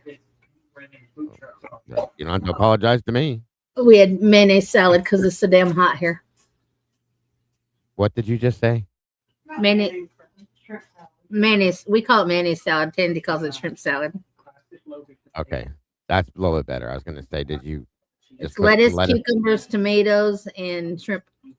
Yeah, with mayonnaise. shrimp salad. Shrimp salad. There you go. That's better.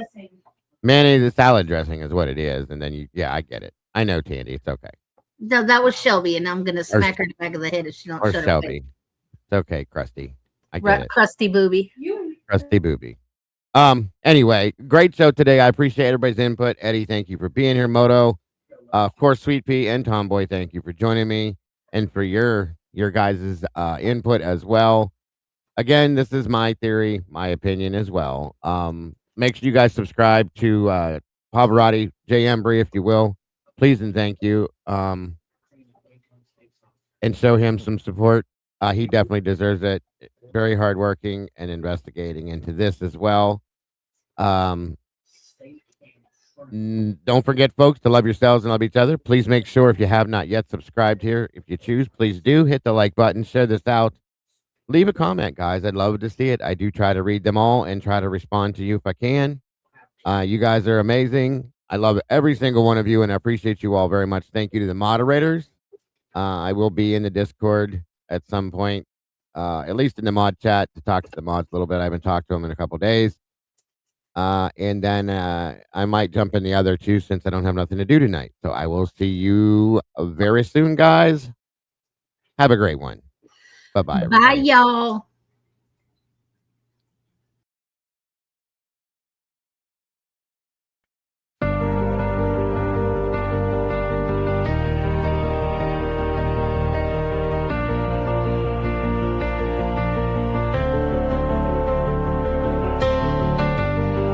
The coffee's cold, the final stain. We laid the map out in the pouring rain. No hidden corners left to creep. The dark truth woke while the city was asleep. The evidence lines up straight and true. A perfect picture of what they chose to do.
cafe's empty.